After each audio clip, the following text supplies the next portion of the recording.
Why are we here? Because we frickin' rip and we deserve to be here. That's why. Can't slow down, but she'll wind up off the bottom. I think a lot of the girls have spoken out and wanted to make something that was more challenging happen, you know. For the ASP to bring the girls back here this year is an incredible opportunity for us to really get out there and put on a good show. Just be out there and be here in Fiji. I think we're all proving that we deserve to be here and that we can all rise to the occasion. We're pushing the level, giving that opportunity. It just showcases that we can, actually do this. This event will be a really definitive moment for the future of female surfing. These are the world-class waves that we want to surf. This is the Dream Tour. And this is the types of waves and conditions that helps us to improve and become better and just basically grows the whole sport. Girls are at a certain level now and we will have to challenge ourselves. We're put in an environment where we're not as comfortable as we usually are. And in any situation like that, you either have to back off or step up. That's when you see most girls step up, and that's when it comes really entertaining.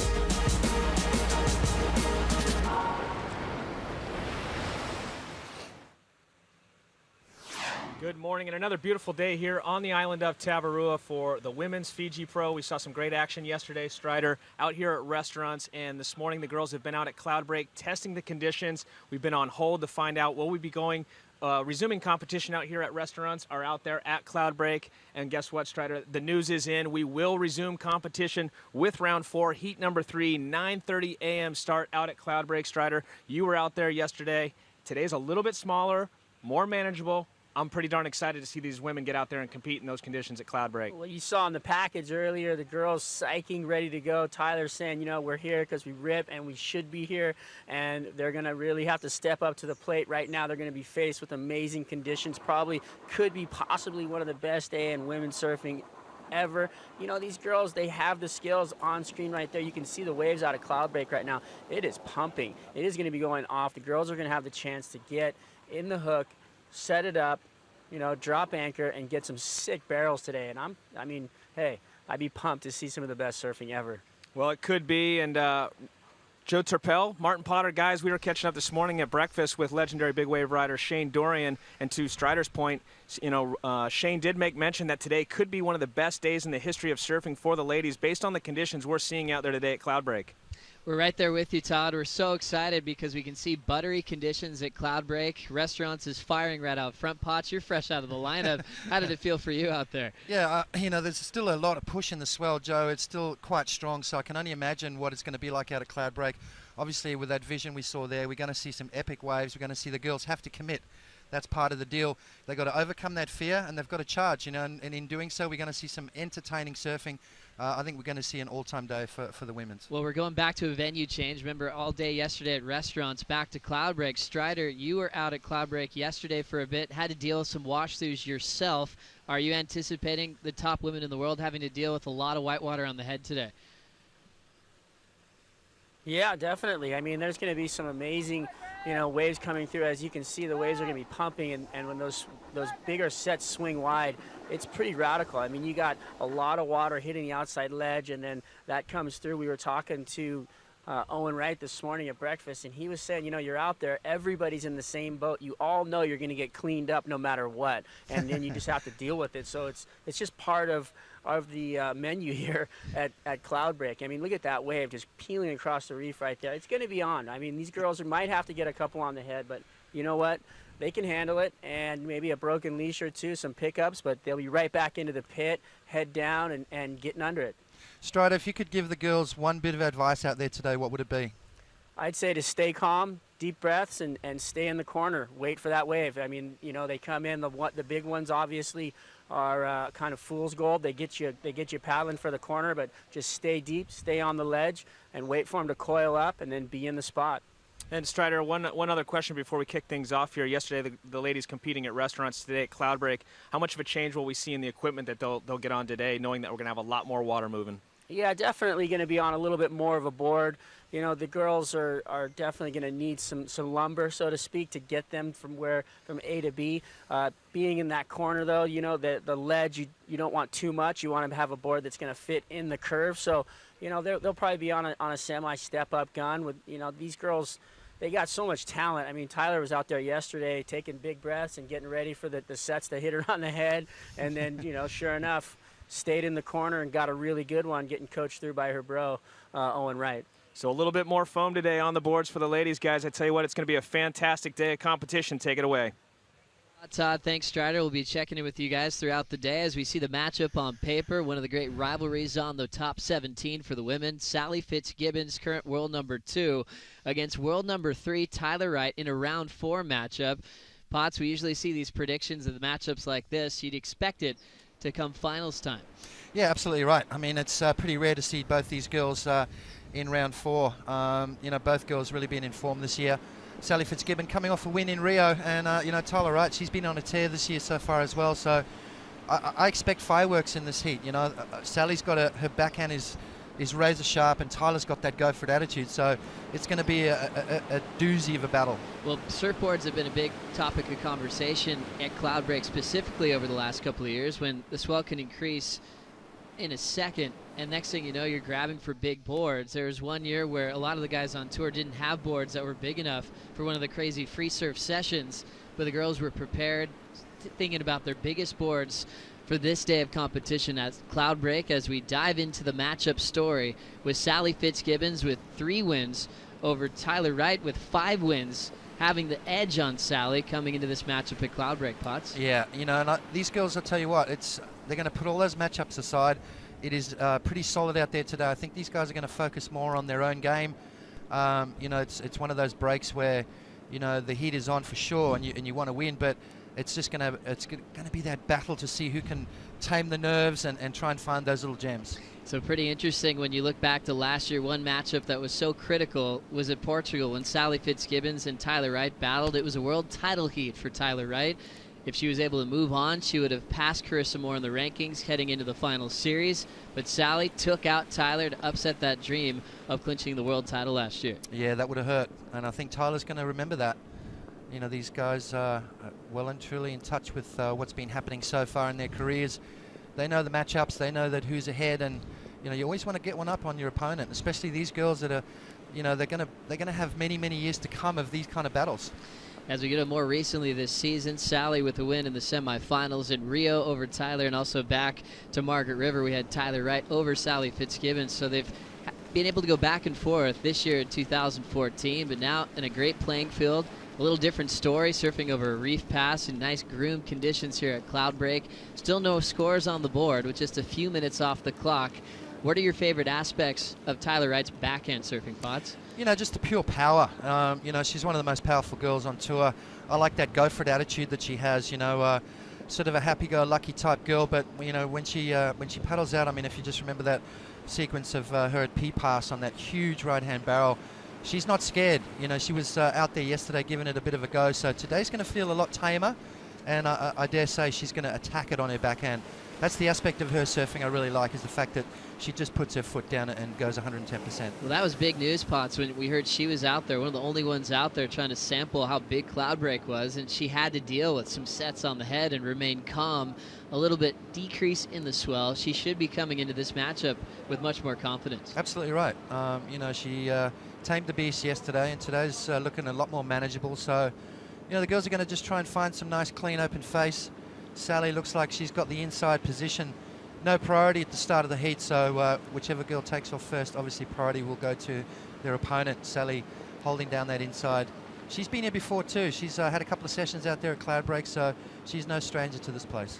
So an interesting point here with Tyler Wright getting out there at the free surf with some of the best big wave chargers in the world. And good news for Tyler, she's got an older brother with a ton of experience. For more on that experience yesterday, we'll send it to Todd Klein and Strider Wasilewski. Yeah, thank you, Joe. We talk about the importance of having a good support crew around you, and no one more supportive than a family member. And as you pointed out, she's here with Owen Wright. Yesterday, Strider, you were out in the lineup with Owen and Tyler. Tyler was the only girl to go out there and get amongst it, even though it was unruly. So we know that it's going to help her knowing that she was out there yesterday, bigger conditions, today's more manageable, she's going to feel much more confident.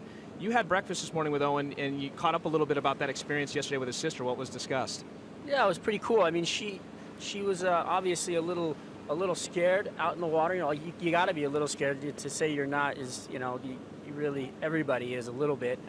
There's some really big waves moving through, and Owen was just, he was out there and he goes, yeah, you know you're going to get caught inside. You just have to really put that into perspective, that you're in the same boat as everybody else in the water. And these girls right now, look at this. Wow, Sally. Alrighty, well, up and riding, guys. So we'll see if that plays in yesterday's experience for Tyler Wright. Thanks, Strider. Tyler Wright getting the first wave of this heat in round 4. Casually just fading back to that whitewater bomb, and she'll kick out on the inside. Didn't really open up at the start, and she'll get a score to take the lead with now 24 minutes to go. Sally Fitzgibbons will hold priority as she sits and waits out the back. Potts, what kind of wave is Sally looking for? Well, you know, Cloudbreak notorious for the barrel. Let's have a look at Tyler's wave from across the channel there. You can see how much water's in this wave. It's a deep ocean pass, and I tell you what, these waves pack a lot of punch. So Tyler Wright just getting her feet in, nothing too crazy, just feeling it out and building her confidence up. She's going to kick out, and this is the water angle. You can see easy double overhead, and probably not even the sets that are coming through. But Tyler Wright opening her account and just sort of feeling it out here at the early stages of this heat, Joe. So an early lead for Tyler as she tries to get one off Sally Fitzgibbons. If Sally were to go down in this heat, it'd be the first time she didn't make the quarterfinals since 2009 back in Peniche, Portugal, a streak that she's really been hanging on to for quite a few years, and a reason why she's world number 2. Sally always consistent, but she's always looking for the multiple victories to try to finally clinch a world title. Yeah, that's it. It's the only thing that's missing really for Sally Fitzgibbon is that world title. She's been very close a couple of times, and it's got to sting when you get that close and not quite pull it off. So Sally, number 2 in the world at the moment, she needs a good result here just to keep that momentum going. You kind of look at her season, Potts. We know she's number 2 in the world, but always guarantees some big numbers somewhere along the line. Back at Bell, she had an 18.37 combined total. We go back to the final in Rio, just at the last stop when she beat Kirsa Moore. She turned in a 16.27 total and the high single score of that final. Yeah, you know, she's not used to posting low scores, and here she goes, Joe. Big drop for Sally Fitzgibbons. Bottom turns and just sets up a casual slash back to the pocket. It's going to go flat, so she kicks out. Tyler will have a little bit of the edge with score lines here, but still they're looking for something solid that they can really tee off on. Yeah, you know, Cloudbreak notorious for the tube, so the girls are going to be keeping a close eye on that. You know, it's a very, you can sort of pretty much tell the difference between the good ones and the ones that aren't. Tyler Wright having a look. So digging in hard, controls the takeoff. Beautiful bottom turn for Tyler Wright. Mid-face carve, back into the pocket.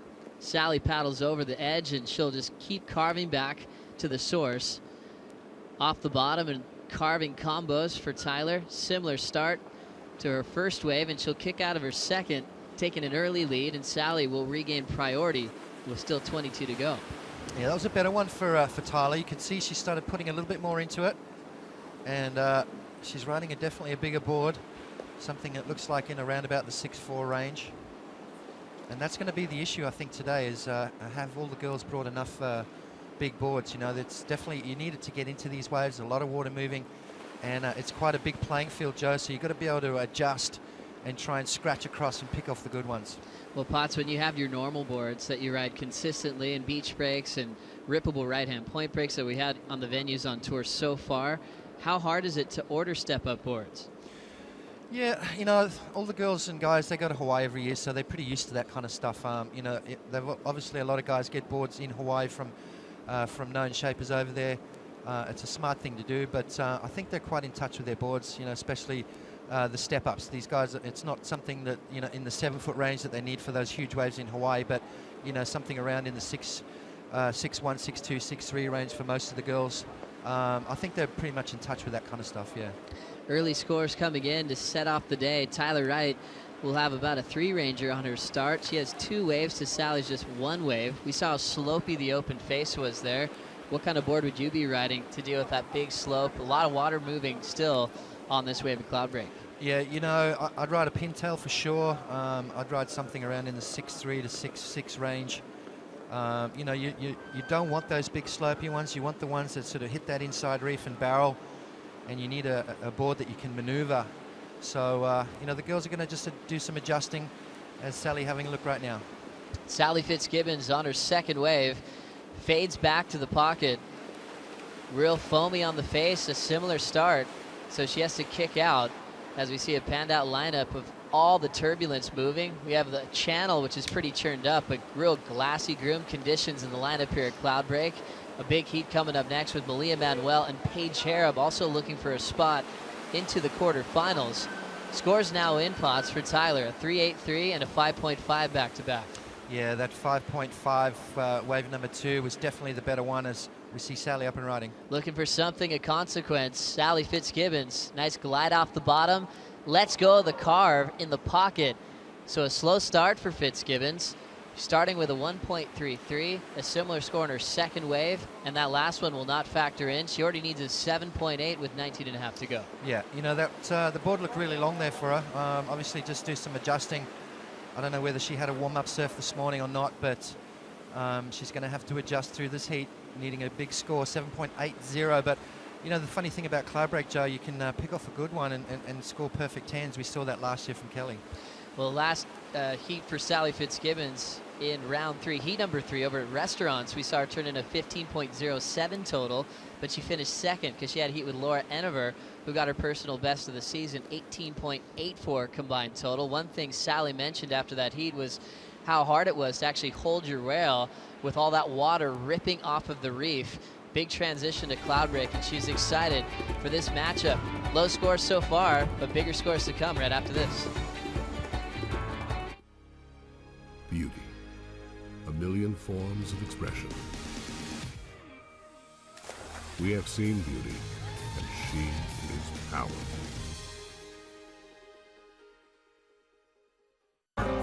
I can capture life in a blink. I can download the world in an instant. I live carefree. This is my life. My life powered by the Samsung Galaxy S5.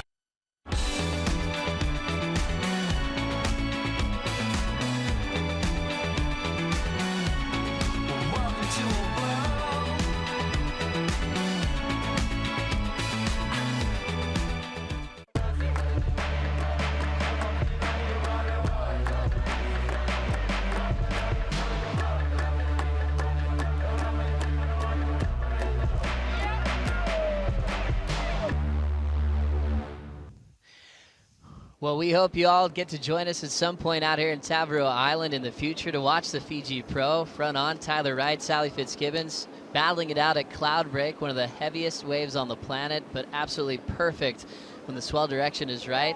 As we see Owen Wright and Jolie hanging out on the boat. Owen got a couple of bombs yesterday, and he's out here to watch his younger sister compete, try to get her in a spot to compete into the quarterfinals. So far, so good, with Sally now needing a 7.8 pots. Yeah, you know, she can do that in one fell swoop. I mean, it's, Cloudbreak is notorious for big scores. We've seen that over the years, and, you know, Owen sitting there just coaching his sister.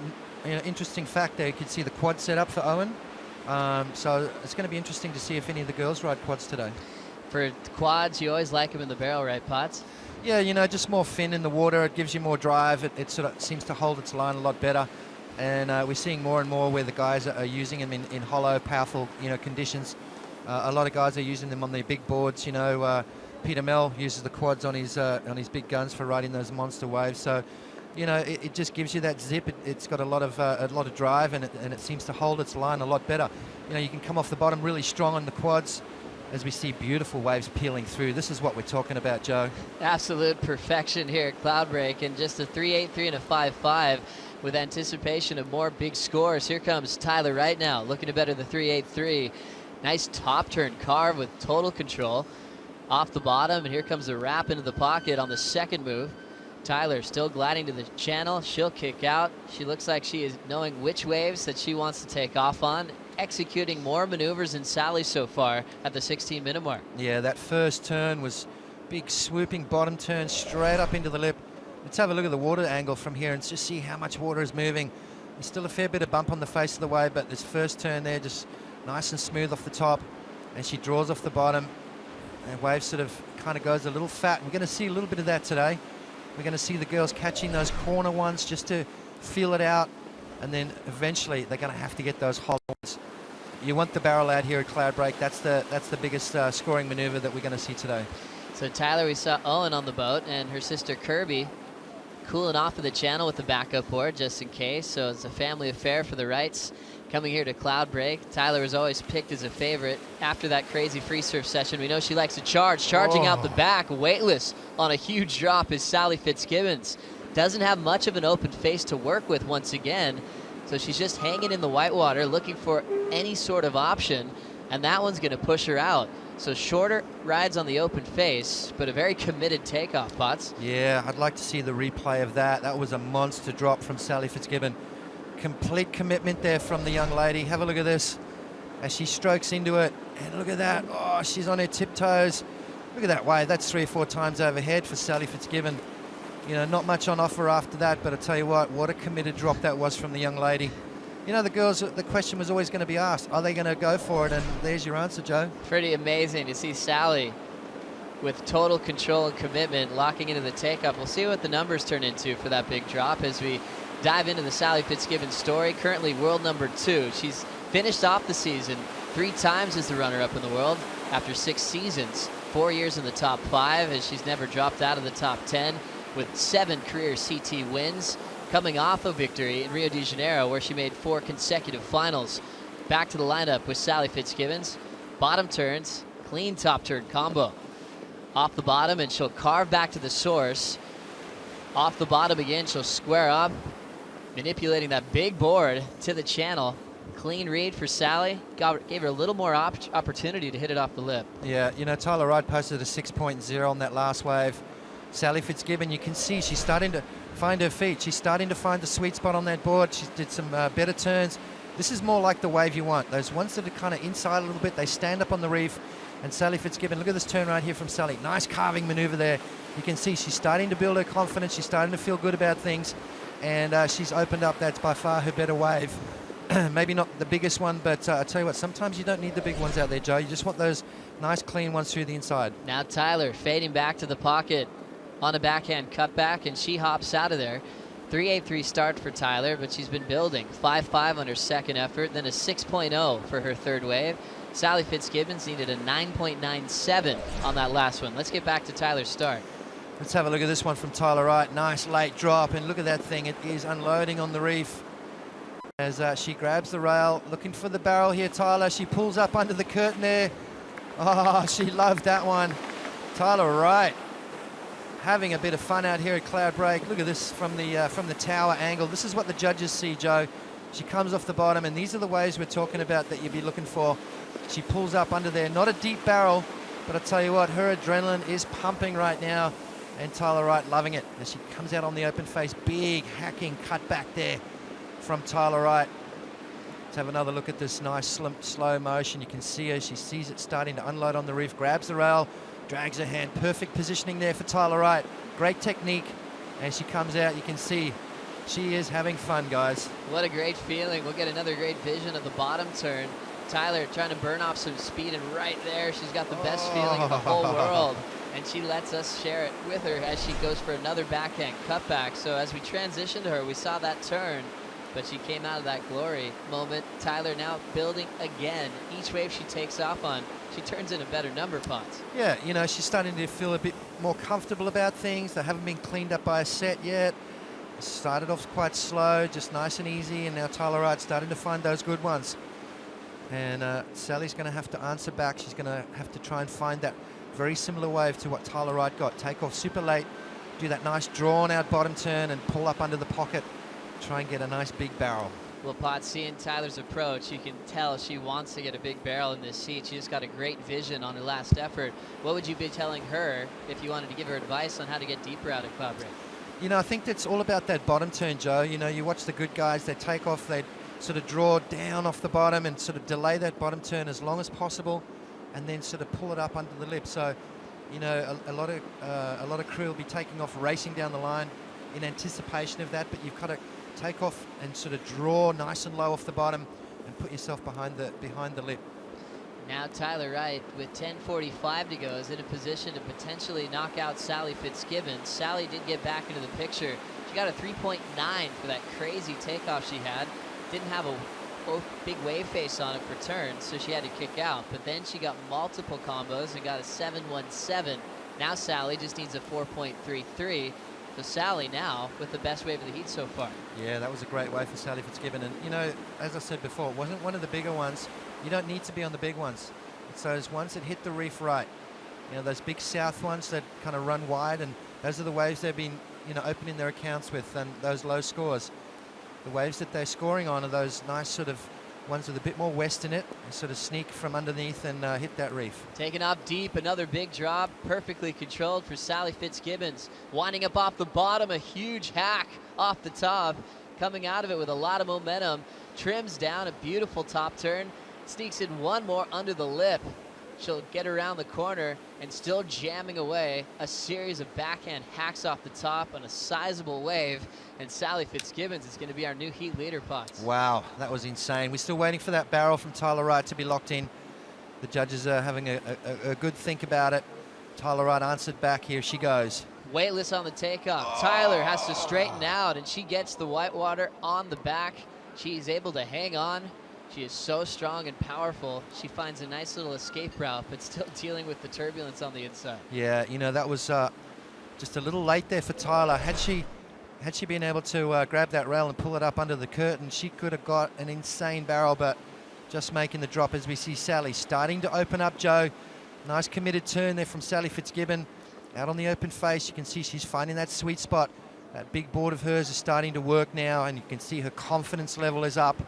And she's starting to find those good ones. So Sally Fitzgibbon starting to crank it up here at Cloudbreak. And as we said before, she's going to take the lead with that wave, but we're still waiting for Tyler Wright's last wave before that to get posted, that tube ride. Where's that going to go in the scheme of things? It's going to be interesting. As we see Kai Borg on this jet ski, taking Tyler Wright back into a good position to try to get another big barrel. We saw Tyler improve on each exchange, but pulling into the pit, I think the judges really want to look at the replays right now to decide how big they're going to go for that tube ride option from Tyler. They're probably anticipating a lot of tube rides on this epic day of surfing, and so they'll get, you know, prepared to set the scale. 7.93 drops in, Potts, for the tube from Tyler Wright. So on the last wave for Sally, she now needs a 6.77. You know, and that's last wave from Sally. It was very similar to the 7.17.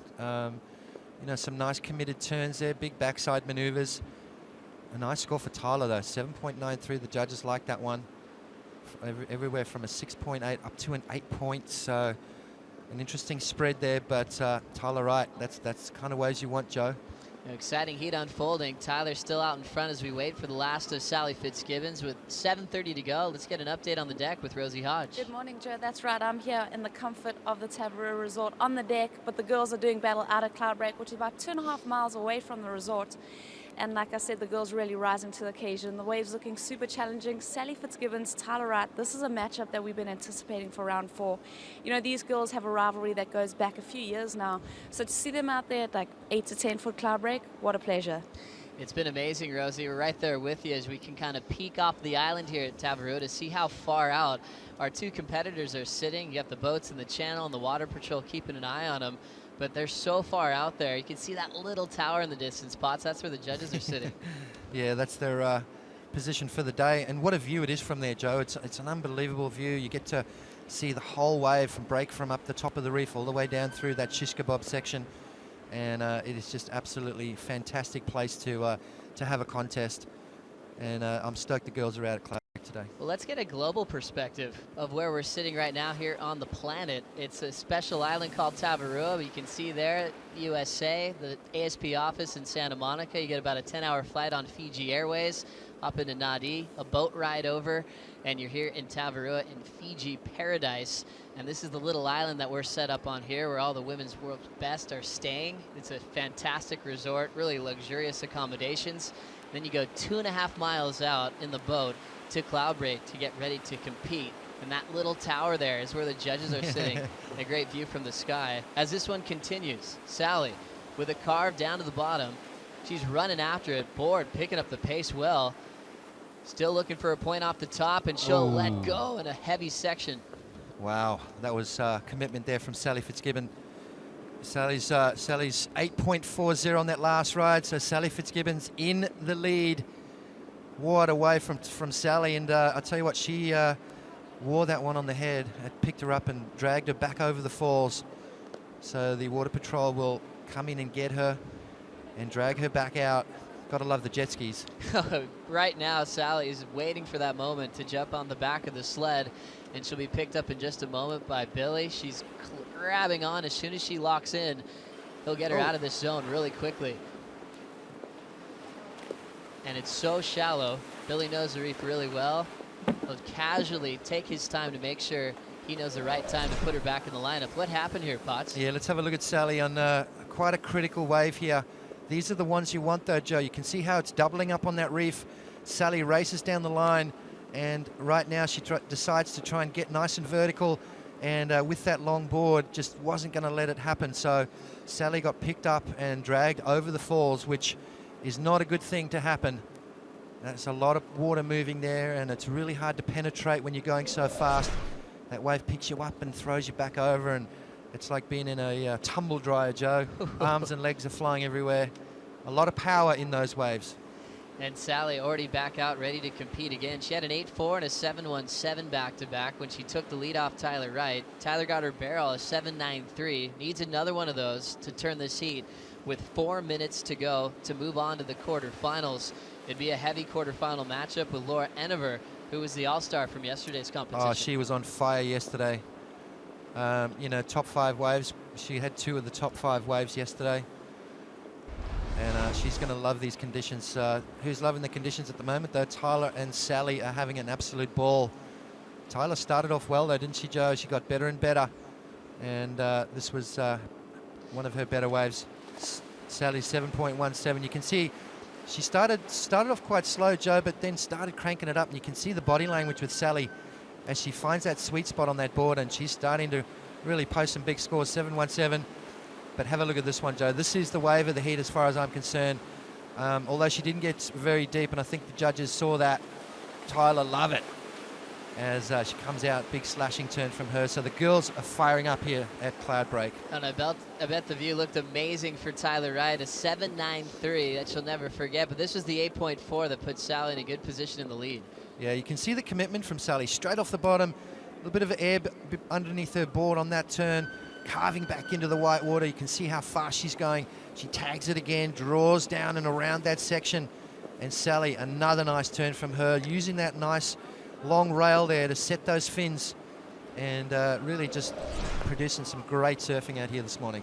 So a good matchup on paper, living up to the expectations here in round 4, heat number 3. We're starting with heat 3 because we finished heats 1 and 2 yesterday at restaurants. As we had a little bit of a recap, we had some waves ridden, so let's get caught up. You already see Kyborg in position to pull them out the back. We had Tyler with one, Potts. Yeah, look at this wave from Tyler Wright. Wow, what a late drop, and draws off the bottom, gets really low, pulls up. Oh my goodness, pulls into the barrel. Come on out, Tyler. Oh, wow. Well, you asked how to get in the barrel. This is how you get in the barrel, Joe. Look at that big, beautiful bottom turn, grabs the rail, pulls up nice and high. Just a little bit too high, though. And that's what happened. You've got to stay low. There's a lot of water getting sucked up the face of the wave. Let's have a look at what Sally did. She draws off the bottom, nice low bottom turn again as she comes off the bottom, pulls up, and doesn't get in the barrel, but she's racing down the line. This wave unloading on the reef. Tyler, oh, Sally pulls into the barrel as well. You've got to love it. Back-to-back, Sally and Tyler packing huge barrels at Cloudbreak. Let's get the view from the channel on Sally's wave, Potts. Yeah, you can see she saw Tyler pull in, and Sally said, you know what, check this out. She pulls up nice and tight and just gets swallowed up as that wave unloads onto the reef. So both girls showing huge amounts of commitment here. Great to see from both girls. And setting the pace as far as commitment is concerned. Tyler had her barrel. She loved the way it felt, but she saw the score at a 7.93. She wanted to go deeper. Ended up going over the falls. It's interesting how she wasn't really trying to hang on to that rail to pig dog it. She was hands-free for quite a while when she set up that tube attempt. Yeah, you know, she grabbed the rail off the bottom and then pulled up a little too high. Sally had that nice straight line into the tube, which is kind of what you need out here. Unfortunately, that wave running away from them. So I'm liking the commitment from both the girls, and I reckon we're going to see a couple more before this day's done, Joe. Some huge attempts. Sally and Tyler stepping up to the plate here at Cloudbreak. Just 30 seconds to go, and Tyler still searching for a 7.65 to take out world number 2, Sally Fitzgibbons. As we keep our eyes on the horizon, they both took a lot of water on the head and got absolutely worked pulling into some heavy barrels. We'll see if Tyler still has enough in her to answer back. Big sets out the back, Joe. Look at this thing, capping on the outside. And both girls are now setting their eyes on it. Are they going to get caught inside by this set? And we hear the heat comes to a close. And Tyler Wright just a little bit too late there, Joe. So standing up after the horn, but you can see the commitment, dealing with a huge amount of white water for the roll, and she's still going to look for the barrel anyways. After the heat, Tyler Wright is stalling, gets caught up high, and goes down once again. She heard the horn sound, but she still wanted to get shacked. Wow. As she ends up eliminated by Tyler Wright. One of the most exciting heats of the season. Absolute commitment. Sally moves on to the quarterfinals to surf with Laura Enever. We'll be back with Malia Manuel and Paige Harrop in Fiji right after this.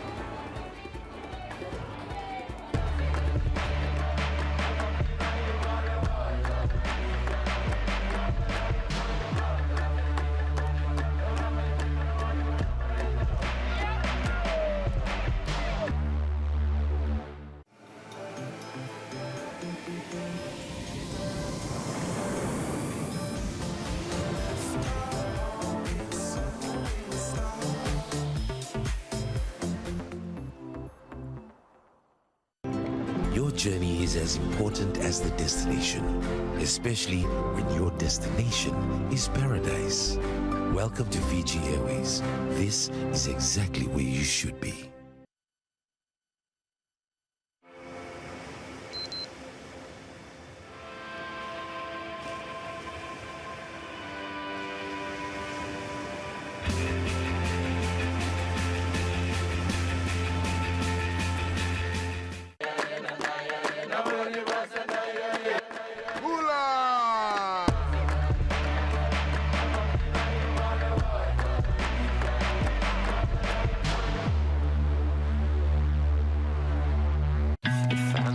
I'm in tune with my body. It speaks to me and pushes me. This is my life. Samsung Gear Fit.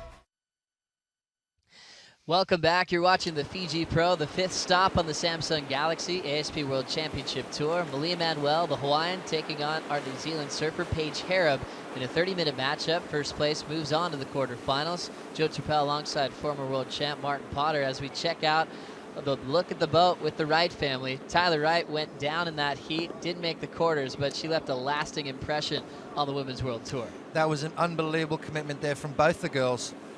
Tyler Wright, you know, even after the heat, Joe, she pulled into that barrel, just trying to get one more good wave out here. But yeah, you've got to give Tyler Wright a big pat on the back. She really gave it a good shot.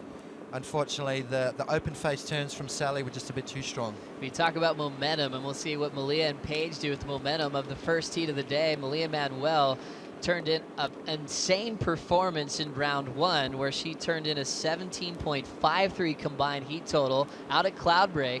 It had a different look, but it's her best combined heat total of the season so far. Yep, absolutely right.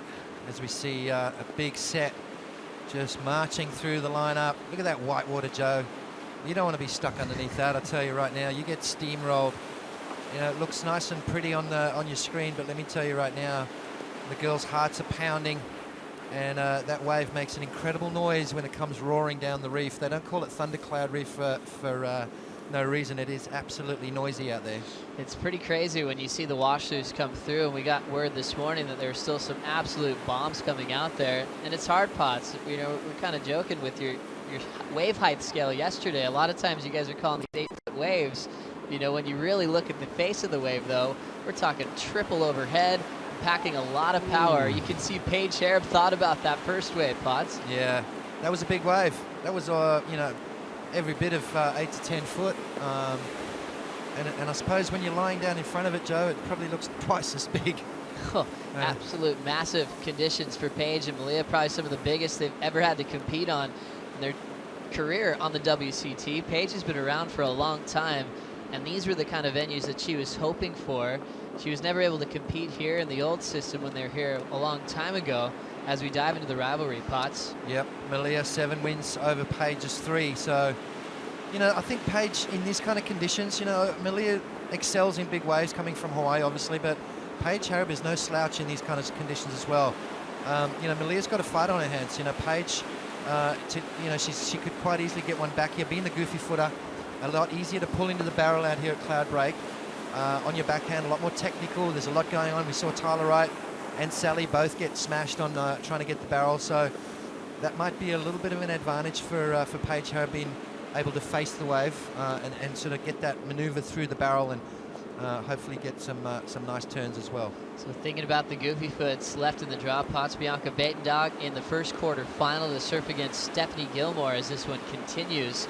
Dimity Stoyle has a matchup with world #1 Carissa Moore in conditions like this. I tell you what, Dimity's she's not scared. She's going to go for it. She's kind of got Carissa's number a little bit, hasn't she? She's beaten her a couple of times so far this year, but man-on-man heat's a little different story. So Carissa's going to she's going to surf really well out here. I mean, we saw what she did yesterday. Those big, long, drawn-out turns are really going to suit her style of surfing. I'll tell you, one of the heats that's going to be interesting is Steph Gilmore, Bianca Batendog. Bianca, you know, made note yesterday that she likes the big waves because she's a taller girl, and she's going to use that to her advantage. I'm really excited to watch that heat. And also Laura Enever, Sally Fitzgibbons, quarter 3, 1 spot left. The winner of this one will face Joanne DeFay, proving herself as a great rookie on tour. Quarterfinal, that's a great result for a rookie on tour. Same with Dimity, she's leading that wildcard sort of rookie of the year race. Both girls in the quarterfinals, great result. As we look at all the different waves we've had on tour so far, Potts, just focusing on speed. There's been different technology over the years where people are trying to really see how fast a surfer is going on a wave. Can you compare the pace to Cloudbreak to, say, Snapper Rocks? When are you going faster? I think you're going way faster out here. You know, the wave's got so much push, and just the way it you know, peels off down the line. Snapper, obviously, you can get going pretty fast, but that's more your own energy, getting the board moving here. Just the sheer power of the wave gets you going really quick.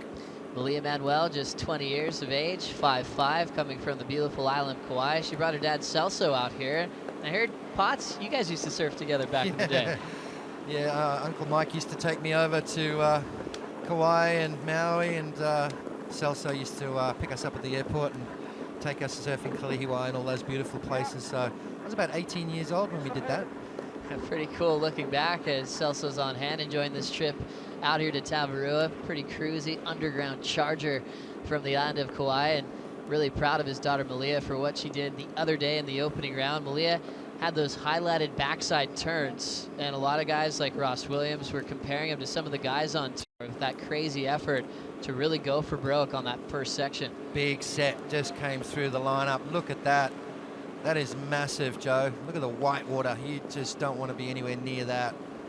The thing about this wave, it's really hard to push through that, so you just get washed in, and it's really good. We've got the jet ski assist on hand.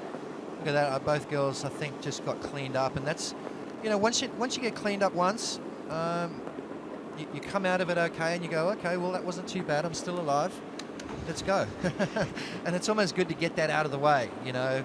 Instead of anticipating it is worse than just facing it straight away. Get it out the way. All right, 22.5 minutes to go.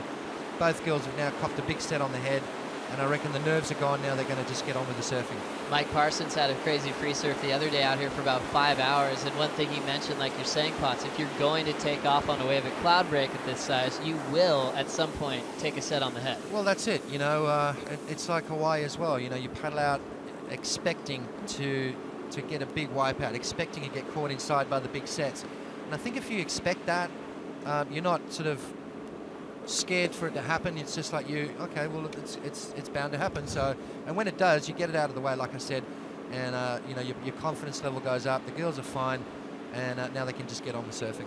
Taj Burrow, Kai Otten showed up last night because of the swell, and Taj said it was pretty interesting jumping off all those flights and straight into some waves of consequence. He was back out there this morning, broke his leash, and so he's dealing with the consequences, but a lot of them were just really excited that the women were going to get such an amazing venue to perform. Like we saw in the last heat, Sally and Tyler did not hesitate or back down.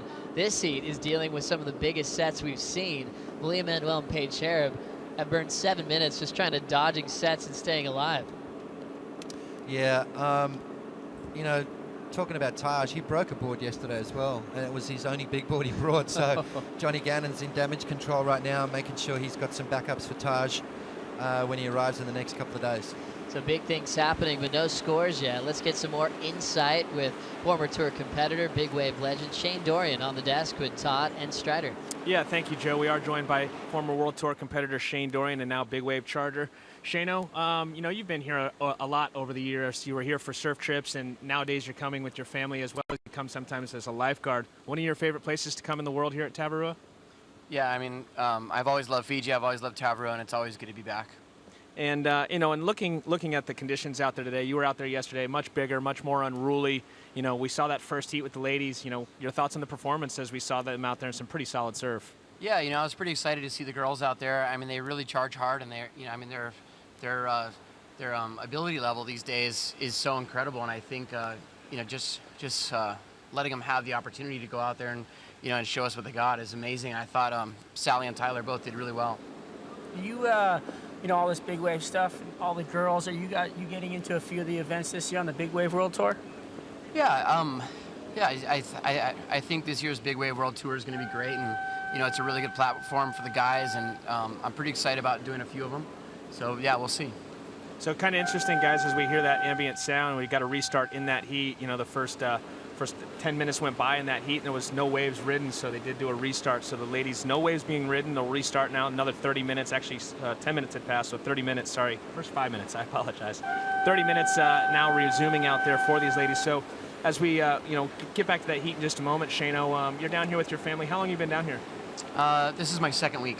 Yeah, so I'm just here for a couple weeks, just hanging out, little family vacation, and you know, my wife and kids are stoked to be here, and I'm just trying to get some surf in, and I'm really stoked to be here for the ladies as well. And being you know, coming down here, being a boatman, you obviously get to learn the wave inside and out. I mean, you saw it yesterday. It was pretty big out there. Do you think, you know, the girls would have had fun? Yeah, I think they would have. You know, it's you never really know what you're ready for until you're put in that situation.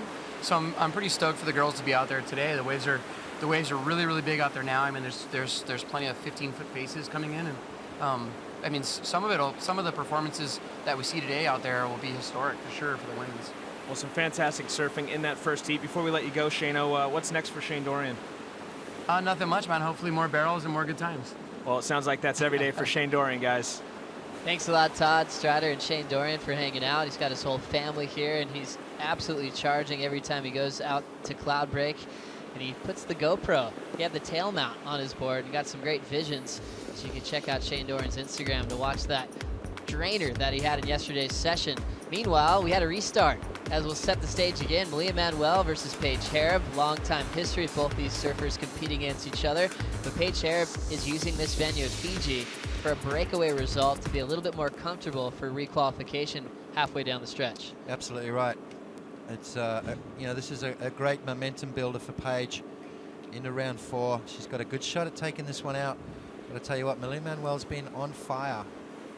So the last time they surfed out at Cloudbreak a couple of days ago, Malia was the standout. So can she keep that momentum going? It's a little different today, though. We saw Paige just miss that wave. And I tell you what, that was the waves that you want. Those are the ones you want, those big open barrels. And Paige was 1 or 2 sort of paddles away from getting that. You know, Joe, when we talk about how big the waves are, you know, that big set that came through, looking at probably around about a 2 to 3 story building landing on your head. And we saw those washers at the start. Paige Hareb now is going to start this heat right out front. She'll bottom turn and get a nice snap off the top. Chasing another big section. Tags it off the lip. Paige with a nice rhythm to start. She'll kick out on the inside corner. She'll take an early lead now. And now we'll know this heat will run out of the time with not another restart. we had waves in that last heat. Our head judge, Davey Shipley, was probably deeming a lot of those were unrideable to give him a fresh clock. Now, Malia Manuel with a late takeoff, times it well, drawing out her line. Didn't like what she saw, and she's out of there. Yeah, she's looking for a certain type of wave, Joe, and that one obviously didn't have enough wall on it. You've got to find those ones that, you know, yes, they do let you in up on the top corner, but you want a little bit of west in them, so, you know, you can get that real hollow section through the inside. Paige Harrop, you could see her straight off the bat. She was looking to get barreled there. Obviously, it sort of pinched, so she decided to come around. Nice speed turn there from Paige. Just warming up. Another nice turn from her through that inside section. She's almost looking for the barrel again on the inside and pull through the back. So a little opener there for Paige. She'll take an early lead over Malia. Plenty of time remaining, 26.5 on the clock. And, you know, you're talking about that restart, Joe. There were waves coming through, but the girls kind of got caught by them all. So fair's fair. Give them another 30 minutes. As we see some girls going out to check it out from the channel, we'll check out some great GoPro angles throughout this event. GoPro, the official camera of the Samsung Galaxy ASP World Championship Tour. We're getting some great visions inside the barrel and out. And we have the GoPro challenge going on throughout this event. 15 grand if you get a great shot in a heat, and $10,000 if any of the women get a great shot on their GoPro outside of competition. Oh, it's amazing, isn't it? Great little cameras too. I've got one with the mouthpiece, and I follow my little son while we surf, and it's you know, it's an incredible camera. Gets you places that you know, not normal people would never get. So it shows you that inside of the barrel. You know, the GoPro, we saw Kelly and Josh Kerr over there at Margaret River surfing the box, just giving you that inside info of what happens inside the tube. It was great to see. Josh Kerr ended up winning the first GoPro challenge, and the women will be competing with the men for that prize check as this event continues. We just have till tomorrow for the women's event. The guys will all be showing up soon to take on this lineup at Cloudbreak. 25 minutes off the clock, Potts. Paige with just a 3.17 start. Malia Manuel with a 1.17, and just needs a 2.01 to take the lead. Yeah, small scores just to get things going as we see Malia having a look at this one, Joe. Nice takeoff for Manuel. Setting it up off the bottom.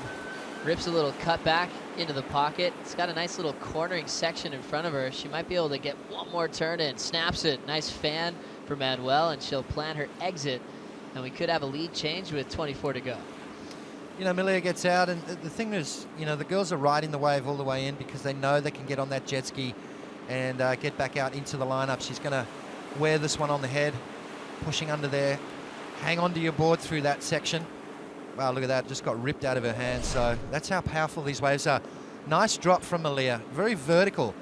Gets out on the open face, and, you know, we're going to see the girls catching these waves with a lot of shoulder just to, you know, build their confidence up. And as we saw with Paige, with Tyler and Sally, towards the end of the heat, they started looking for those real hollow ones and trying to get inside the barrel. So Malia and Paige just taking it easy to start things off. We see Kyborg coming in to help Malia get back out in the lineup. What a great addition the jet skis are, and keeping the girls safe.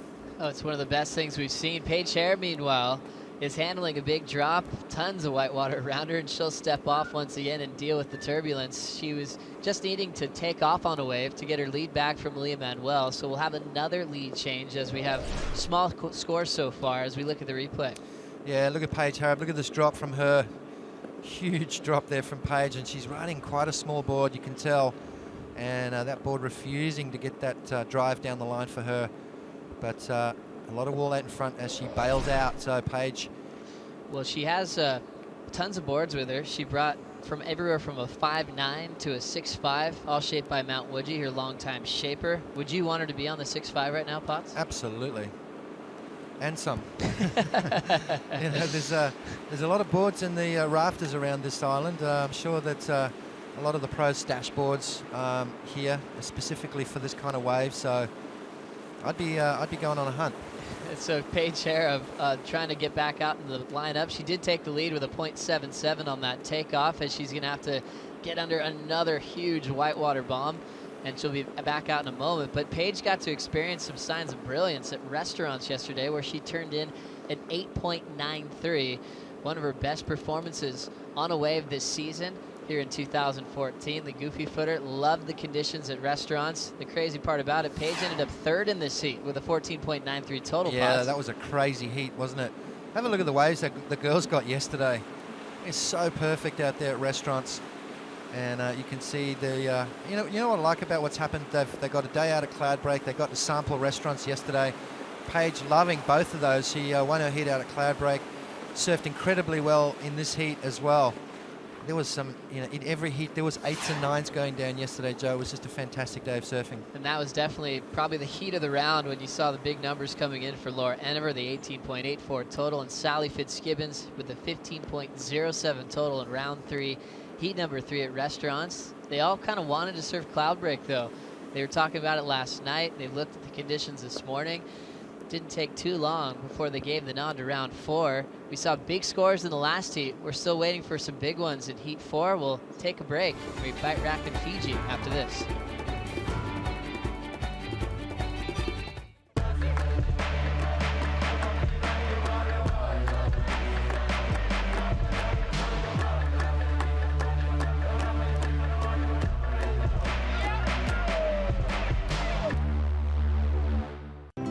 Your journey is as important as the destination, especially when your destination is paradise. Welcome to Fiji Airways. This is exactly where you should be.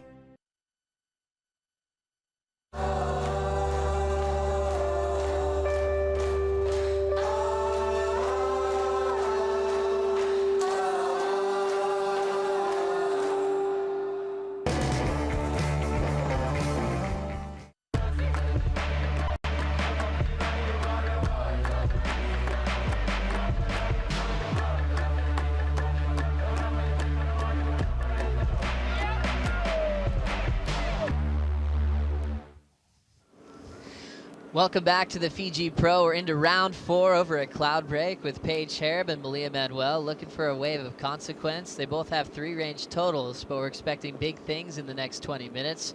Remember, they did have a restart because they let 10 minutes off the clock. The start of their heat had to deal with some heavy ocean on their head. 15-foot waves clearing out this entire lineup, and now they're getting to start pots. Yeah, it's... I'm glad they got that out of the way straight off the bat, and it just kills that anticipation of what's going to happen when the sets come, and now they know it's all good. The jet skis are there on hand, so if things get too out of hand, the jet skis will go in and get them. So it's probably the safest time to surf these kind of waves. You've got the best watermen on call, so if there's any time to charge, today is it. So now 19:20 on the clock as we're in round 4, and we're about to get started in the quarterfinals. And we want to know how you are watching the Fiji Pro, either on ASPWorldTour.com, but you can join the conversation if you hashtag Fiji Pro on Twitter or Instagram. Remember, at ASP, and let us know how you're watching this great event. A big step up for the women with prize money, $250,000 on the line, and we'll hopefully get your voice heard throughout the end of today or possibly tomorrow, which would be the final day for the women pots. Yeah, I think today's going to be a good day. I think we'll take advantage of the swell on offer, Joe, because it's going to dip pretty quickly. So today, as Shane said, probably one of the best days you could have. Look at that wave. It is just absolutely perfect out there. Big, heavy, chunky barrels testing the girls, and we saw from that first heat the bar was set at a very high level. Oh, pretty impressive when you just look at that amazing wave at Cloudbreak that's been in the surfing world for a long time. There's, probably one of the biggest impressions it made back in Endless Summer 2 when they showed up here and surfed it quite big. And then, of course, the massive free surf session we had just a couple of years ago with some of the best big wave surfers of all time. Yeah, that was probably one of the best free surfs I've ever witnessed. It was incredible. Guys were riding massive boards, and the waves were 25, 30 foot barreling. And it was absolutely crazy. And Dave Wassel ended up turning in about 4 covers for the wave that he got, a 1-wave session. 5 minutes. In 5 minutes. He jumped off the boat, paddled out, got that wave straight off the bat, and came back to the boat. I would too. Actually, I wouldn't have even jumped off the boat. I would have just sat in the boat and watched. It was absolutely scary. I mean, even days like today, it looks nice and mellow on your screen, but you get out there and it's crazy. There's so much water moving, so powerful. And you pick the wrong one, you can get donuts. You can see those really large sets that Paige and Malia are dealing with once again. So they're dealing with the peak of the swell right now during their heat that forced a restart since all those were washing out the lineup. There's a ton of turbulence out there. It seems like there's a big difference from when Cloudbreak is 6 feet, then rises up to 8 feet, Potts. Well, it just keeps breaking further and further out. There's different ledges for the different sizes. And, you know, when it's consistently big, you obviously sit further out. But today's kind of tricky because the big ones are breaking out the back, but the ones you want are in closer. So it's a catch-22. What do? You've got to sit inside to get the good ones. So you've got to take a couple on the head to do so. What is that saying? You've got to pay the band if you want to dance? That's right. It's a heavy moment for Malia Manuel, only needing a 1.78, 16:40 to go. It's not a really significant score, so she's probably not looking for a small wave at this point, Potts. I think the girls are looking for those gems they saw Tyler and Sally on. Those big vertical drops and, you know, barreling off through that inside section. Guarantee you Paige is looking for those exact waves. She wants to get barreled, as do all the girls. Exciting day on hand as you see the quarterfinals stacking up. We'll be going right into those big heats coming up next with Stephanie Gilmore and Bianca Batendog. Stephanie coming into this event world number 4, as we did lose world number 3 Tyler right in the previous heat. So it's an opportunity for Stephanie to get a little closer to Sally and Chris in this event. Yeah, it's an unfortunate result for Tyler, but you know, she's going to take a lot of confidence out of it. She surfed really well. Unfortunately, Sally just got those waves and, you know, managed to do some beautiful surfing on them. As you see our lineup still dealing with a lot of white water, slow scores, 15:40 remaining in this one. As we look back in history, back when the Fiji Pro came to Cloudbreak for the women, it was a Hawaiian, Megan Abubo, that won the first event back in 2001. Another Hawaiian, Keala Kennelly, won in 2003. Gliding in out front with a plenty open face. A solid one here for Malia Manuel. Triple overhead as she sets this one up off the bottom, tagging it in the pocket. The whole thing opens up and she goes down. A huge wipeout for Malia, but showing a ton of risk going for that major off the top. I'll tell you what, that's going to hold her down for quite some time. There she is. She's okay. She's up. Wow, that was heavy stuff there from Malia. Totally committed and just takes the next one on the head. So I'm sure the jet ski's going to come in and get her. There you see Kyborg making his way in to pick her up. That was heavy, Joe. Absolutely going for it. We talked about her big first turn she's doing in the opening round. Smaller conditions at Cloudbreak that day, but still with the same go-for-it approach on a massive section. Right after she went down, the whole thing turned into a massive cavern, and Kyborg's still looking to pick her up here, Potts. Yeah, the jet skis are on it. You know, the smart thing to do is just go straight in. Jet skis, it's a lot easier to pick the surfers up when they're further inside. You know, if you're right there in the impact zone, it makes things really tricky to get picked up. So I'm sure the girls will get a little bit of a rundown from the Water Patrol coming up in the quarterfinals and stuff. Let's have a look at how big this wave is. Malia gets the roll in. You can see she's not at the bottom of the wave yet, and it's already 3 times over her head. Now she starts to get down to the bottom. Look at the size of that wave. That's solid 10 foot right there. And she goes for a big snap and catches that front bit of the rail. You can see her going up and over the falls. Oh my goodness. That was critical stuff there. As you can see, Malia Manuel catching that nose, Joe. The girls aren't used to riding boards this size. You can see her going down there, sliding down the face of the wave, and that thing just picks her up and slams her back down. So heavy stuff here for the girls. As you see this thing just go below sea level, her board just teetering off the top of the roof. That lip itself seemed like it was about 6 feet. Wow, look at it. You know, had she sort of come off the bottom and sort of done a snap lower on the face of the wave, she could have got an incredible tube ride right after that. So committed stuff from Malia Manuel. She's okay. She's back out in the lineup. And I'll tell you what, she's taking some deep breaths now. So it's a big day for all the Hawaiians. Carissa Moore already into the quarterfinals. Malia Manuel representing Hawaii. We had 6 Hawaiians in the draw coming into the Fiji Pro. And one of the talented rookies on tour, Goofyfoot Hawaiian Alessa Quizon, is with Strider and Todd. Yeah, thank you, Joe. We're joined by Alessa Quizan. And Alessa, some fantastic surfing by you throughout this event. And yesterday, you had a good performance against Bianca Batendock out here at Restaurants. Unfortunately, coming up just short, but a ninth-place finish, pretty solid. Talk to us about your experience out here yesterday surfing Restaurants for the first time in the history of the sport for the women.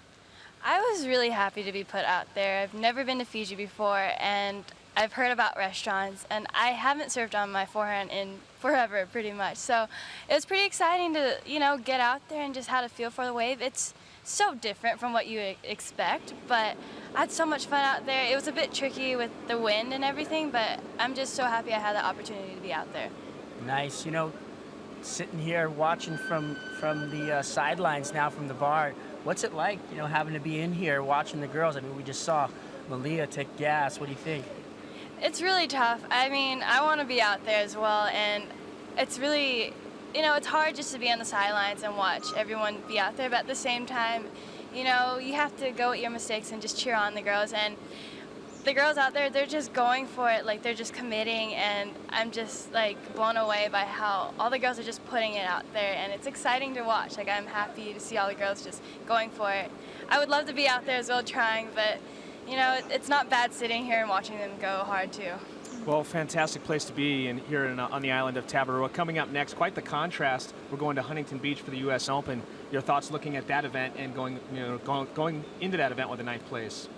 I'm just gonna, take it day by day, and I've had a few times out at U.S. Open. It's really hard, that wave. It's tricky, but I think I'm just gonna train my hardest and get a lot more sessions out there. But I'm not worried at all. I mean, when we were younger, I remember surfing out there quite a bit, just during the NSSAs and all that stuff. So I'm excited. I'm super excited for the next leg, and I can't wait. Are you? Do you think you're going to try and squeeze in a session after the event today, maybe? I really want to try to get out there. Hopefully, most likely so. I mean, I have to. I really want to get a good one out there. And one last question for you. We spoke to you earlier, first time here on Tabarua. What's the vibe been like here, hanging with the ladies outside of the competitive side of things? It's amazing, and the people here are just so hospitable and friendly, and they want to try and get to know you. Like, they talk with you, and they love to play jokes on you. I had one of the guys playing with my hair with this leaf thing, and I was just not getting it for at least 10 minutes. I was just like, what is going on? Who's doing that? There's so much fun though, and the vibe here, it's really special. Like, this place is amazing, and it's just so nice to be here. Well, that's the vibe that we've heard from all the ladies thus far, guys. They're really enjoying this stop here at the Fiji Pro. And Alessa Quizan, we look forward to seeing you at the U.S. Open. I'm excited. Thanks, guys. Back to you, Joe. Thanks, Todd. Thanks, Strider. And big thanks to Alessa Quizan to hang out with us. And the best thing about Alessa, you can tell she was unsatisfied getting a ninth. She wants more. She wanted to prove herself again at Cloudbreak. She already is pulling into big closeouts, showing that she's fearless. But one thing she mentioned, Potts, was the schedule is kind of in her favor. She used to compete in Huntington back at the NSSA days. Also, she won a national title at Lowers, and she's going back-to-back in familiar territory. Absolutely right, and you can see there the schedule for the year. Steph Gilmore opening up with a win there. Carissa Moore back-to-backs. But the thing that's crazy is that Sally won in Rio, but Carissa was in that final as well. She got a quarter-final, a semi-final in Snapper Rock. So she is absolutely on fire. She's here again in the quarterfinals, keeping that roll going, Joe. It's quite daunting, actually. If she gets another semi-final or final here, she's going to, really increase her lead. A huge one there for Carissa Moore, and it was a great final to watch in Rio, as we saw Sally and Carissa both get opportunities with a pretty churned up lineup with that roaring left running down the beach. Carissa started with a big excellent range score. Sally answered back with a 9.27. They kept battling, showing how heavy this world title race is this year, as we see the Fijians hanging out, loving the action here today. Yeah, I think the girls all breathed a sigh of relief when Sally beat Carissa. Just sort of, it sort of stopped her run of wins. She was looking for 3 wins in a row there. That would have been crazy, and it just showed the other girls that hey, once she makes it to the final, she is beatable. So the other girls are going to take a lot of confidence away from that. Well, especially with Sally, it seems like the one woman on tour that has her by the numbers so far as previous matchups are concerned. As we're looking at 8 minutes on the clock here in heat number 4, as we're trying to square off all the quarterfinals, Malia Manuel was able to take the lead with her commitment on the last wave.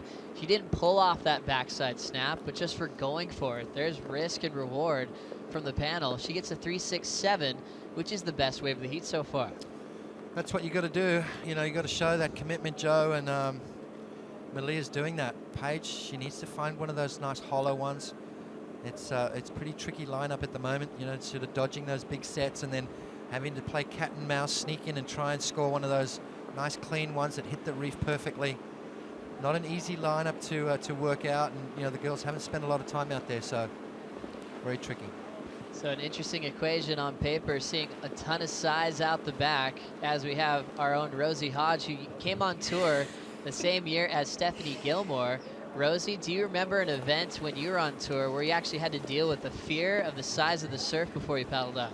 Well, Todd, Well, Joe, I actually had to compete in the wildcard trials, in the Roxy wildcard trials in 2004, 5, and 6 out here at Cloudbreak, and I just remember it being super daunting. And, you know, the girls really charging, and that's what I love to see over here is the girls really stepping up to the challenge out at Cloudbreak.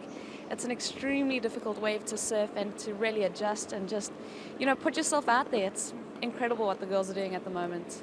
Well, we've had a big turnover, Rosie, as far as the top 17 in the last few years. What was the tour like back then? Who were the heaviest chargers back when you were competing? Well, that's right. Back in those days, we had Kiala Kennelly. You know, she's won the XXL awards a few times now. Rochelle Ballard, she charges out at Pipe backdoor. You know, she's not scared to go. Sofia Milanovic.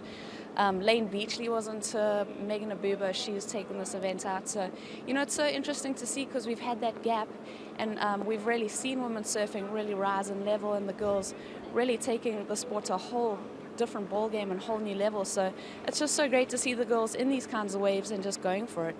Really exciting to look back, Rosie. Who was the most intimidating surfer to compete against back when you were on tour? I think competing against Lane Beachley was pretty intimidating. I mean, she has 7 world titles, but just as a person, she was a tenacious competitor and kind of vibed you in and out of the water, which was kind of weird to come up against when you're a 19-year-old kind of grom frothing. And she's one of your heroes that you look up to and you're getting vibed on the beach. But still, I mean, I have so much respect for Lane. And like I do all these girls that are on tour now, just watching the younger group, like you said, Steph Gilmore is the oldest girl on tour, 26 years old, 5 world titles. I mean, that's kind of incredible. Pretty amazing, Rosie, as we watch Malia Manuel now on her backhand, snapping back to the pocket, coming off the bottom, using the lip well. Nice approach, showing her power and control. Great inside connection, throwing a nice fan, picked a smaller wave on that one and executed multiple change-ups to the inside pots. Yeah, I like it. You know, the girls aren't catching a lot of waves, so Malia just deciding to get one of those nice little ones and really did tag it a bunch of times. You can tell she started to find her rhythm towards the end of that wave. You know, I say a small one, it's still double overhead. And she tags a nice little turn there, racing down the line. She wants to make this one count because there's not a lot of time left on the clock. She's holding a 3.67 and a 2.17 that she's going to replace and increase her lead over Paige Harrop. Nice turn there on the inside. And as I said, not one of the bigger waves, but really did make that one count, Joe. Solid approach and a great decision for Malia Manuel, who seems to be able to master every lineup on tour quite well. Everyone's been really impressed with her wave selection during the free surfs and just changing it up, rerouting her game plan to find a wave that she can really tee off on. She can find waves like that without a problem, Potts. She can, you know, she's great positioning. You can see how shallow it is there. Where Malia is, and having a look at this one. Paige Harrop with a clean drop, big bottom turn, set up work under the lip. Deep off the bottom once again, and Paige will hold the rail all the way back around to the whitewater. Big section approaching, and she'll hop out. Paige has 3 waves so far, and she's looking to better a 2.10 with that one. Yeah, it's a little bit of a low-scoring affair at the moment. Conditions proving to be very tricky as Paige gets absolutely hammered by that wave. You know, when you're paddling back out and those waves unload on the reef in front of you, there's not a lot of water to, you know, cushion you from hitting that bottom. So Paige just needs to come in, see where the jet ski is. That's where you want to be. It's really hard to get picked up where she is. So she's deciding to take these waves on the head. It's going to use a lot of energy. You can see Glennon Ringrose there jumping over that wave, trying to get Paige on the back of the jet ski. And now Paige finally trying to get close to the sled. She's digging in to grab a hold of it. There's another wave approaching. Baringa is going to hang in there, and he'll pull her out of there at the last minute. Her board's flying off the sled. Wow. And she's going to have to hang on. Looks like she's still pulling her board. Yep. And they're okay. Get up on that ski there, Paige. Wow, that was a very tricky situation there. You know, a lot of the girls wouldn't have practiced these pickups a lot, you know, in these critical conditions. So that's very scary, very daunting in its own right. Oh, pressure is on, especially for the driver as well, to make sure they get them out to safety. They have long days out there at sea, and they're always under pressure, but they're some of the best in the whole world. And Ringa is an absolute charger. He always packs his big board when he comes out to the channel every morning. Well, you know, these guys they're all great surfers. They all know how to handle these kind of conditions. And Glendon Ringrose is one of the best at it. You can see how calm he is, you know, just getting Paige back out, racing down the line, and yep, there we go, back to safety. So tricky stuff here for the Water Patrol, but as we say, these guys are hired for a reason. They are the best in the world. That's right, and speaking of the best in the world, we start talking about the past champions with Rosie Hodge as we take a look back in Fiji Pro history. Back in 01, it was the Hawaiian Megan Abubo, former Triple Crown champ, dominated this event. Melanie Redmond-Carr a couple times, 02 and 06. You mentioned Kayla Kennelly, who's still fearless to this day, and former world champion Sofia Milanovic was able to go back-to-back in 04 and 05. I'll tell you what, Sophia's, you know, she packs a punch. She's such a powerful little surfer, loves these big, gnarly waves at Cloudbreak, and I remember watching one of those finals, and I mean, she was pulling into some crazy 6 to 8 foot barrels out here at Cloudbreak, so definitely not scared. It was fun to watch back then. Sophie also had Tahiti on tour, loved the backhand approach, and able to get a world title for South America. As we're looking at the time, we're almost at the final minute to square off our quarterfinals. Paige Hareb needs a 4.68 to take out Malia Manuel. Malia was able to get a 4.83 on a smaller wave, you know, still considerably solid, but on a day like today when you're seeing 15 footers, she was able to adjust her game plan, found a wave that was just going to rifle off down the line, and she has the lead. Well, we'll see what happens with just 55 seconds on the clock. Smart surfing from Malia, you know, just realizing that, hey, the big ones are washing through. They're definitely not the ones to get, so I've got to readjust, plan B, try and pick off a couple of smaller ones, try and post some scores. That she's done, a 3.67 and a 4.83. Not big scores, Joe, but I tell you what, and sometimes you don't need those big scores. You just got to do enough to win. So 30 seconds for Malia to try to get into another quarterfinal. We saw her start off this season with 3 quarterfinal performances through the Australian leg, from Snapper to Margaret's to Bells. This one's going to be a different story because she had a lot of matchups with Carissa Moore, and now this one, if she continues, she'll go on with Joanne DeFay. Malia still with priority with 10 seconds to go. Do you think Malia's breathing a sigh of relief if she makes it through and finally doesn't get Carissa? Yeah. I mean, they've had each other that many times this year, but tell you what, Joanne DeFay's no slouch. She's gonna surf really well out here. She feels at home in these gnarly conditions. She's very impressive throughout this event so far. We hear the horn, and that'll do it for round 4, heat number 4. The Hawaiian stays alive, and we lose Paige Hareb from the event. Quarterfinals time coming up next to the Fiji Pro. We'll bring in Pat Parnell and Ross Williams for the call.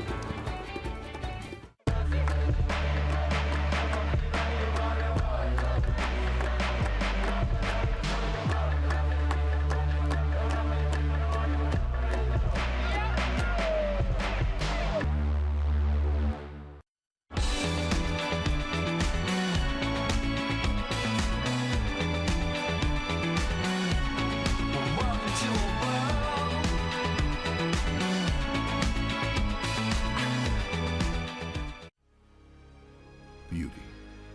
A million forms of expression. We have seen beauty, and she is power.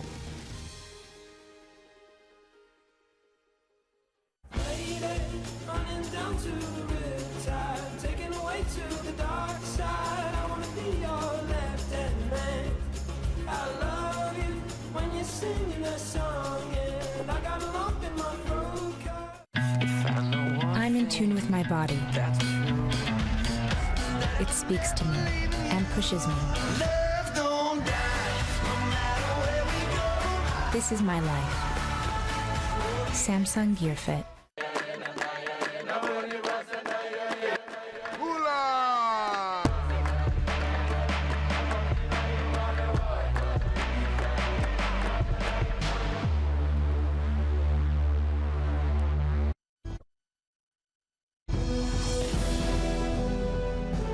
She's a really confident surfer, and you can imagine why. I mean, she has 5 world titles. I look up to her a lot. I really enjoy watching her surf. She has the most beautiful style. The more I match up with her, the more I realize that I really have to put on my A game, or like really surf as best as I can. Otherwise, it's not going to work out. So, next one that's coming up, I'm just going to give it my best.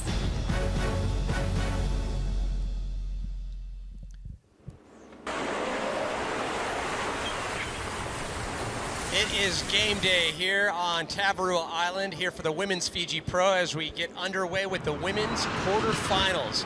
Five-time world champion, current number 4, Stephanie Gilmore, up against Bianca Beitendog. A very powerful backhand attack, but as we've seen so far in Fiji, also a threat on her forehand. As we get ready, Pat Parnell along with Momentum Generation, Big Wave Charger, Ross Williams in the booth. And Ross, a lot of excitement, a lot of activity, and a lot of energy in the water. As we look out the back, both surfers open priority right there as Bianca taking full advantage of that first exchange. Some big wrapping turns and making good use of that inside section. And she'll do a quick kick out. So right out of the gate, a good wave exchange, but both surfers hungry. Yeah, that was interesting there. Nowadays, you know, I love the leniency of these interference calls. You'd think right away Steph Gilmore was in front of Bianca, that's going to be interference, but maybe not the case. I'm not sure she hindered with any scoring potential, so that we'll have to look and see what happens there, but I'm thinking there's going to be a no call. It did not impede the forward movement on that. Now priority sitting with Stephanie Gilmore. Stephanie Gilmore, we talk about just her dominance. Everyone that follows surfing says she changed surfing when she arrived. Little different story in terms of her trying to get a title last year. Her worst year ever on record, and it said it rattled her a little bit, but she's come back this season. She's re-engaged, and she wants a title. She grabbed the win at Snapper, but as we can, I think, safely say, getting a world title nowadays a little more difficult as we look at Bianca Beitendog's stats. Started off the season strong with the second place finish up against Stephanie Gilmore at Snapper, and then consistently, slowly has gotten worse. Coming into this, the 5th stop, a 5th at Margaret, a 9th at Bells, and a 13th at Rio. Yeah, she's cooled off a bit, but Bianca is a great surfer. In my eyes, she's been one of the standouts so far here in Fiji. She's really been keeping her board on rail. I believe that extra height, you know, her physical ability to get her board knifing through the water has been showing. So Steph Gilmore is going to have her work cut out in this heat. In terms of the comparison and contrast, I know you've always been a big fan of the style and grace that Stephanie Gilmore has, but in terms of comparing Steph directly to Bianca, what are the differences, the strengths and the weaknesses between the two? Well, obviously, you know, Steph Gilmore has all those world championships to pull from. That's going to give her a lot of confidence, thinking, you know, possibly going into these heats, I should win this heat. And we know how much that weighs into all that confidence that between the ears goes a long way. That being said, Bianca has been throwing some of the strongest turns we've seen in this event. I would say Stephanie Gilmore has a slightly better technique. She gets really low to her board and does some of the most beautiful surfing there can be done on the women's tour. But Bianca, with that power, we'll see if she can get an edge over Steph. And we saw the matchups there with Stephanie Gilmore versus Bianca. Interesting, the last two, Steph having the edge, and then prior to that on the third one, though, in round 1 at this year's Snapper, Bianca taking Steph down in round 1. But then, of course, Stephanie getting the edge in the final, and that's the one you definitely want to win. So a bit of a lull as we check in with Rosie Hodge, who's with a local legend and quite the man about Tavarua Island, Chief Druku. Rosie? That's right, Pat. It's not often that you get to sit next to a chief, and we've got Chief Druku with us. And Chief, you know, it's been over 8 years since we've welcomed the girls back to Tavarua, and seeing the girls compete here in Fiji, how special is that for you to see them back here on your island? Yeah, it's very special for the women as they come back. Now you see 8 years. Now they're coming back to make to Tavarua. So good for Fiji, especially the island of Tavarua is very good. I love it. Thank you for coming back. Thank you so much for welcoming us. I know the other evening, you know, we had the carver ceremony, we had the traditional dancing and the ladies singing for us. How special is that, you know, the way that you guys welcome us? It's always spoken about the Fiji culture. It's really warm and loving. Yeah, we're very special. We show our culture to respect the people they come to Tavarua. That's why we make the ceremony to welcome them in a traditional respect way. So That's why we make the ceremony last time. Thank you. And you know, we saw the girls drinking the kava, and it's sometimes the first time that they have this traditional drink. You know, there's some funny experiences in the girls' first time kind of having that traditional drink. Yeah, that's our special ring in Fiji. But look ugly. Look mud water. So it tastes good. Good. That's our social drink in Fiji. Thank you so much. Chief Juku, thank you so much for your time. We'll keep you watching the event so far. I know that we said, you know, it's been 8 years since the girls have come back, and it's a whole new group of girls, so you've yet to find your favorites. So, yeah, you'll be watching very closely as we go into the quarterfinals. Yeah, I will be here to watch the quarterfinal. So I feel good to see the girl in the island. So, good. Chief Juku, well, thank you so much. We'll let you watch the quarters and find your favorites and pick your favorites, and he'll be watching very closely. Back up to you, Pat. Thanks, Rosie. It was awesome to see Chief Druku just eyes affixed to the set in the bar watching the earlier rounds before we got into the quarterfinals. And speaking of all things kava, you had those crazy kava dreams first time you drank the kava ceremony? Yeah, it's definitely, you know, got an interesting taste too, but I love it. It actually makes you feel, okay, now I'm in Fiji. Yeah, lawn trimmings and tap water, very similar vibe right there. Scores have dropped for Bianca Beitendog, that first wave, 8.17. So in terms of setting the bar, the judges have done that. Now Stephanie Gilmore, she pulls in. Can she come out? We do not. Oh, so close on that. You saw that line she took. For a second there, didn't it look like she was right on track? Just behind her, Bianca Beitendog finds a third wave in the exchange. Not as much vertical on it. You can see Stephanie Gilmore pulling out the back, thinking that she's going to pull in, but opts, and she is off. Wow, that was extremely impressive there from Stephanie Gilmore. I love the way she took her time and just absolutely packed this huge barrel. You can see it right here. She's absolutely waiting for this barrel to pitch over her, and she's slotted so deep there, just a little too deep, in fact, and she gets swallowed up. You can see right here, she's wiping off that speed. She's not in a hurry. There she grabs that bottom turn. Look, it's so casual. Grabs the rail for good measure. Just a touch too deep, Pat. You know, that inside whitewash ball in the barrel consumed her, and she wasn't able to fly out. That would have been a perfect 10, no doubt, had she come out. Bianca just behind her, a little wobbly cut back there, trying to set up that inside. Because that first wave was so much bigger, you can see the whitewash going up the face, and that wave not allowing her to do much, so she goes for the needle jump.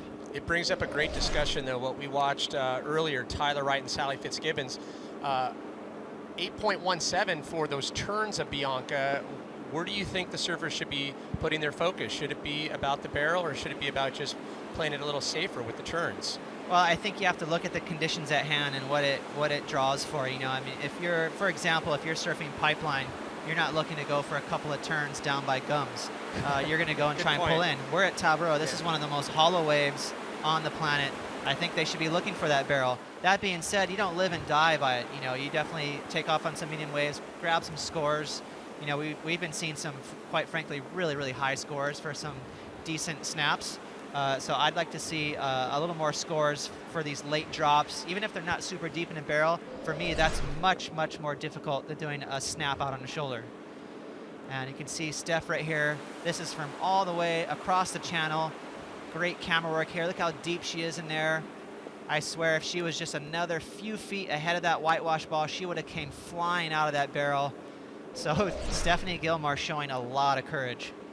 Well, it's great to see you know, the girls pulling into the barrel, and a big salute to Tyler Wright. She got the bar to their feet this morning in terms of her performance. I think that really set a great tone for today's event. Tyler Wright went out yesterday with a lot of the guys in those challenging conditions, but not afraid to pull into the barrel. So congrats to Tyler Wright on a great performance. Unfortunately, didn't get the nod from the judges' side, but amazing surfing across throughout the entire rounds of today, as we check in with Todd Klein with the injury update regarding Malia Manuel.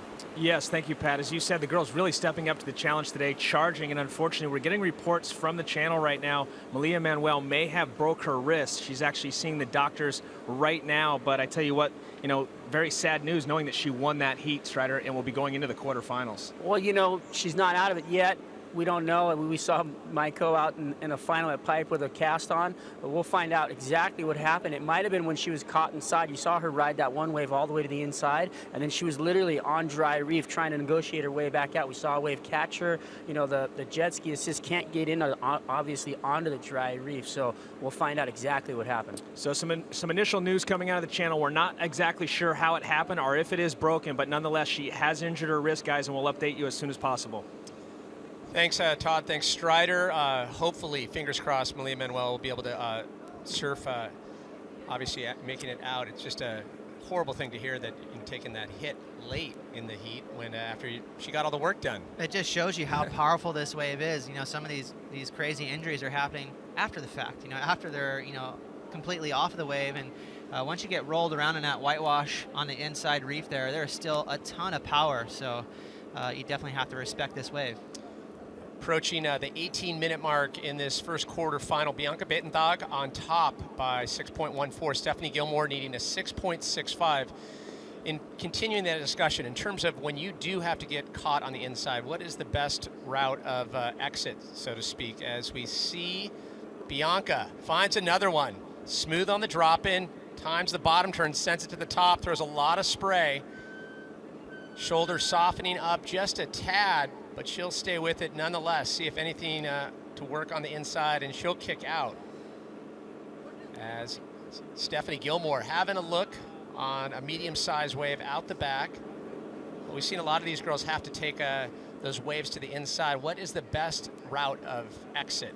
Well, I'll tell you what, right now during this competition, they have the luxury of having Kai Garcia or some of the other guys on the jet skis to pick them up. So I'm going to surf much more aggressive than I would normally if I was surfing out at Cloudbreak without the help from skis. That being said, you know, so normally when you get cleaned up inside, it's going to take you all the way through that shallow reef, maybe even possibly into the lagoon, and it's a good 15-minute excursion. Right now, if you get cleaned up by one or two waves, instantly those jet skis are going to be on top of your back. You jump on that boogie board in the back of the ski, and you get zipped out to lineup. So for me, I'm not worried about getting cleaned up. I'm going to surf as aggressive as I can. Well, you say 15 minutes. Depending on the surfer, that's a day trip for some people. Still more to come here from the Women's Fiji Pro. Bianca Bittendog, 5-time world champ Stephanie Gilmore in the water.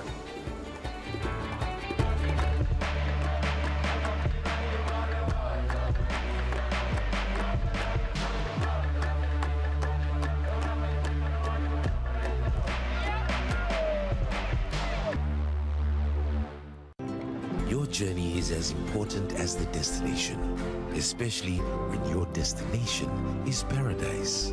Welcome to Fiji Airways. This is exactly where you should be. I can capture life in a blink. I can download the world in an instant. I live carefree. This is my life. My life powered by the Samsung Galaxy S5.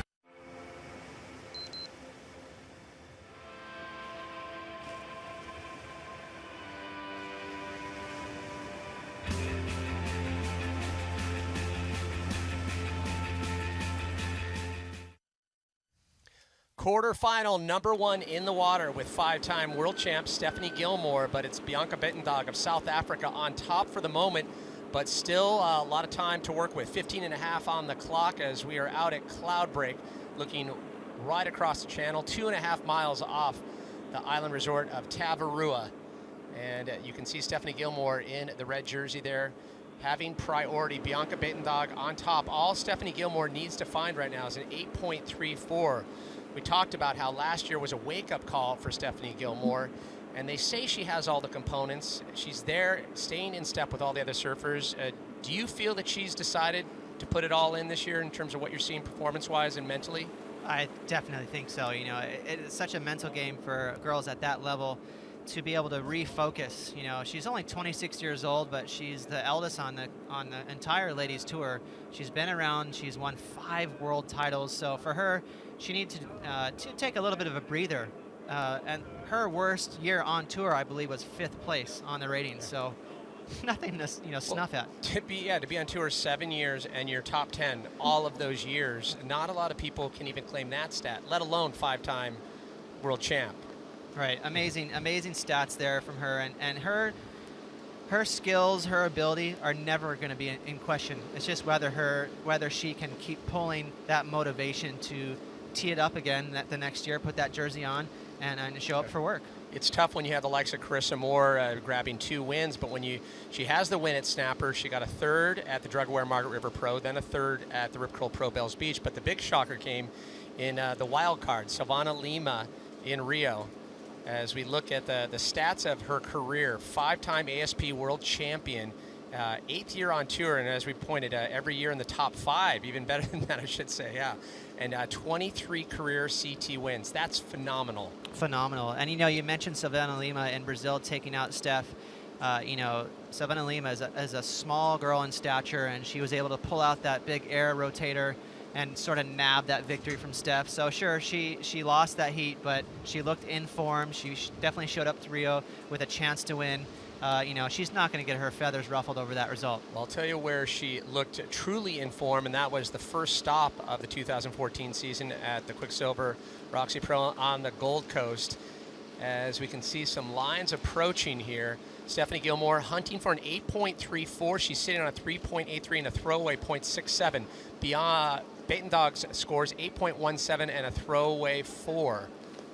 We'll call them 4 a throwaway, but it is her low score. Well, the 8.17 from Bianca was nice surfing. She did a couple clean carves, but for me, the scale today in general is rewarding turns pretty heavily. So Steph should keep that in mind. Well, Bianca finds a quick one, drops in, air kick out, but out the back. Will she get it on the head? You can see just a wash through, and lots of white water, and Bianca will push through this. Stephanie Gilmore with priority, needing an 8.34. One thing to take note of, these huge wash-throughs, they're no picnic. They are not fun to get cleaned up by, but it's not the end of the world. Some of these big waves on the outside that break, they break so far out that by the time it hits you, most times it's a big whitewash ball. So you can definitely recover. You can see there on the inside where it gets hollow, that's where you don't want to get cleaned up. And is it one of those things, no matter what, every time you're at a Cloudbreak, you can expect to get one shocker of a whole down? Definitely, you're going to get pushed through again, but with these jet skis backing you up, it's not the end of the world. And Baton Dog finds another one, drives the bottom turn, stalls it out in a quick kick out. So we were talking about the great final that came down to kick off the 2014 season, and that is where Stephanie Gilmore started to find her flow early. Bianca Baton Dog throughout the entire contest looked on point, wavered a little bit, and then Stephanie Gilmore just turned it on. This type of style and technique from Steph really is nearly second to none. Carissa Moore has a touch more power, but it's so impressive how she really gets low to her surfboard, tweaks out. She has one of the best styles in the business, and really took apart this final. We saw Bianca all contest long do that snap right there, that 12 o'clock vertical backhand attack, but really it looked like she ran out of steam once she reached the finals. Well, all smiles for Stephanie Gilmore, once again adding her name to the coveted stairs of the clubhouse there at Snapper Rocks, and great to see that smile on Steph, and a great performance from Bianca Baton Dog. We talked about it earlier, how cool it was that Bianca donated her contest earnings to charity. Unbeknownst to her parents, didn't even know about it, by the way. Amazing. Yeah, they're like, okay. Yeah.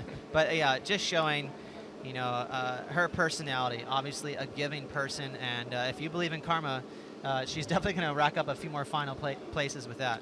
So in terms of where the girls are sitting right now, we've watched, a couple of different sections. Do you feel that they're in the best position scoring potential-wise? Well, the one thing they're concerned with are these wash-through sets.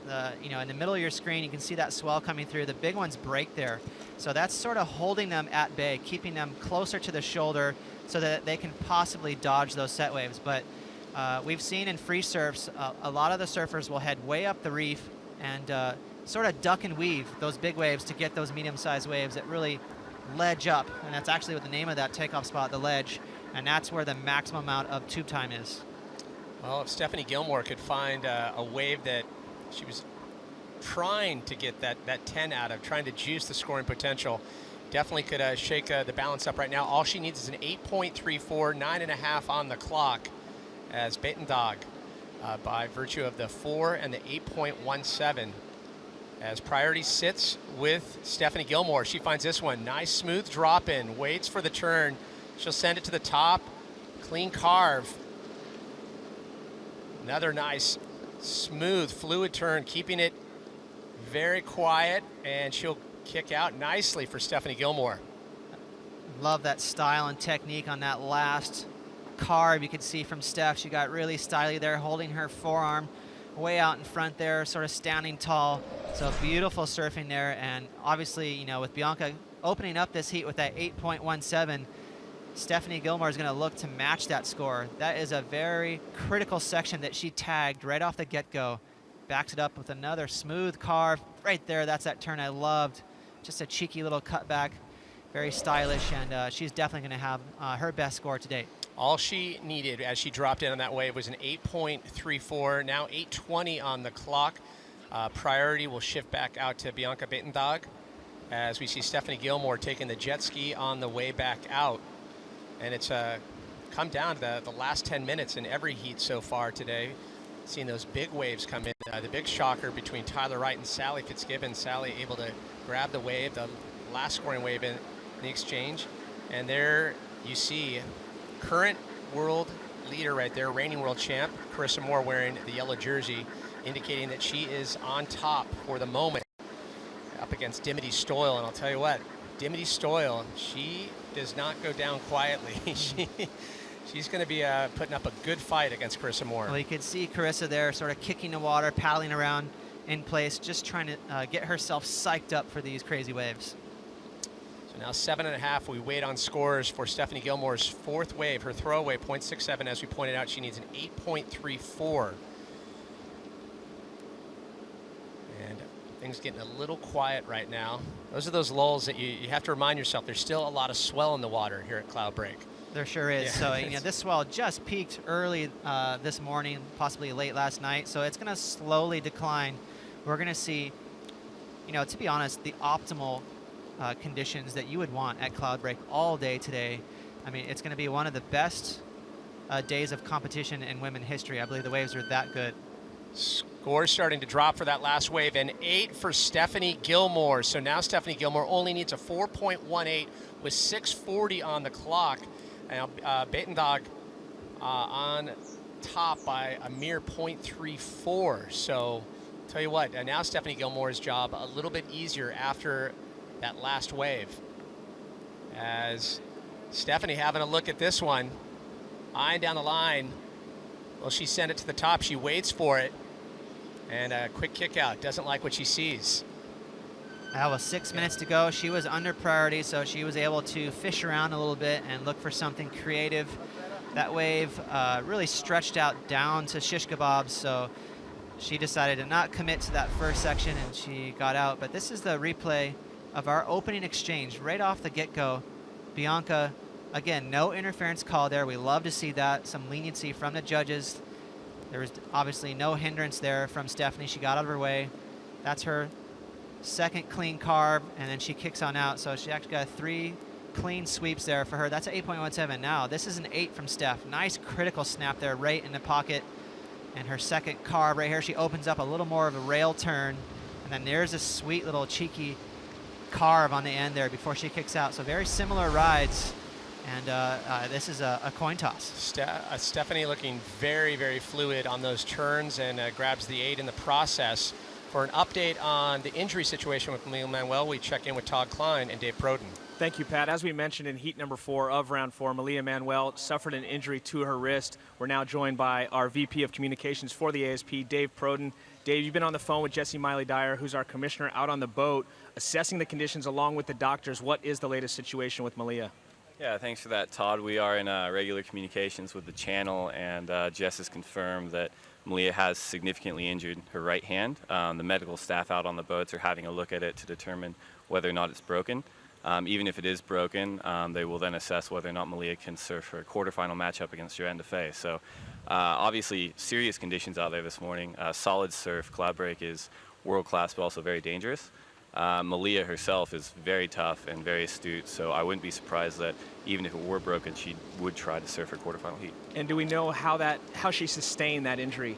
You know, we don't know yet. Obviously, her priority is getting treated by the medical staff out there, so we haven't gotten word whether or not that was falling on a wave or trying to paddle back out, as we saw Nikki Van Dijk was injured in that ladder scenario the other day. So again, serious waves out there, and we'll get more information when we can.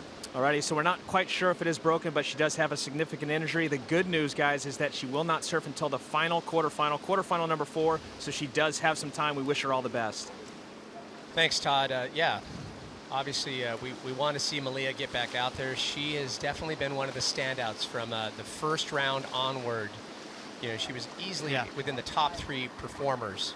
And, you know, she made it through her heat, but it wasn't a smoker in terms of scores, you know, so I'm thinking she's going to be motivated. So if she can get through the pain and the doctors advise her to say, hey, you know, it's okay, you're not going to further your injury, I think Dave Proden's correct in assessing that, you know, there's a good chance she's going to head back out there. So we'll have to wait and see how that progresses, but Malia is definitely a tough girl, and I guarantee she's itching to, you know, keep going in these great conditions. Well, back to the big story at hand here in quarterfinal number 1.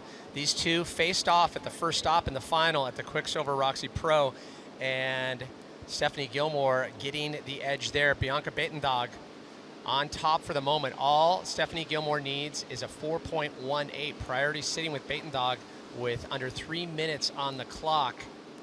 At this point, does Stephanie start to sniff out anything under the radar? As you can see. You know, the time is ticking down, and that's you almost hate needing to score like that. A 4.18 for Steph, you know, it's almost too easy as we see Bianca stroke in. Bianca utilizing priority. She'll take a medium-sized wave on the inside, driving down the line, big smooth carve on the top, and just making some use of some distance here. Good hit off the top, gets a little arrow coming back down, and she'll kick out, trying to get rid of a 4. She's sitting on an 8.17 as we hit 2 minutes. Now priority shifts back to 5-time world champ Stephanie Gilmore out the back. Wow. And it looks like Stephanie Gilmore likes what she sees. A little bit smaller wave, but something to work with. She sends it to the top, sends a big fan of spray on that one. Quick cut as she keeps it down the line, waiting for it to stand up, puts it up top again. Lots of foam on the inside, and a beautiful last turn to finish. Stephanie Gilmore, bravo on her patience on that, working it all the way to the inside. All she needed was a 4.18. I'm loving that commitment from Steph. You know, she's showing that extra gear that she possibly has over Bianca. Bianca, by the way, showing a veteran move by backing up that 4-point ride, and I believe she's done so, but right behind her was the 5-time world champ right here. Look how critical these turns are. I love this patient. Right here she showed a lot of patience by carving down and letting that bottom turn happen right there. And this turn's even better, getting vertical and airdropping off that turn.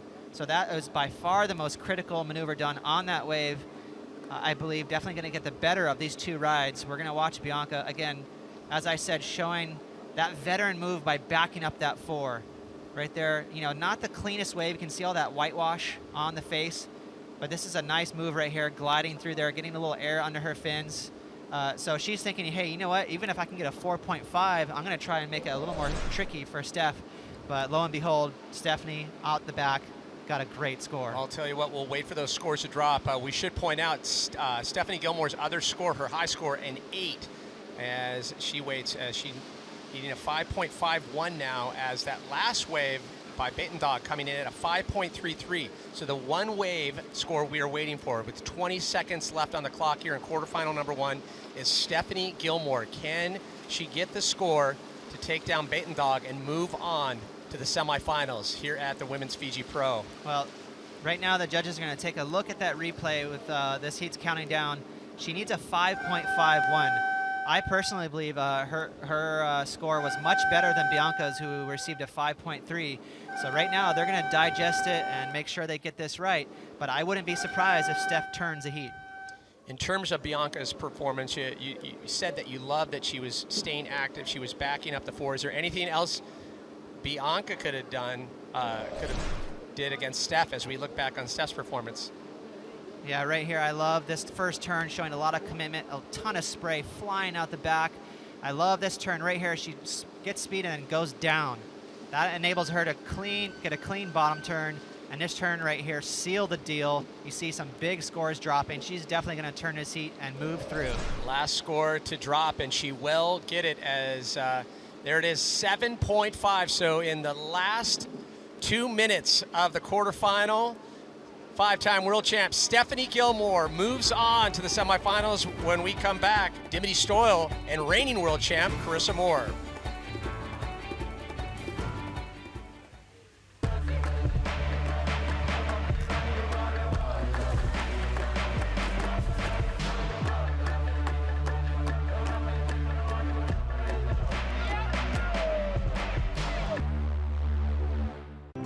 Your journey is as important as the destination, especially when your destination is paradise. Welcome to Fiji Airways. This is exactly where you should be.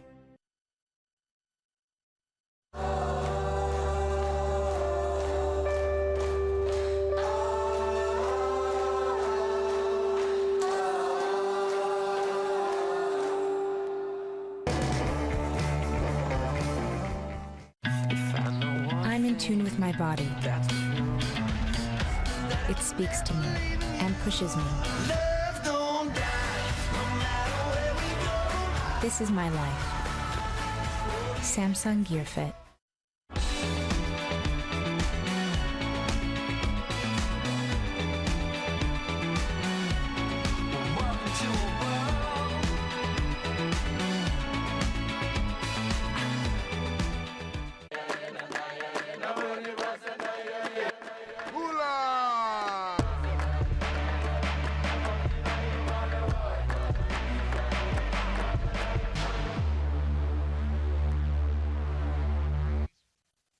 I meet up with Dimity Stoyle in the quarterfinals, and yeah, she's been surfing really well, really consistent, picking really good waves. You know, we could be surfing a little bit bigger Cloudbreak, so I think at this point, you know, it's just one of their personnel, just trying to pick the right ones and really perform on them. Stage is set. The stage is set for quarterfinal number 2. Reigning world champ, current number 1, Carissa Moore, up against the leader on the rookie side of things, Dimity Stoyle. You can't ask for a better matchup. Dimity Stoyle looking in form in terms of matchups previous. As we check in with reigning world champ Carissa Moore, finds her first wave in the exchange, a little bumpy on the drop, and it shuts down on her, as she'll take the jump off and look for the jet ski assist. As waves out the back, Dimity Stoyle now with priority. And I was talking in terms of the matchups previous, Dimity having the upper hand on the last matchup at the Rip Curl Pro Bells, taking down Carissa Moore in round 1. Yeah, this should be an interesting heat. You know, to be very honest, I believe Carissa Moore has been a little timid so far in this event. She definitely, you know, has a lot left in tank, we'll put it that way. She surfed strong and smooth, but not really cracking a lip as vertically and as critical as some of the other girls. So we're gonna see if she can turn it up here, and definitely if one of these girls can find that barrel, you know, that's when we're gonna see scores go through the roof. Are you a little surprised that there's been so much discussion about Carissa Moore having all the necessary components, the strength and the types of turns that she was doing starting at the Gold Coast, and you're really completing those turns, but are you surprised about that? I don't want to call it timid, but it seems like that's what you're alluding to. Yeah, definitely. You know, her performance yesterday at Restaurants, I thought, was solid. She's always going to be a smart competitor. She has great wave selection. She knows where she's at in the heat. She knows where her competitors are at in the heat, so she's a very good competitor. But in terms of her performance, you know, I keep saying I think she's got a lot left in the tank. We saw girls like Malia, even Tatiana, who are much more radical, throwing a lot of abandon, you know, getting that board up into the lip. So, you know, I'd love to see Carissa, you know, throw a little more caution into the wind and open up that extra gear that we all know she has. Speaking of reckless abandon, how about Dimity Stoyle? You've always been a fan of her approach, kind of staying on that back foot. Yeah, definitely. Yeah. Dimity's got that real carvy style. I like how she weaves back and forth. She constantly keeps her board engaged. So, you know, she could rack up some huge scores out here. But the waves are pretty big, and there's some barrels on hand. So we'll see where they go with their strategy. It was interesting hearing Dimity. She actually talked to Potts yesterday when everything was moving out to Restaurants, and she's like, Potts, what do you think I should take out there? He's like, grab your bigger board. Definitely Right. grab your bigger board. Yeah, Definitely want the size. It's smart. You know, we see a lot of the girls, quite honestly, who are, you know, they're not afraid to pull for some advice from you know, veterans like Potts, or they bring coaches. So I think it's good. Any information you can get from people to give you some confidence, maybe a little leg up on a competition, is a good thing. Well, Dimity Stoyle, the privateer between the two, a sharp contrast to Carissa Moore. Multiple sponsors. Reigning world champ, has had so much success. Carissa Moore on the world stage and the surfing stage since 8 years old. Dimity, the privateer, but if she continues on her charge, being the leading rookie, we would anticipate things to change for her professionally, because she's posted some decent finishes. The best so far of the year, 5th place at the Rip Curl Pro Bells Beach. Yeah, she's got a ton of talent.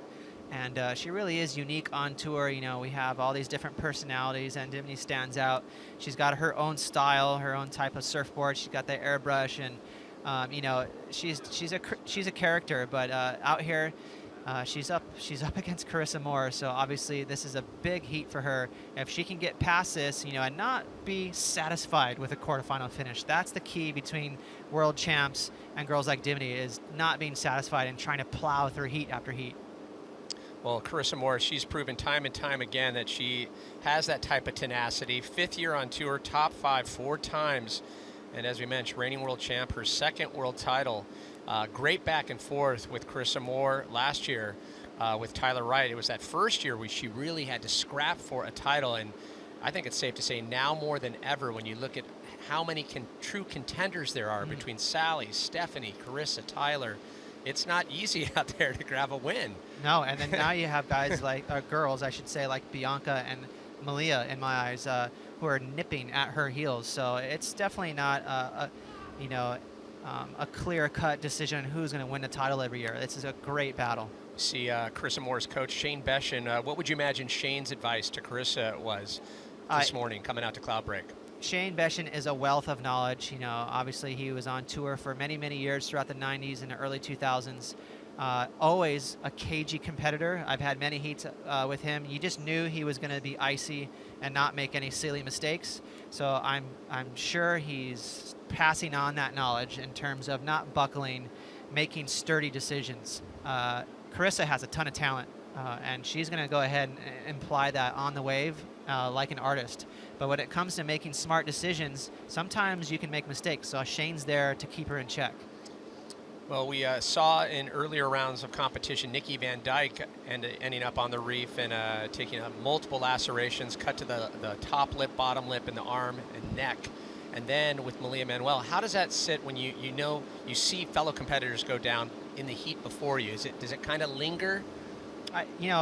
It sure does, and it's going to be in the back of their head. You know, just the vibe out there. There's so much energy. The waves are, you know, it's not the biggest waves these girls have ever surfed. I'm sure they've been out in some larger waves, but that energy of that raw power of being at Cloudbreak, it's infamous.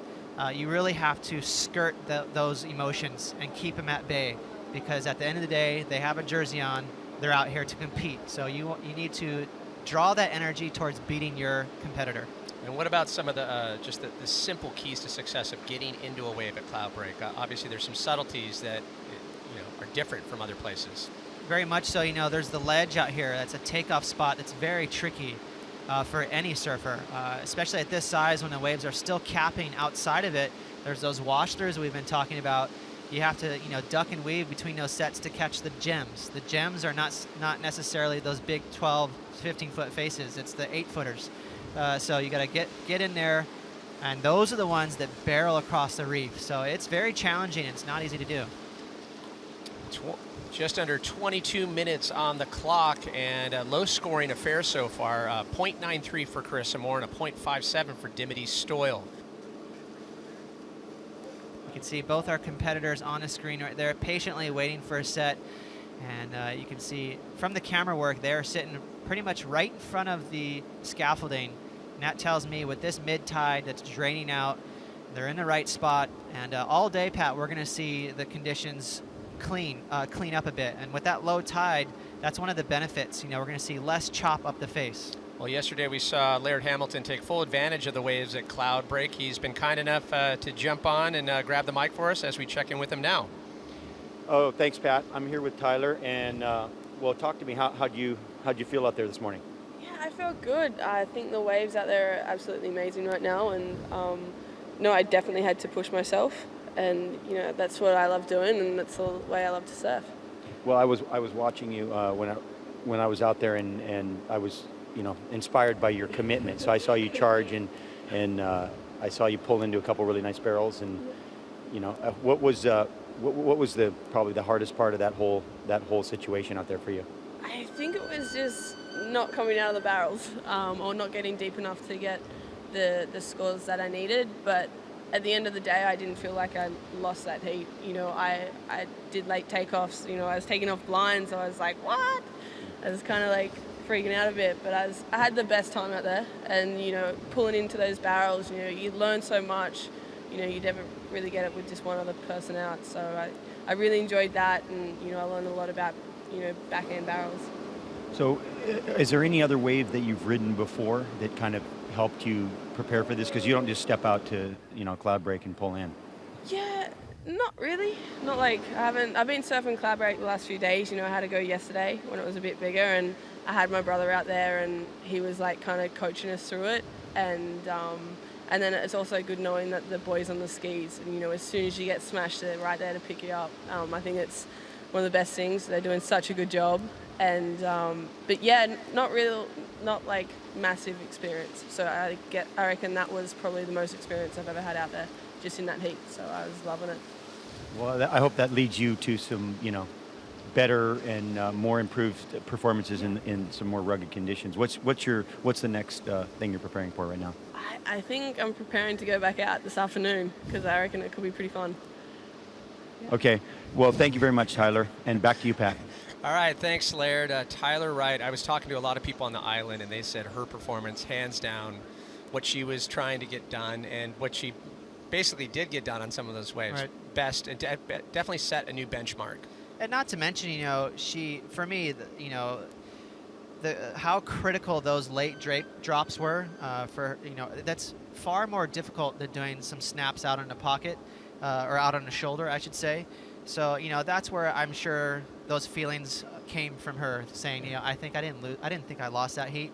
Not to mention, she pulled off a couple of clean, powerful carves to back up those two brides. So a bit of a bitter pill to swallow. Well, we jump back to competition. Carissa Moore taking a look at this one, really just buying some time to see if anything's going to stand up on the inside. And she'll kick out the back. Carissa Moore sitting on a .93 and a .63. Dimity Stoa has yet to catch a second wave.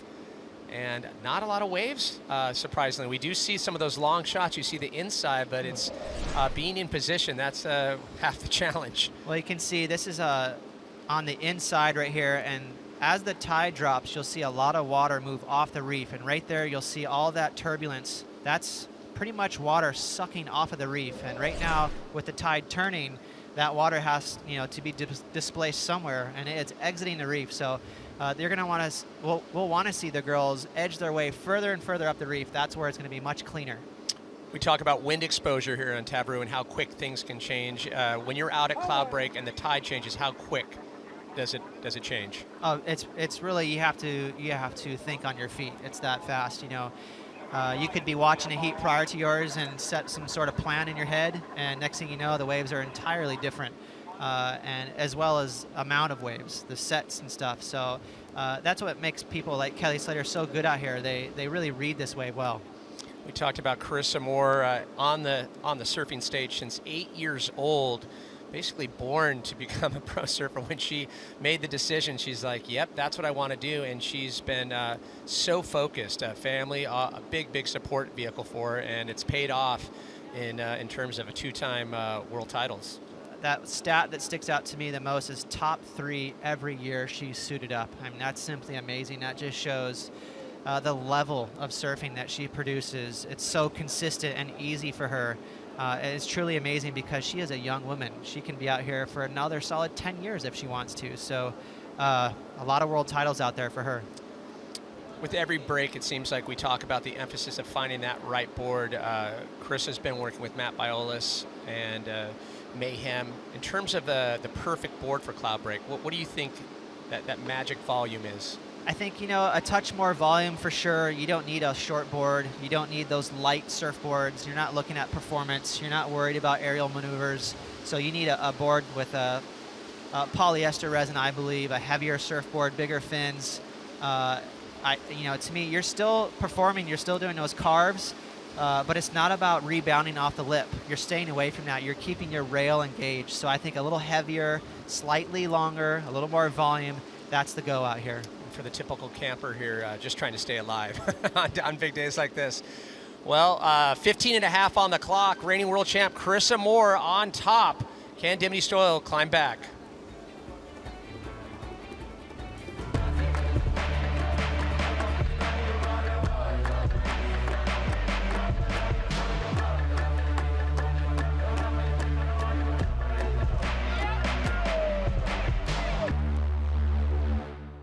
Waves for Water is founded on adventure, it's founded on surfing, it's founded on going out there and doing the things that you love and helping along the way. And nobody ever said that you can't have fun while you're helping people.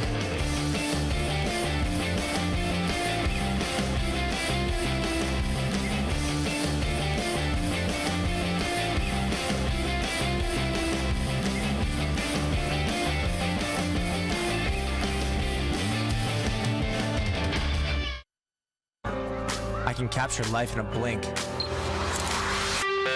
can download the world in an instant. I live carefree. This is my life. My life powered by the Samsung Galaxy S5. Beautiful Tavarua, Fiji, as we are in the midst of quarterfinal number 2. Reigning world champ Carissa Moore on top, albeit a slim, narrow margin. Dimity Stoyle leading the rookie charge for 2014. Has yet to grab a second wave. A very quiet quarterfinal wave-wise so far. Are you a little surprised? Yeah, you know, I wouldn't say it's so much their fault. We've seen the tide drop out right now. I think that's the culprit, and so they're waiting for it to settle. If anything, maybe they can adjust with their position in the lineup. You know, again, I mentioned earlier, with the tide dropping out, they might have to push themselves up further up the reef. It's got to be difficult, too, when you watch that first heat today. You're looking at Tyler Wright and Sally Fitzgibbons, those bombs that were coming in. We thought, okay, it's going to be on, but you deal with that tidal shift as Dimity Stoyle finds her second wave. Good size, but softens up a little bit. Well, it's stand up on the inside for her. She eyes down the line, able to get a nice soft turn on the top. Lots of bounce, and she'll look out the back, and behind her, Carissa Moore. Good size drop. Starts to stand up. As a quick downturn, stays with it. Another top turn, and not a lot to work with. So a big drop on that, but then just kind of didn't pan out for Carissa. Yeah, I really believe, you know, where they're taking off right now, it's towards the end of the reef, and that's causing them to only be able to pull off 1 or 2 turns before the wave finishes up. So you know, it's going to be tough going unless they can push themselves further up. We're going to have some short rides. So 12 and a half on the clock as we wait for scores. That last exchange, Dimity Stoyle only needed a 2.03. We definitely expect a better score on that last wave for Carissa Moore. She's sitting on a 0.93 and a 1.67. I believe this should be the best score so far in this heat. Setting herself up right there, a little check turn, and there's a carve. Again, this is the end of the wave, so you can see all that chop come into play, so it's not going to be anything too substantial. But at this time in the heat right now, we're at slim pickings in terms of scores. Again, Dimity at the end of the wave, you can see right there, it's already flattening out. She manages to get that little cut back and another turn right there. So sort of matching Carissa wave for wave right there. I'm not sure who's going to get the edge on that, but with 11 minutes to go, I definitely like to see these girls adjust to the lineup. Well, Dimity Stoyle, like as I pointed out, needing a 2.03 before that exchange. That compact style definitely suiting her in these powerful conditions. 5'2" from the Sunshine Coast, leading the rookie charge by virtue of the 5th place at the Rip Curl Pro Bells Beach, and prior to that 2 9ths. The throwaway for her was going to be the 13th at the Billabong Rio Pro. Well, I'll tell you what, if Dimity can somehow grab this win off of Carissa Moore, which is going to be a tall task, getting into the semis, well, that's that territory where, who knows, she could either feel really comfortable or get nervous. So this is could be a territory that she's not used to. So let's see how she absorbs it. Priority now sitting with Dimity Stoyle as we hit the 11-minute mark here in quarterfinal number 2, trying to get that coveted transfer spot into the semifinals. And scores starting to drop for Dimity Stoyle's second wave, and in the neighborhood of 3 as we'll wait for the other scores to drop, and similar numbers coming in for Carissa Moore's last wave. So a 3 for Dimity Stoyle, and last 2 scores to drop. A little bit better for Carissa Moore on her wave. And Carissa Moore needing a 1.91, and she'll get that on that previous wave. So she gets at 3.67. So now Carissa Moore jumps up to the top. Dimity Stoyle only needs a 2.35 with 10.5 on the clock. And you would think that's, you know, one turn and you're out if you can just find something, you know, potentially on the inside, those medium-sized waves. Well, you can see they're staying put to that shoulder right there, and I believe it's definitely, you know, them being a little bit wary of those wash-throughs. So it's going to be a matter of who can get the courage to muster up to go further up that reef and grab a longer ride. You know, who cares about getting a barrel at this point? I think whoever can open up and do 2 or 3 carves, they're going to, you know, put a huge score down. So let's see who can, you know, break that ice. Have to ride it out in these challenging, the ebb and flow, the tide changing here at Cloudbreak, but we anticipate things are gonna definitely improve as the tide starts to come in towards the later afternoon, potentially crowning a champion here at the Fiji Pro today. The big question, can reigning world champ Chris Moore hold on to the lead, or will it be the rookie leading the charge for the rookies in 2014, Dimity Stoyle, hunting a 2.35, and it'd be a massive upset if Dimity Stoyle were to take down Carissa Moore, and it would definitely shake up the standings. It would, you know, and that's going to give her a pretty solid advantage against the other rookies, as most of them have gone down. So, you know, as this heat progresses, it's still anyone's game. It's wide open, a very low-scoring affair. Next quarterfinal heat will be Laura Enever and Sally Fitzgibbons, and Laura Enever, no stranger to pulling into massive barrels. When the conditions are clean, Laura, she loves to, you know, find those kegs. It's a great thing to see. She's gutsy. You know, I definitely believe she will be, you know, not afraid to, you know, drop into some of those later thick waves and pull into that barrel, and that's what we want to see. And Pat, right now I see a couple of lines approaching. Let's see if these girls can get in position. 8.5 on the clock here in at quarterfinal number 2. Priority sits with Dimity Stoyle in red. Carissa Moore under priority. Catches the first inside section of this set. A little soft on the shoulder, but she'll wait for it, and she'll kick out now, have to navigate the wave behind it. Anything on tap for Dimity Stoyle out the back. She takes a look and decides no go. Now 8 minutes on the clock, and a rather mushy section on that. Well, you can see it right there finishing up on the shoulder there. So right now, Carissa Moore holding on to a very slim lead, but I tell you what, time is ticking away. And as this set marches through, there's that capper. You're going to see Dimity right here on your screen duck dive this sooner or later. There she is. She dips under that whitewash ball. That's no harm, no foul for her. But really, this heat is wide open, so let's see if she can, again, you know, go further up and get a couple turns done. Well, Dimity was very excited coming to Tavarua. We actually caught up with her and spoke to her about dealing with a place like Cloudbreak. I am really looking forward to getting some good waves out here. I've never surfed big backhand barrels, so it's definitely going to be out of my comfort zone, but I think that's what I'm excited about. I'm just going to challenge myself, and I'm just going to try and charge. I've been, just trying to feel the line up a bit and been practicing my barrel stance in the mirror. Love to hear that. Vanity check in the mirror, just working on your pick dog. Maybe she's been working with Brad Gerlach. I think he does some similar surf chi or something like that, where, you know, you surf on land just to get through some muscle memory there. So as funny as she was being, you know, that maybe that'll work. Well, 6:40 on the clock. Dimity Stoyle does have priority. As you pointed out, she only needs a 2.35 and a very narrow lead. Carissa Moore, if you told me this morning that the scores would be this low after we've been seeing scores in the 8s in the excellent range, I'd be a little surprised, but things going a little quiet. And as you pointed out, both surfers sitting a little farther in on the edge of that wave. Perhaps some more potential if they were to scoot up, and a good shot of the bar as some of the world's best in the house. Lakey Peterson watching some surfing there bar side. And a beautiful day here on Tavarua. Lana Blanchard and Ella Williams taking her first surf at Tavarua this week, trying to make her way out of the wild card position. Doing a great job, great performance. Expect great things from Ella down the road. Yeah, it's one of the few locations where if you lose, you're probably not too bummed. You're going to hang out and catch a few more surfs. It's so true. You don't see the bags immediately packed unless you have a real big shocker. And Malia on their screen there. That's a good sign. She's got her jersey on, and she's in heat 4, keep in mind. Quarterfinal 4 against Joanne DeFay. So just the fact that she's already in the water with a big smile, that's a great sign.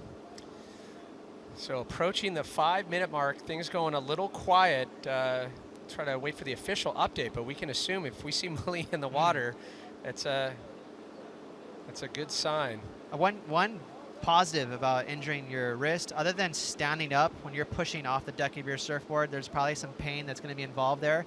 But once she's up to her feet, she's not going to feel that injury too much. So she'll be able to perform at a high level. 4:45 on the clock, and we continue to ask the question, how are you watching out there? Be sure to hashtag Fiji Pro as we check in with ADZ480, watching the girls tear up big cloud from the comfort of my bed as we check in with Dimity Stoyle. All she needs is a 2.35. Can she juice it out of this foamy shoulder? Just one turn and out. Better than a 2.35. Wow. That's the big question. Now under 4:20 on the clock. Well, the start of this wave looks nice. Pretty late drop there for Dimity, so showing a lot of control. And that's a clean little snap for her. And I believe she gets 2 turns in. There's the cutback. So 2.35, that's not a very high number. There's a good chance she'll turn the heat with that score. This is going to come down to the last seconds. Now priority, sitting with reigning world champ Carissa Moore. She's had an amazing season so far. 3rd place finish on the Gold Coast, then a win at the drug-aware Margaret River Pro, followed it up with a win at the Rip Curl Pro Bells Beach, and then falling 2nd to Sally Fitzgibbons at the Billabong Rio Pro. This is a big heat right now, Pat. I'll tell you who's probably paying very close attention is Stephanie Gilmore. You know, she's in that world title hunt. She might be pulling for Dimity, I'd imagine, at this point, because if she can squeeze through the semis and make it to the finals and grab a win here, this is going to be a huge result for her to get over on Carissa. And points-wise, too. It's incredible what it could do. It could definitely boost Dimity's standing. Oh, no doubt. Dimity's fired up. She's trying to go as deep as she can into this event. But, in terms of the world title race, this is a big result right here. In the last 3 minutes, let's see if that score comes in and turns this heat for Dimity, because I'll tell you what, Steph's going to be paying close attention. Once again, only needing a 2.35 as we wait for scores, and she will get it as we wait for the last score. There it is, a 3.83. Now Carissa Moore back against the wall, 2.5 on the clock here in quarterfinal number 2. Can the reigning world champ find a wave and grab a 3.17 or better? Wow, so there it is. You think, okay, 3.17, that's no big deal, but guess what? The waves are pretty tricky out there. There's a lot of water moving around. It's not a foregone conclusion that she'll grab that score. So this is big. Carissa's going to have to make the right decisions out there and grab that wave that produces a couple of turns. You saw Carissa Moore take a look at that inside wave. It just dredged and started to suck up on the inside. She does now priority sitting with Dimity Stoyle because Carissa made basically gave a serious challenge to that wave. Very interesting. So now that was a bit of a mistake from Carissa, as you mentioned, handing priority over to Dimity Stoyle. So now she controls the heat. She can sit right next to Carissa and make sure she grabs any wave she wants. That's her choice. And that's not what Carissa needed at this time with just a minute and a half left. This is huge as it unfolds here at the Women's Fiji Pro. Current #1 reigning world champ Carissa Moore, now a minute and a half on the clock. She is under priority. Dimity Stoyle leading the rookie charge so far this season. Carissa needs to find something as we get closer to the last 60 seconds. Both surfers right on top of each other. You can see Dimity right there. She's further out than Carissa Moore, so she's going to paddle in to sort of shadow Carissa, stay right next to her, shoulder to shoulder, keep close company, because with 1 minute left, she can take any wave she chooses. Now under the 60-second mark here in quarterfinal number 2, you can see Carissa Moore trying to take a look at something under priority. Will Dimity let this wave go through? She's a little too far out behind Carissa. Carissa scrapping, trying to get into that, and not much on offer with that wave. As now hitting the 30-second mark. Good shot up the point. As you can see, a lot of activity still coming through. I don't care what the wave looks like. This next one that comes in, she has to keep Carissa off, and she didn't. 3.17. That's what she needs on this wave. Can she find it? 2 turns. Was it better than a 3.17? Very, very questionable. That was a small inside wave. I mean, for what's on offer out here at Cloudbreak today, that was a small wave. She managed to do one pretty solid, exciting floater on the inside reef. I question whether that's enough to turn this heat. They have to look back. They have to look back at those the waves with a little bit more size that garnered 3.83, 3.67. That's what they have to go back and compare and contrast. Okay, again, the key thing to take note of is the size of this wave. This is a small one on the reef. Nice check turn there, and a second snap. Got a little airborne, so that made that second maneuver pretty exciting. But it was nothing over the top. As we see Dimity outside, and she gets a clean wrap right here to start off that wave, and then a second snap. This is a 3.83, so that was a big wave, 2 nice snaps. So for Carissa to need a 3.17, kind of a tall order.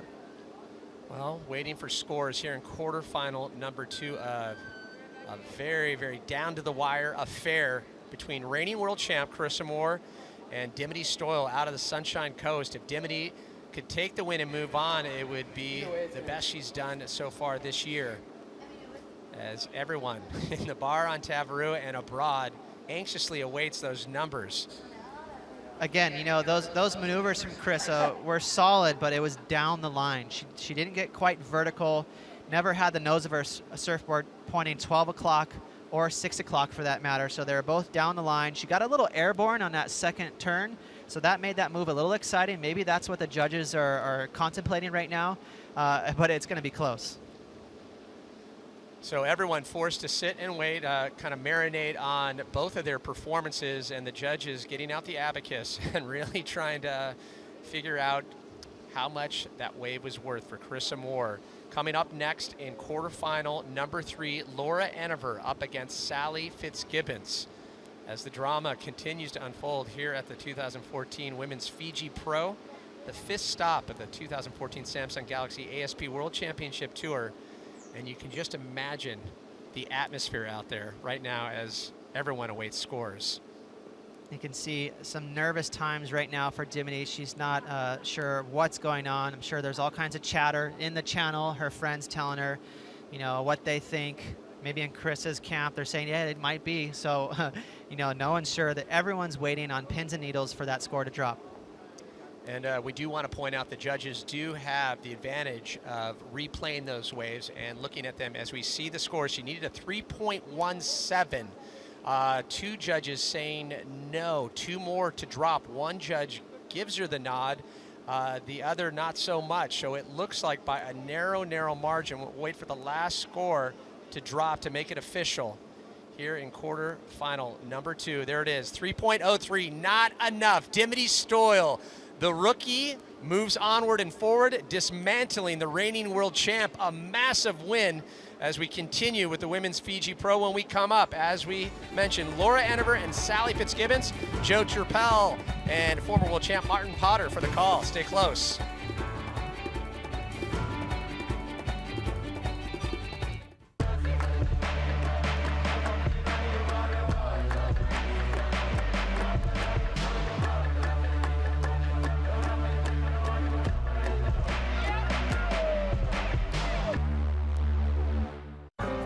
I can capture life in a blink. I can download the world in an instant. I live carefree. This is my life. My life powered by the Samsung Galaxy S5. It speaks to me and pushes me. This is my life. Samsung Gear Fit.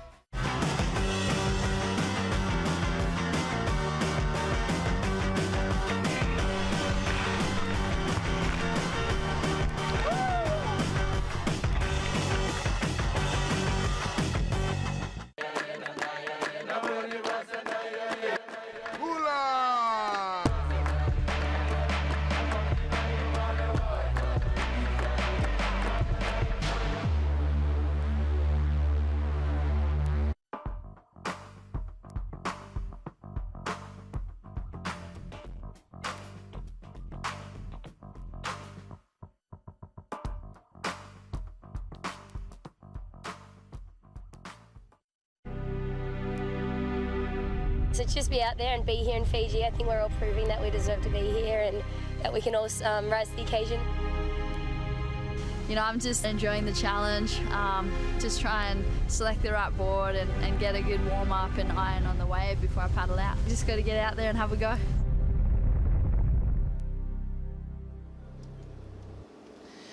As we come back to the quarterfinals, Dimity Stoyle from the Sunshine Coast provides the biggest upset of the season, taking out Carissa Moore in the heat previous as the action continues with Laura Enever and current world number 2 Sally Fitzgibbons heading out to Pumping Cloudbreak. Joe Chappelle alongside former world champ Martin Potter. As we move on, a lot of heat in the lineup right now. Sally is going to get a quick start. Drops down to the bottom. Nice size on this wave. She'll jam it perfectly in the pocket, holds out her bottom turn, and now eyes out the lip. Nice completion off the top for Fitzgibbons, and she'll carve back to the source on the third maneuver, and she's out of the gates with a lead just 2 minutes into this heat. Yeah, that was a great start for Sally. A couple of critical turns there, late drop, putting that board nice and vertical, and you can tell she's getting more and more comfortable with that board. The first heat this morning, she looked a little awkward, but since then she's really cranked it up and found that sweet spot. And she is opening her account with a pretty good wave, Joe. So far, we're starting to look at the semifinals start to stack up. Laura Enever and Sally Fitzgibbons to try to get into semifinal number 2. Joanne DeFay, Malia Manuel coming up next. And we heard previously that Malia ended up hurting her hand in her heat before. We hope that she's going to be able to compete in this very next heat as we go back to the replay of the first wave. Yeah, nice solid wave here. She draws off the bottom, beautiful turn. The lip was just resting on her shoulders as she dropped back down out on the open face. Another nice turn, and look at that, how late she leaves that. Free falling back down, so Sally is definitely starting to feel a lot more confident out here. See the water angle there as that lip just comes down behind her. Almost like she was going to try and get barreled there, but then decided to open up with another turn. So Sally Fitzgibbons starting to feel comfortable out here at Cloudbreak. And I'll tell you what, that board's looking pretty good under her feet. And a great start for Sally Fitzgibbons, a 7.17 as we dive into the career matchups with these two. 8 wins for Sally Fitzgibbons over just 2 wins for Laura Enever, going into their 11th matchup in a big quarterfinal heat. We've had Laura Enever in 11 quarters in the past, just with 2 conversions though. Both of those quarterfinal wins were both at Snapper Rock, Spots. Yeah, absolutely right. And Laura's just coming off an incredible heat. 18.84 two-wave total. So she's going to try and keep that momentum going. She took Sally down in round number 3. And she's going to try and find that winning feeling again out here. I tell you what, she loves these kind of waves, Laura. She's a charger. And she's going to attack it. You watch. She kind of has that freestyle approach. She entered that heat at Restaurants, having never surfed the place before, and got an 18.84 total, looking very comfortable in bigger conditions. She has her brother Chris here, who was charging out there as well yesterday and helping her out with her pig dog abilities on this crazy left-hander called Cloudbreak. Laura wants to get barreled as well. Sally packed a crazy closeout in her heat against Tyler Wright earlier this morning. Yeah, I was talking to Tyler, and she said it's so perfect out there. Really enjoyed that session she had. And that one barrel that she didn't come out of, Joe, that would have been a 10-point ride had she come out of that tube. But taking a lot of experience away, and she's got to hold her head up high. She's got to be proud of her performance out there this morning. So now 25 minutes, 20 seconds on the clock for these two. Sally Fitzgibbons in her 39th straight quarterfinal appearance on the WCT, which is pretty incredible as she's looking to move on to the semifinals, coming off a pretty big win You look at her the last couple of years. Back in 2011, she had 3 wins. 2012 down to 2 wins in the season. 13 was just 1 win in France. And then already so far with 1 win to her name early on in the season. You know, she's thrown her name in that mix of the world title conversation, that's for sure. She finds herself here in the quarterfinals against Laura, so she needs to try and keep that ball rolling. She needs to post another win or at least a finals berth. Keep in touch with Carissa, who's unfortunately just got beaten by Dimity Stoyle in that last heat. It was a low-scoring affair, but to tell you what, Dimity's a gritty little performer, and I tell you what, she surfed it, you know, was a low-scoring affair, but surfed it really well. Well, we've been diving into that story with Dimity versus Carissa. Before, it was just 3-woman heats where Dimity got her at bells, and earlier in this event.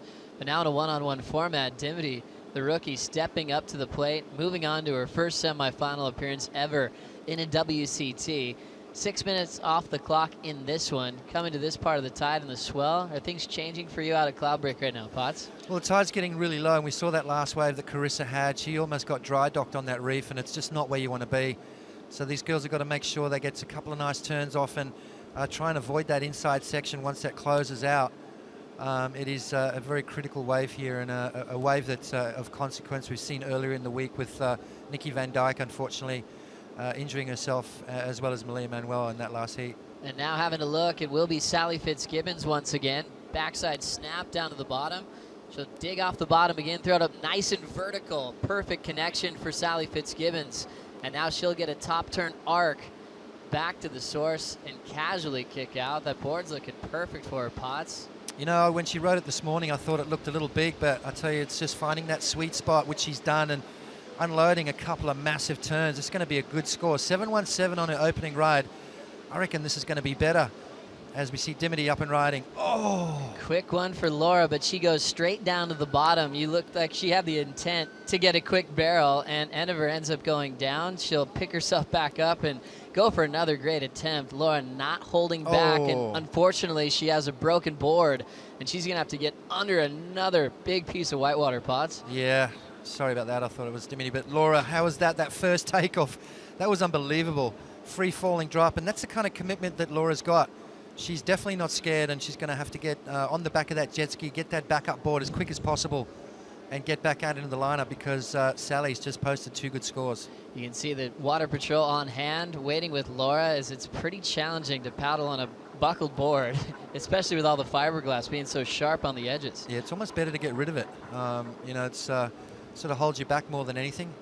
As we can see Laura jumping on the back of the jet ski there and avoiding that white water. Glendon Ringrose getting her out of trouble and into the channel there to get her back up board. And it was great, Potts, to hear from Tyler Wright after her last heat, and she was so quick to thank the Water Patrol. She was so impressed that every time she took off on a heavy wave and went down, she'd look up and Kai would already be there waiting for her. Yesterday she had to go on the big session in a free surf out here, and Kai was out there once again and said, "You are my first priority in this lineup," and made her feel super safe, and she couldn't thank them enough. As we see Chris Enever standing by, that's Laura's brother. Yep. Well, you know, it gives them a little bit more you know, security, a little bit more positivity, you know, to get that, knowing that someone's got their eye on you. You know, if you're going to charge, today's the best day to do it because you've got the best Water Patrol guys on hand. And we've got doctors on call as well. But I'll tell you what, Laura took some gas on that wave. That was a total commitment from her. And as she gets her backup board from her brother, she'll make her way back out into the lineup. I guarantee you she's going to continue charging, Joe. Well, it's been fun watching Laura surf this year on the WCT. She's really finding her feet to come back and gain a lot of momentum. She had a few years where she was putting so much pressure on herself, using a lot of different coaches, trying to work on theories, and she actually was turning surfing into too much homework, really, for her, and she had to fall in love with it once again, kind of relieve some of the pressure of herself to perform. And it seems like when Laura's smiling a lot, enjoying what she's doing in the lineup, she turns in performances like she did yesterday. You know, it's that kind of sport where, you know, if you're feeling good, you're happy, things are going good in your life, it shows when you hit the water. You know, the hard thing with surfing is it's their passion as well as their job, and it's a real fine line between taking it too serious. But at the end of the day, it is your job. You've got to, you know, make sure that your mind and soul and body and everything is in order. but also you've got to make sure you're enjoying what you're doing. If you're not, then you've got to reassess it. 7.10 for Sally Fitzgibbons, and she has got a 2-wave combo over Laura Enever at the moment, 14.28 2-wave total. Let's check out the waves. This was a 7.17, Potts. Yeah, nice little turn there. Just a little bit of a mistake there, but have a look at this. Total commitment, nice and vertical, free-falling drop there from Sally. And you can see the body language once she gets those shoulders going. And I tell you what, she's a confidence-type surfer where as soon as she gets her confidence up, she's going to be hard to beat. We see there Laura just throwing herself over the ledge here at Cloudbreak. And unfortunately, the board not handling that. A pretty heavy takeoff for Laura Enever. It turns into a 0.5 broken board. She already has her back up, and she's back in the lineup. She has second priority as Sally Fitzgibbons just methodically got her 7s out of the way. 7.17 and a 7.10. Having Laura comboed with more waves, rifling through our lineup. A huge Cloudbreak cavern setting the stage. Paddling into this next one, we will see Sally Fitzgibbons use first priority, waiting in anticipation for a pit. Little setup move, draws that line straight out the back, as that one won't affect her top 2. Priorities now with Laura. Yeah, it was that first wave that was the one, wasn't it, Joe? Now Laura Enever waiting, driving off the bottom. She goes down on the backup board on that first attempt. Yeah, I think that wave closed out. That was more of a, she ditched that. She knew there was nothing coming down the line, saving her arms and paddling straight back out to try and regather that priority. And a bright blue wave just rifling down the line. Sally Fitzgibbons takes a look, and that one will run through. Her last wave just a 1.33, but still has Laura Enever comboed right now. At this stage in the heat, Potts, Sally has 2 great 7s, similar scores. What are her intentions now with plenty of time to go? Well, she's got that 2-wave total. She's got to better her second scoring right at the moment, which is a 7.10. Every time she takes off, she should try and improve on that situation. Laura Enever's capable of big scores. We saw that yesterday. So a pair of 7s, it's, I'm sure that Sally knows it's not time to just kick back right now. She's got to try and keep improving on her situation and hopefully end this heat with priority. So, and minimizing any kind of opportunity that Laura may have. So a big moment for Laura Enever to try to make it into a semifinal. She's had 1 final appearance in her career where she finished runner-up to Stephanie Gilmore back at the Roxy Pro at Snapper Rocks a couple of years ago. A completely different formula here at Cloudbreak, and we'll see if she can make a big comeback. Now let's take a moment to catch up with Todd Klein. Joe, in the earlier rounds, we mentioned that Malia Manuel suffered an injury to her wrist, and now we're joined once again by Dave Proden, our VP of Communications. Dave, what is the latest? You've been in communication with the boat out there in the channel. The doctors have been working on her, assessing what's taken place. What is the latest, and will she surf? Yeah, absolutely. We saw Malia go down in her round 4 heat. We know that she seriously injured her right hand. Without the use of x-ray machines out there, we can't confirm whether or not it's broken or a serious contusion. But Malia is going to surf in quarterfinal number 4 against Joanne. The doctors are out there wrapping it special for her to maneuver. Obviously the right hand, that's the outside rail hand. So on a day like today at Cloudbreak, it's needed. So, but she will be surfing. And so when they wrap it, they'll obviously probably put some sort of a splint in there to stop the mobility, if you will. So if there is an injury, it can't go any further, basically. Yeah, absolutely. I mean, and I think Malia growing up on Kauai, she's very comfortable. She's shown all week out in these kind of open ocean reef waves. So, an injury is not going to slow her down too much. But Joanne, being from Reunion, she's no slouch herself. So quarterfinal 4 is coming up, and we'll see how Malia and Joanne do. It's going to be interesting to see how she handles it. I mean, we were talking about Michael Ho earlier and having a cast on his hand. It's going to be the same hand where she'd be grabbing the rail with. We'll see if she can pull a Michael Ho and still come through. Well, great news. She will surf Malia Manuel coming up in quarterfinal number 4. 82 pipe master Michael Ho is on the deck here. We'll see if we can get Rosie Hodge to get some insight on his experience with a cast surfing a heat. Stay tuned, guys. Thanks a lot, Todd, and great information. Malia Manuel is going to battle through the injury to surf solid Cloudbreak for a chance to possibly go into the semifinals. She casually, before she paddled out for her first heat earlier today, told Shane Dorian that she loves conditions like this, when it's wild and challenging. She was real honest about it. She wasn't trying to intimidate anyone or make a big statement. She just really thrives off conditions like this, and a fractured wrist, it's not even going to hold her back. No, absolutely right. She's a tough young lady, and she's going to get out there and chase it down. But, I think all the girls were really looking forward to getting some big stuff, just showing the world what they're capable of doing. They came here to ride big waves, and they've definitely got it. As we see, Laura, a late drop. She grabs the rail and pulls in and ditches it. So Laura Enova just finding it a little tough here at the moment. The timing's a little off, maybe a little rattled from that first wave, breaking her board, having to adjust now and get used to that backup. So I'm sure she will. There's plenty of time remaining, 14 minutes and 45 on the clock. But she's looking for a two-wave total of 14.28. Couple of sevens, Joe, and she's back in the game. Well, it's interesting watching Sally Fitzgibbons today at Cloudbreak. You see her getting her big numbers with turns on the open face, picking up really solid waves at Cloudbreak, but she's got perfect glide-ins out the back and really covers a lot of ground with multiple turns. Laura's taking off, going straight over the falls in a real hollow section. Do you want Laura to take off on a different part of the wave at this point? No, I mean, she's, I think she's a little deep on some of the waves she's going for, but at the end of the day, that's where you want to be. She wants to get barreled, and that's kind of what you got to do. You've got to take off late, grab that rail, and pull it up into the tube. So she's doing everything right. It's just, unfortunately, just not working out for her at the moment. Wave choice is really important too. You've got to make sure you're on the right ones. And we saw Steph get barreled just a little bit too deep, but Tyler as well. So she's just got to find that right place, and once she does, I'm sure she'll make it. Well, 13:40 on the clock. Sally Fitzgibbons leads with a pair of sevens. Laura still comboed at this stage. Coming up next, we talked about Malia Manuel dealing with that injury coming up into heat. Right now, we do have Michael Ho standing by with Rosie Hodge to talk about that story. So Hawaiians are hectic. We all know that, able to sustain injuries and then paddle out. A couple days later, Michael Ho, you did that at the Pipeline Masters in '82 when you broke your wrist. Malia Manuel has just broken her wrist. She's in quarterfinal coming up next. What kind of advice would you give to Malia? First of all, paddling is probably going to be the hardest part and getting up, but using your elbow might be a help right now because she doesn't have a cast or anything, so it's going to be a little tender. And yeah, just getting up is going to be what she's going to have to try and do. And you've sustained that injury in a previous heat. That's got to rattle you, and having to face that and then go back in another heat in the quarterfinals, it's a big matchup. How do you kind of overcome that challenge? For her, she's probably, all her adrenaline's just all in a big rush, so she probably doesn't even feel it. And if she's going out in a heat right now, I think she'll be all right.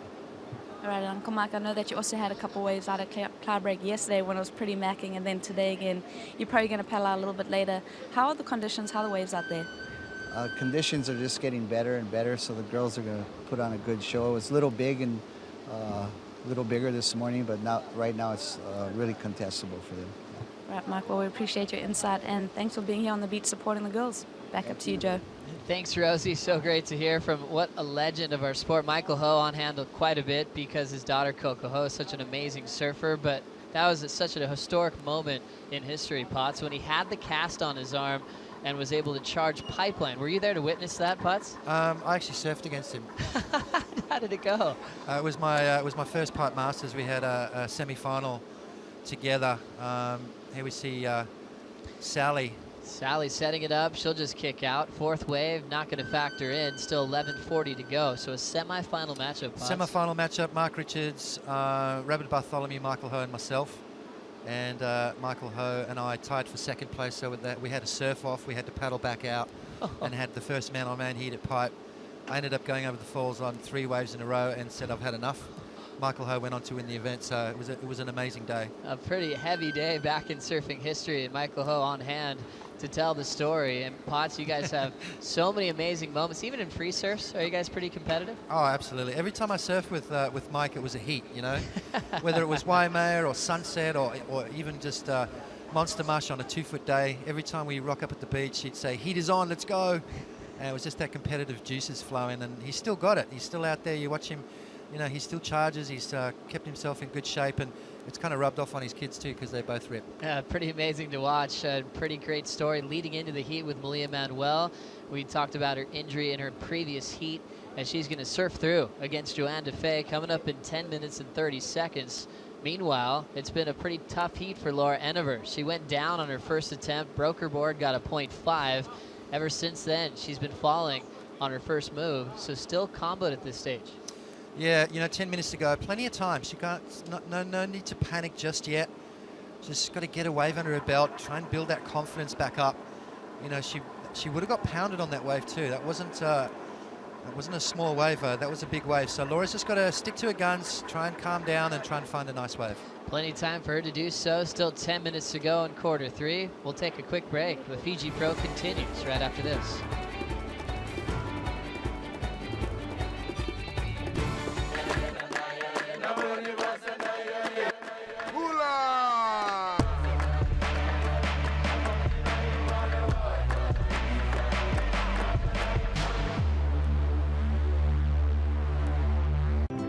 Your journey is as important as the destination, especially when your destination is paradise.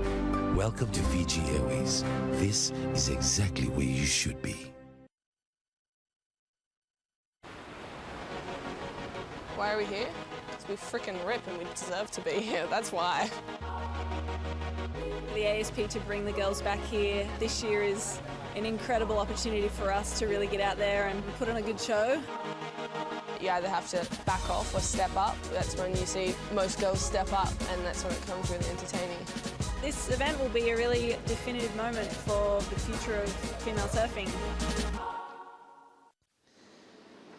You're watching some great images from our GoPro cameras of this crazy reef out at Cloudbreak that all of our world's best surfers get to surf right above, and unfortunately sometimes they end up bouncing off it, going for that glory moment to try to pack a heavy tube right out here. Some of their best waves of their life have been ridden during this past week, but also trying to avoid the heavy wipeouts. Balancing the fear to glory element is the big stage here at Fiji Pro, and right now it's Sally Fitzgibbons leading with a 14.27 total. She's digging in. Well, now Laura Enever takes a big drop. Looking for her first turn of the heat. She'll sit down and wear that white water on her back as the struggle continues for Laura with 8 minutes to go. Potts? Yeah, you know, it's just, I think her wave selection really, that wave was kind of a little fat. It had a little bit of white water residual from the wave before. Real bouncy. I think that board she's riding, her backup, I think it was a smaller board too, so she's got to get used to that. She's running out of time though, Joe. She doesn't need a huge 2-wave total to come back, but 14.28, a couple of 7s. And out here at Cloudbreak, those last couple of heats have proved that it's pretty tricky out there at the moment. So a little challenging conditions for Laura Enever with 7:30 to go. As we remember Sally Fitzgibbons' start, she started with a 7.17 to take the lead, Potts. Yeah, you know, look at the size of the wave she's on. Carrying a lot of confidence coming off that win against Tyler as she just smashes off the top there. That board looks like it is handling absolutely perfect for her. She's found the sweet spot. She's found her confidence, and she's on the right waves, Joe. You see the waves that she's picking are allowing her the time to fit in some good maneuvers like this one right here. Big straight up and down backside vertical snap there from Sally. Nice open face turn. You can see the body language. She's loving it. She's having a good time out there today. Loves to charge, and then this was the struggle for Laura Enever, going straight down, broke her board, got on the back of the ski, and was able to grab a quick backup, but still hasn't been able to score more than 1 point with the wave selection that she's had so far in this heat after putting together her biggest heat total of the season yesterday at Restaurants. A little bit different story with 6:40 to go now. You know, it's really tough backing up those kind of heats, Joe. 18.84, she posted 2 9+ rides. To come back off on the back of that and post another high 2-wave total, pretty tricky to do, especially out here at Cloudbreak where conditions are changing, the tide's going out at the moment, and it's a wave of consequence, so there's a little bit of a nerves, bit of a fear factor, a lot going on out there today. As you see the set still marching through, we had our swell from Surfline forecasting it to be the biggest overnight last night, and we still have a ton of it around throughout the day today. There's so many wash-throughs as we start off the contest. The heat earlier with Paige Hareb, they had to wait forever to start that heat. Malia Manuel was able to win that one, and look, another solid set coming through, Potts. Wow, well that's that one was so big it almost got all the boats caught inside. The caddies are scratching for it. The two girls just got mowed down by that big set there. You can see Laura just negotiating the avalanche of white water. Super powerful. Comes out of deep water, this wave. Pretty impressive. And remember, this is her second surf out here. It's 5:30 on the clock as she's running out of time. She's still comboed, so she needs 2 new waves, and she's still not on the back of the ski yet. As we see our next heat getting prepared, Malia Manuel is going to soldier on even with the injury, and she's going to try to find a way to win against Joanne DeFay. She's a trooper, isn't she? Tell you what, the guys have got a lot to learn from the girls. Nikki Van Dyke almost paddled back out after her injury. Malia surfing with a broken wrist. These girls are charging, mate. They're stepping up to the plate, and the question was always going to be asked: can the girls handle this stuff? Well, I think they've answered that question well and truly today. It's amazing just to see them really seize this opportunity. For most of them, it's their first time really coming to Tavarua to get to compete. You had Stephanie Gilmore, had been in the trials in the past, but really for a main event, it's the first of her career as well. With 5 minutes to go on the clock, Laura Enever dealing with a huge set on the head. You see her in that pink jersey way out there on the shoulder. We'll see if she can provide an insane comeback. When we talk about comebacks from the combo situation, sometimes they do happen in magical places like Cloudbreak. That they do. I mean, it's a quick turnaround. You've got the jet ski getting you back out into the lineup. So, within 4 minutes, which is what Laura's got left, as we see Sally there just ditching it.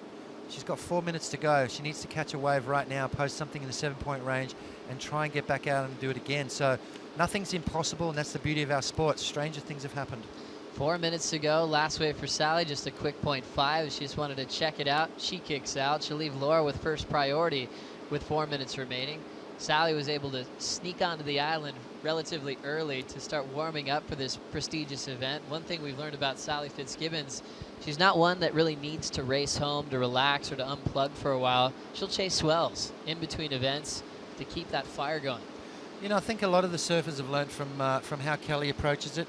You've got to be comfortable with being uncomfortable. You've got to, enjoy traveling in airports and airplanes and hotel rooms, and that's part of the job. So the quicker you get used to it, the quicker you embrace it, the better off you'll be.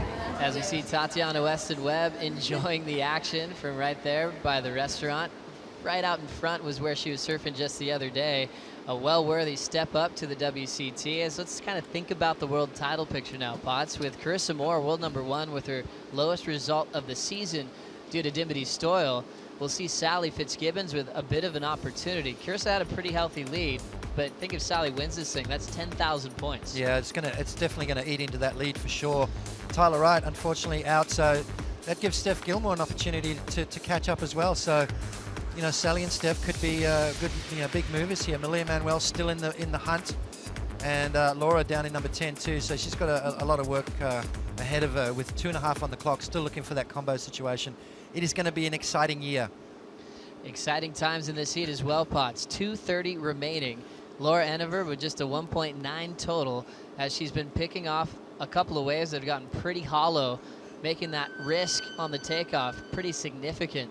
But now she's a race against time. Sally was so effective with her wave selection at the beginning. A 7.17 and a 7.10 came to her so easily, Potts. Yeah, just that good start. She got that first good wave under her belt.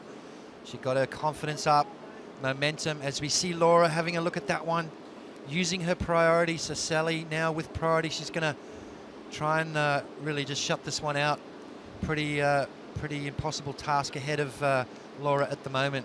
Looking for a 2-wave total with just 1 minute and 40 seconds to go. So a solid performance for Laura, though. She'll remember her heat at restaurants for a long time, where she was able to finish ahead of Sally Fitzgibbons and Paige Hareb.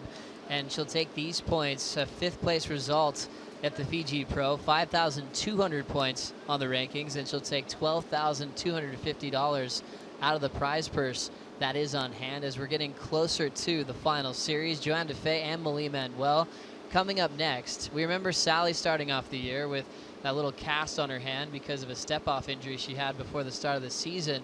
She was able to kind of really have it taped up pretty well. Hopefully Malia has a similar system going on so she can be able to get up on some of these critical takeoff spots. Yeah, the doctors are really good. I'm sure they've got her sorted out as we see Sally up and riding. Sally diving off of her last wave in quarterfinal number 3.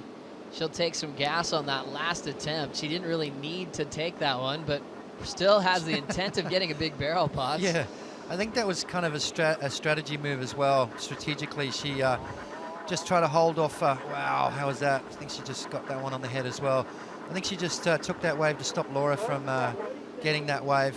Laura was in the perfect spot for it as we see her having a look now. Laura Enever pulling in, pig dogging, big section. She's going to have to let go as she is taking another wall of whitewater on the head. She had a lot of attempts. Her 5 attempts never ended up complete, but you can tell that she's charging, trying to get that opportunity to possibly get the barrel of her life. This time, not effective, as we'll run out the clock. Sally Fitzgibbons will get a ride out from the Water Patrol, and we're anticipating a big heat from her coming into the semifinals. Yeah, well, Sally surfed that heat really well, as we lose her off the back of the jet ski. Super shallow in there as she stands up, and this is not a good sign right here. A tough position for Sally Fitzgibbons. She's going to try to lay low. Yep. And we'll give you her status update in just a moment, because she has another heat to surf a little bit later. Coming up next, Joanne Defay and Malia Manuel. We'll be right back for the Fiji Pro right after this.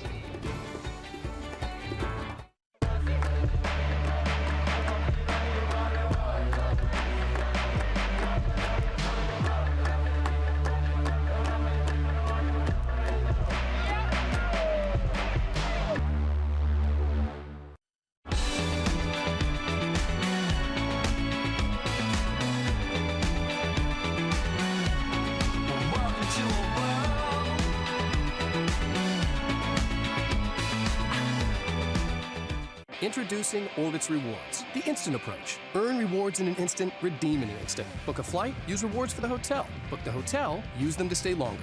Think reward, redeem, relax, repeat. Orbitz Rewards, instant vacation gratification. I'm in tune with my body. It speaks to me and pushes me. This is my life. Samsung Gear Fit. I can capture life in a blink. I can download the world in an instant. I live carefree. This is my life. My life powered by the Samsung Galaxy S5.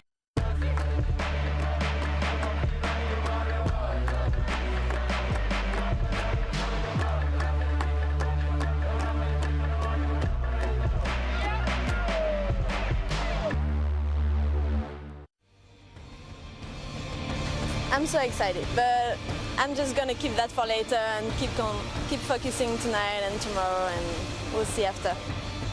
You set your intentions before you paddle out, I think, for me, and you just are game planning and picking the waves you want to go on, and you commit before you even paddle out.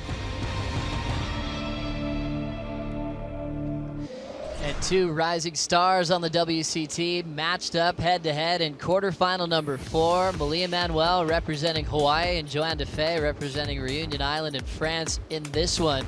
6th seed against the 16th seed. As we look at epic conditions here at Cloudbreak, Joe Trappell alongside one of the most successful surfers of all time, Martin Potter. As we break this one down, we know Malia is dealing with the injury that happened earlier this morning. Yep. How does that affect her headspace coming into solid Cloudbreak conditions? You know, you heard that little soundbite from her. You know, she's all about commitment. She's all about there's no pulling back for Malia. You know, she's going to, you know, and as Mike said, the adrenaline's pumping, so I don't think she really feels anything at the moment. I think she's going to go out there and attack it, you know, just like she normally does. Joanne Defay, I tell you what, she's going to be a hard one to beat. She's got a lot of confidence, feels right at home at these reef breaks. Growing up in Reunion Island, surfing breaks like St. Lou, which is a very shallow reef break as well. So Joanne Defay on the road to her best result so far this year. As we see Malia Manuel coming into this event, one of the favorites to potentially go all the way. She's looking for a major victory on the WCT.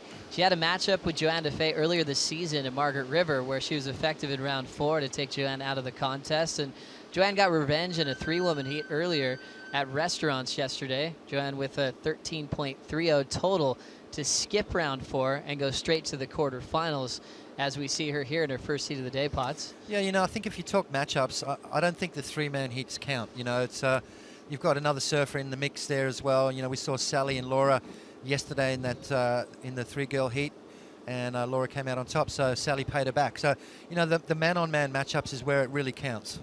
As we now look at another one-on-one matchup for Joanne Defay, but also a big moment for Joanne Defay in her rookie debut, as this is her best result still in the making. One thing we talked about Chris Prosser with the other day, he's out on the boat, one of the chiropractors on hand. He noticed during Nikki Van Dyke's injury, when she went down and hit the reef, Joanne still had to compete and there was a lot of drama going on, making sure Nikki was okay, which was great to see. But Joanne was able to find some personal space on the boat. She knew she had a job to do, and she had to separate herself from the kind of up and down emotion that was going on out at sea. You know, that's the thing. There was a lot of drama on the boat.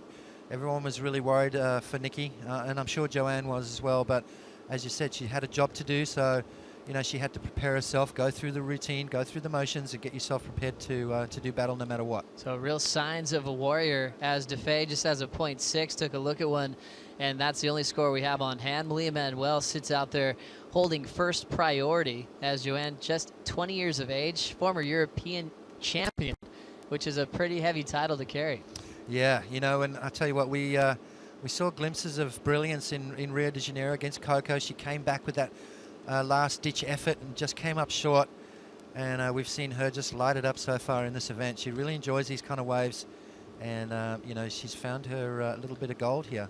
As Malia Manuel also Potts trying to gain some momentum in 2014. Last year on the WCT, she had to re-qualify on the Star Series. She had to win in Oceanside, but didn't have the same kind of success that she started off, you know, during her Rookie of the Year campaign a couple of years back. She's made 12 quarterfinals before this one, with only 3 conversions, and her last quarterfinal win was back to 2012 at the U.S. Open. Yeah, you know, she's unfortunately come up against Carissa this year in the quarterfinals, but Malia number 6 in the world, so she's fine-tuned her game. You know, she's definitely cranked it up this year and surfing incredibly well. Just a little bit of an unfortunate incident with the wrist, but I'm sure that's not going to stop her out here today. Look at the surf, Joe. It is absolutely pumping out there. Big barrels on offer. Look at that thing. Oh, my goodness. Absolute perfection here at Cloudbreak as conditions get better and better as we lead to the heavy part of the day. Semifinals coming up next, and we'll be crowning a champion of the Fiji Pro later on today, especially if conditions are ideal like this. Perfect win. It stayed buttery all day out there. Yeah, it did, you know, and you've got to look at semi-final number 1. Steph Gilmore up against Dimity Stoyle, and Dimity's on a tear.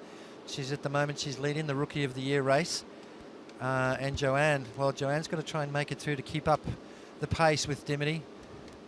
Steph surfed incredibly well in her quarterfinal heat, and I expect big things from her. Paddling into this one, it will be Malia Manuel, able to stomp the takeoff without a problem. Top turn carve, plenty of momentum coming into that little wrap. Now she's waiting for this inside corner. So smart in her wave choice. Malia just works through the flat part of the wave, and she'll set herself up for the jet ski ride. Notice how she rode that wave all the way in. It's a lot easier for the guys to come and pick the surfer up once they're out of that impact zone, as we see Joanne having a look at this one. Let's see the answer back from Joanne DeFay to try to get back into the lead. Nice takeoff. Solid wave, double overhead as she hammers the first section, showing her power. She'll have to step off, but good for one solid turn. Beautiful snap in the pocket. You know, and that just comes from, you know, honing her skills on the reef breaks in Reunion, you know. They give you a lot of time to sharpen up your skills and get that big backside hook under the lip. So Malia Manuel opens up with probably the best score of the heat so far. And I'll tell you what, getting back on that jet ski is going to rest that wrist. It's going to get her back out in the lineup with very little paddling. Let's start with Malia's wave on the replay here, Potts. Yeah, beautiful looking wave, and you can see the wrist's not hurting her at all. She's still surfing good. There's still a lot of commitment there. And a nice opening turn, just cuts back and waiting for this wave to build up. She's just going through the motions right now, just building her confidence back up.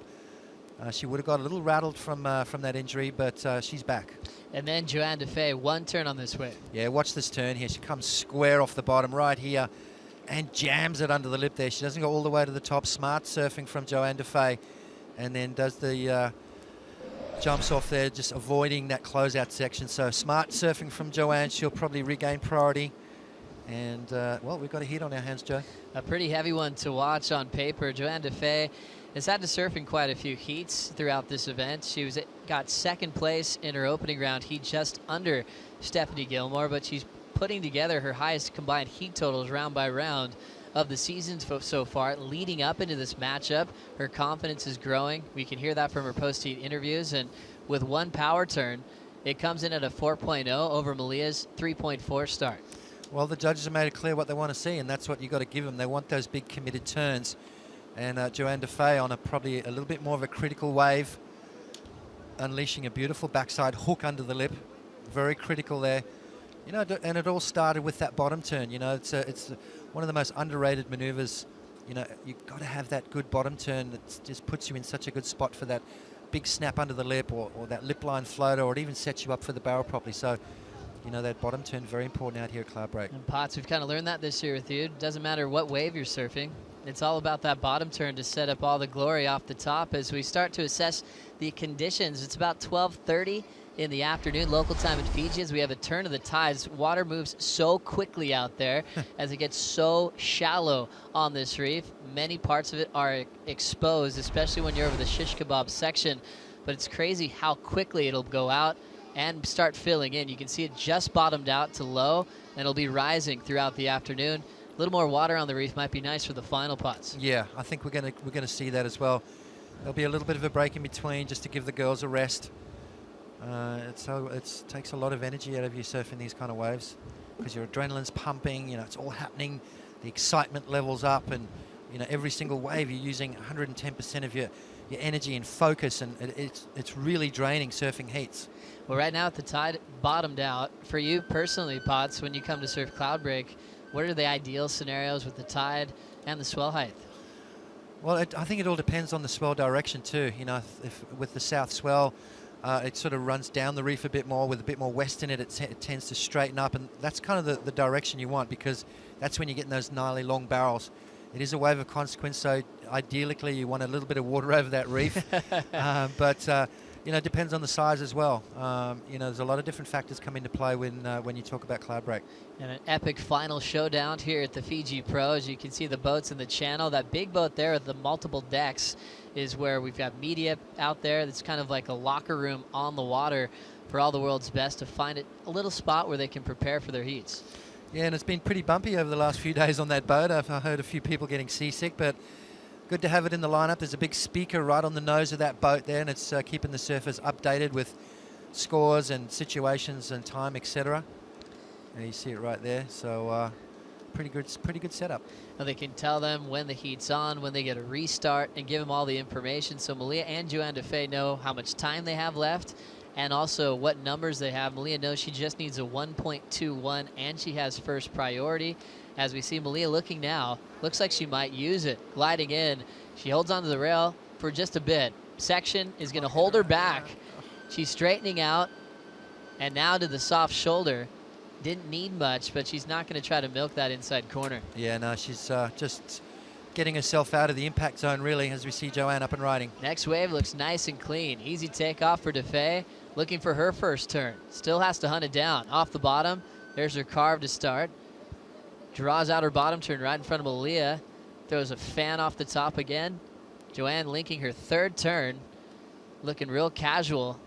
Nice southerly direction on this wave, and she will fade out and anticipate her score to better at 0.6. Well, she'll do that. It's not going to be a huge score, but you know, now she's got that 2-wave total. Now she's got a score that she can work on improving.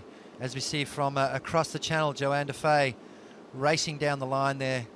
Just a bit of a speed check turn, getting herself back into the power source and just milking this one through. So just going through the motions on this one for Joanne. Knows that it's not going to offer huge points, but just getting her feet in the wax and building her confidence up. And she's going to have a 2-wave total now to work on. So interesting exchange. Joanne on the back of the ski. Malia Manuel took off on a really good-looking wave. She's been so perfect in wave selection. Do you think maybe her wrist hindered her on the takeoff to put her behind the section to start? No, I think she's just grabbed the rail just to use that, get that little bit of stability. You know, that wave wasn't really going to offer too much. She was just trying to get around the section, and you know, she could have jumped off earlier in that piece, but then she would have been in the impact zone. So it was a strategy just to ride that out and sort of avoid that impact zone. So plenty of time to decide our second semifinal. The winner takes on Sally Fitzgibbons a little bit later on today. We saw Sally deal with the inside shish kebab reef at the end of that heat victory that she had over Laura Enever in the previous heat, but conditions are hanging in there, and DeFay is trying to join Dimity Stoyle as the rookie class into the semifinals. Dimity was leading the Rookie of the Year race coming into this event, but now Joanne DeFay has really made a huge statement at the fifth stop. That she has. She's said, hey, what about me? I'm still here. Have a look at that wave. My goodness. It's absolutely pumping out there at Cloudbreak this afternoon, and We're going to see the finals go down. We're going to crown a champ today, Joe. As we have a look here, Malia Manuel with the glide in. She has plenty of room now. She'll wait for her bottom turn and now hack it right under the lip. Beautiful carve, and now out in front, snapping down to the bottom. A lot of foam on the face, but she'll chatter her way through, and perfect dismount over the shallow reef, easily improving on a 1.07. Yeah, I'm glad she got out of that one. I'm stoked she didn't go for that last turn, but you can see her confidence coming back, Joe. That was a lot more intent involved in that wave. She put the pedal down. Let's have a look at this one. Beautiful wave. Nice takeoff there. You can see her just getting her speed, waiting for that position. And right there, she just hammers the tail down and throws a lot of spray. So a powerful turn from Malia.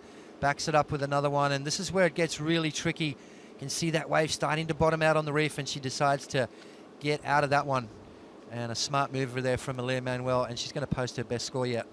You definitely have to know how to kick out on every section of this reef out at Cloudbreak to avoid those reef scars. We have Malia Manuel back on the seat of the ski. It must be pretty tough for her to hang onto the sled with that injured wrist, Potts. Yeah, the adrenaline's pumping right now, Joe. I don't think she's going to feel it till tonight. As she exits the ski, gets back out, it looks pretty good. I mean, she put a lot of pressure on it jumping off the ski then. She looks like she's paddling fine. She hasn't had any problem catching the waves. So, you know, as I said before, she's a tough young lady, and she's going to give it everything. So pretty impressive when you talk about injuries in this one. You get to Nikki Van Dyke once again. She was also a surfer that wanted to go back out. Yeah. You know, everyone was telling her, no, maybe just, you know, sit this one out. You have a long season ahead of you. And she was really adamant about maybe having another go at Cloudbreak. Yeah, you know, tough girl as well. I would have been on the helicopter out of here. Medivac me home, please. Yeah. You know, facial trauma, it's gnarly. It doesn't feel good. And, you know, she's a tough young lady. We wish her a speedy recovery. And we'll see her in California. That's right. Malia Manuel does turn in a 5.33 Potts for that last wave to have a lead change. Joanne DeFay down to second. Joanne's last wave was a 3.97, so they want a little bit more out of Joanne DeFay to have her leading this heat with 14:20 to go. We see more waves out the back. We always talk about wave selection. Malia's had that theme and momentum in the free surfs. There's something that you talk about, Potts, with guys like Tom Curran and this mystical relationship with the ocean where they can kind of will a wave on demand. What's the theory behind that, Potts? You know, I totally believe you create your own luck. You know, people go, how lucky was that guy? And I don't think that's the case. I think it's right place, right time, you know, and you do really create your own luck by being, you know, positioning is everything in surfing, timing as well. So, you know, put those two elements together, and you have what you call a lucky surfer that's always on the good ones. You see him in free surfs and in competition that always seem to get the best waves. Right now, Malia's has that momentum and the lead at the moment in quarterfinal number 4. We'll be right back for the final result after this.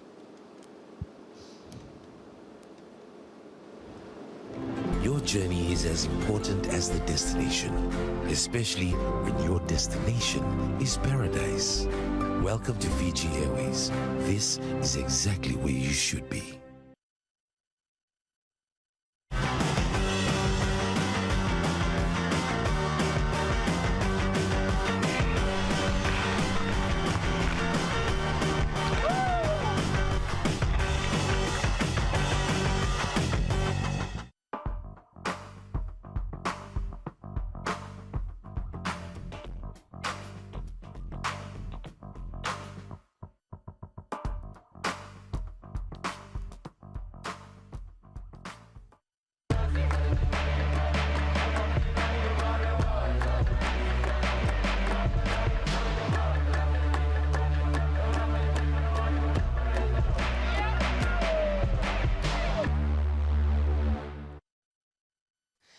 Welcome back to the beautiful island of Tavarua here in Fiji. Malia Manuel is leading over Joanne DeFay in the 4th quarter final series as she looks for a semi-final berth.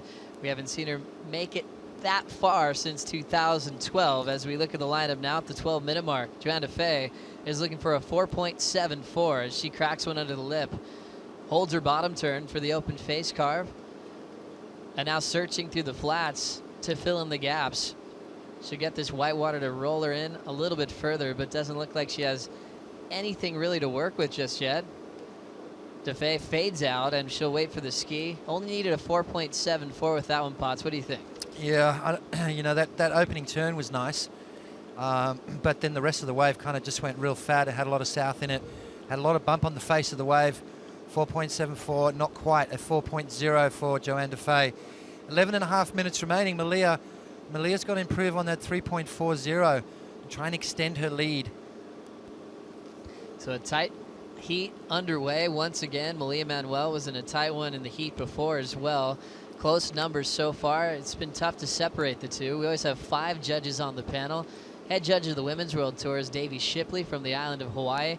He comes from a long-time family of judges. Jack Shipley, his father, is still a head judge of the Eddie event at Waimea Bay, and he takes a close eye on the panel. Basically, you have 5 opinions, and you take the top score and the low score, get rid of those, and average the middle 3. We've seen that change quite a bit over professional surfing, and we have the best setup to date. Just driving down the line out front, a super hollow section is for Malia Manuel, packs the pit and almost comes out of the wave of the day. She was so deep and narrowly missed the exit. I can see the judges still rewarding her a bit for that attempt. That was insane there from Malia. I thought she was coming out of that. Sorry, guys, I would have blown your ears out, but that was so exciting. That's what we come here to see. Malia Manuel just showing that she's not scared. She's going to pull in the barrel, broken wrist and all. Uncle Mike's going to be proud of that one, as she has to ditch the board on that one there. The Water Patrol trying to pick her up as quick as possible. But unfortunately, sometimes, Joe, you've got to wear a couple on the head before they can actually get to you.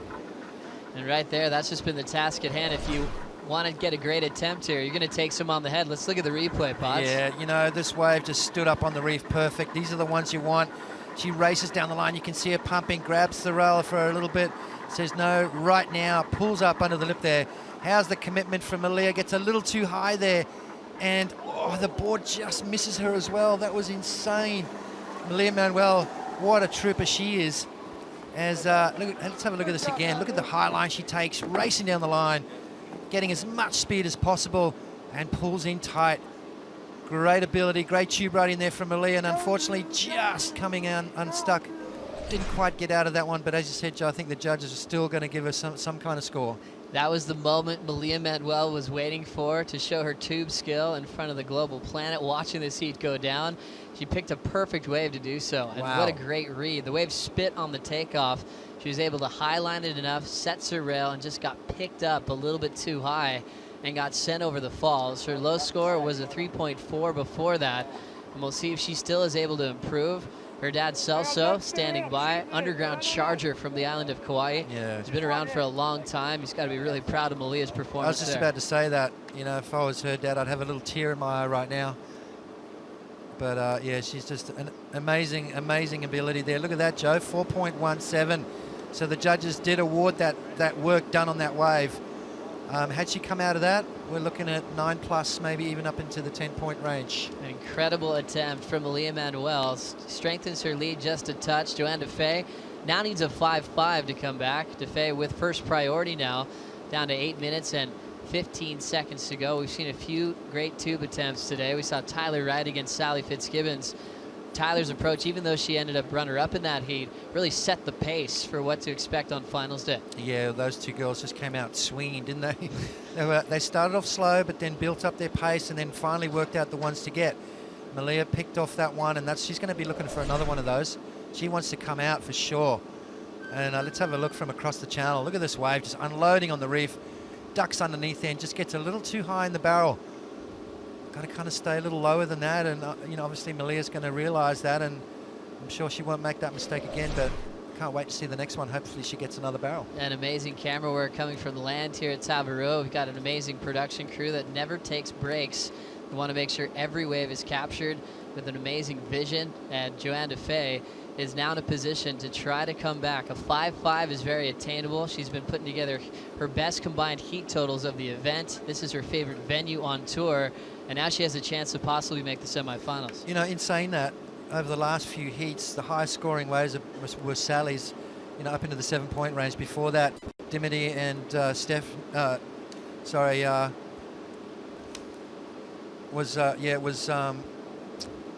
Laura and Sally. That was a low-scoring heat. Dimity and Carissa, another low-scoring heat. So the conditions obviously really tricky out there, and you know, you look at a 5.50 on any given day, that's a pretty attainable score, but out here it's proven pretty tricky.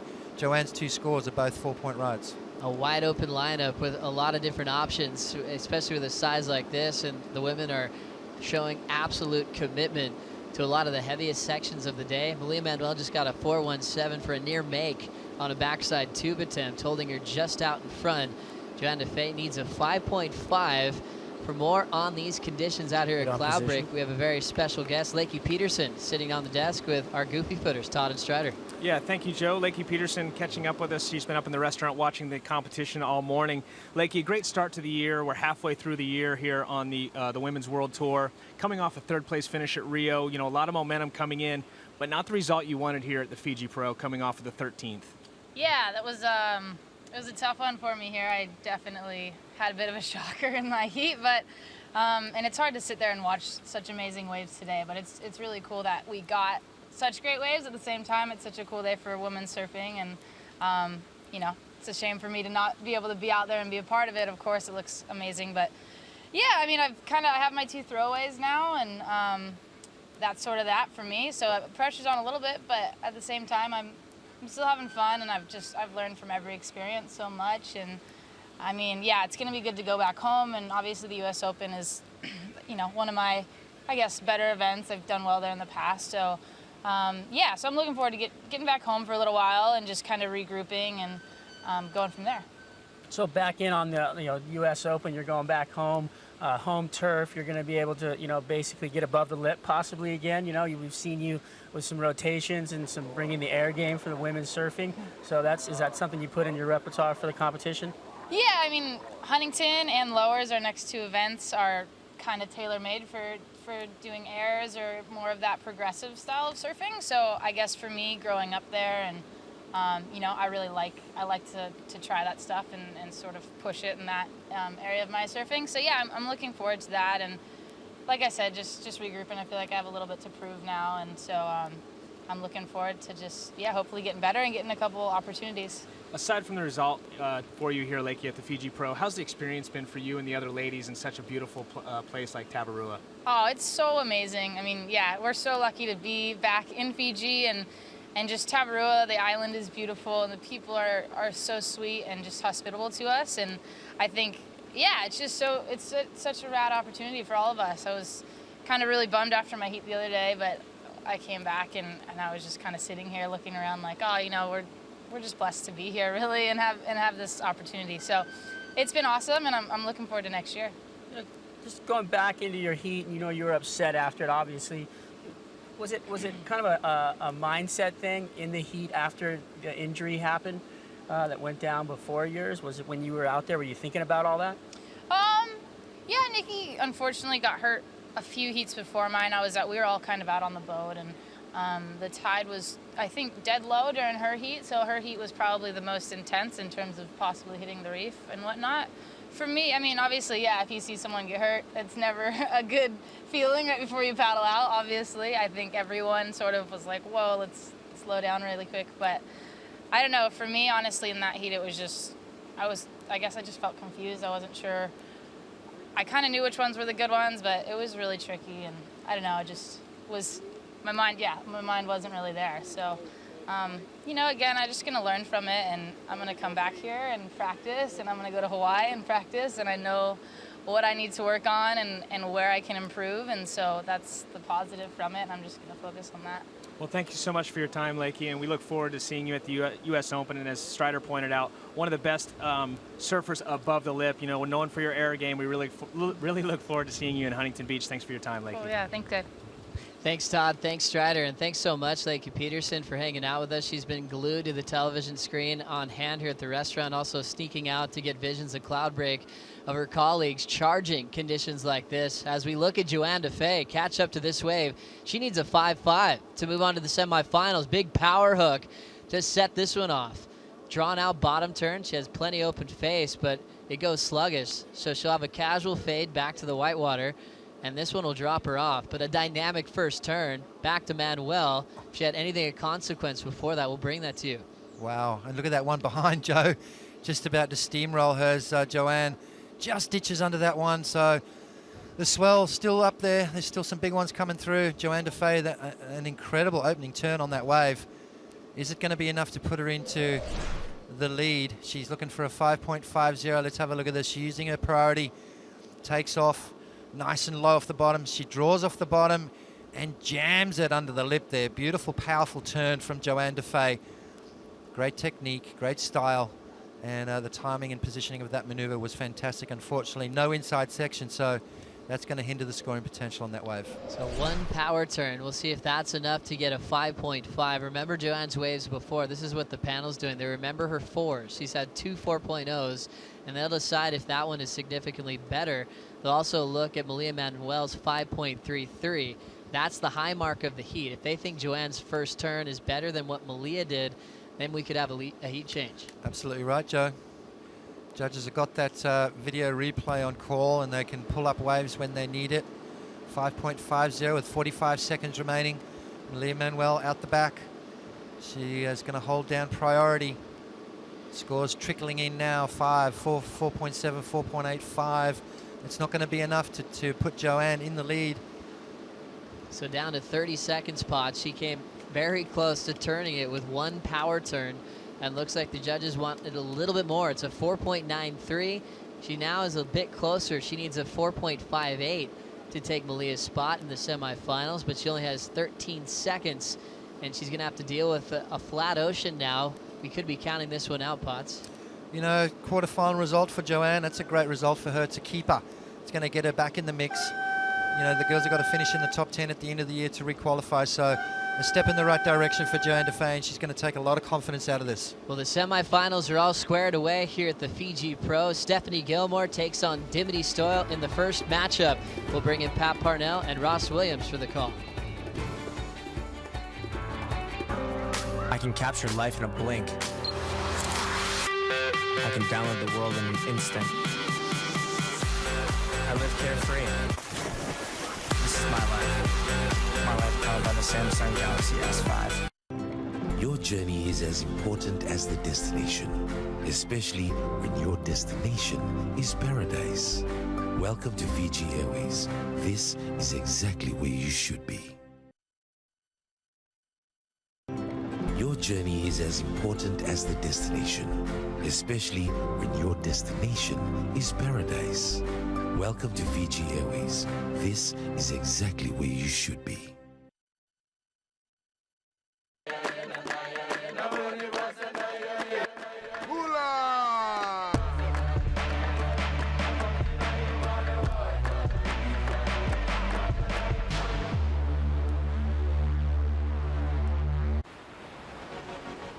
Why are we here? Because we freaking rip and we deserve to be here. That's why. The ASP to bring the girls back here this year is an incredible opportunity for us to really get out there and put on a good show. You either have to back off or step up. That's when you see most girls step up, and that's when it comes really entertaining. This event will be a really definitive moment for the future of female surfing.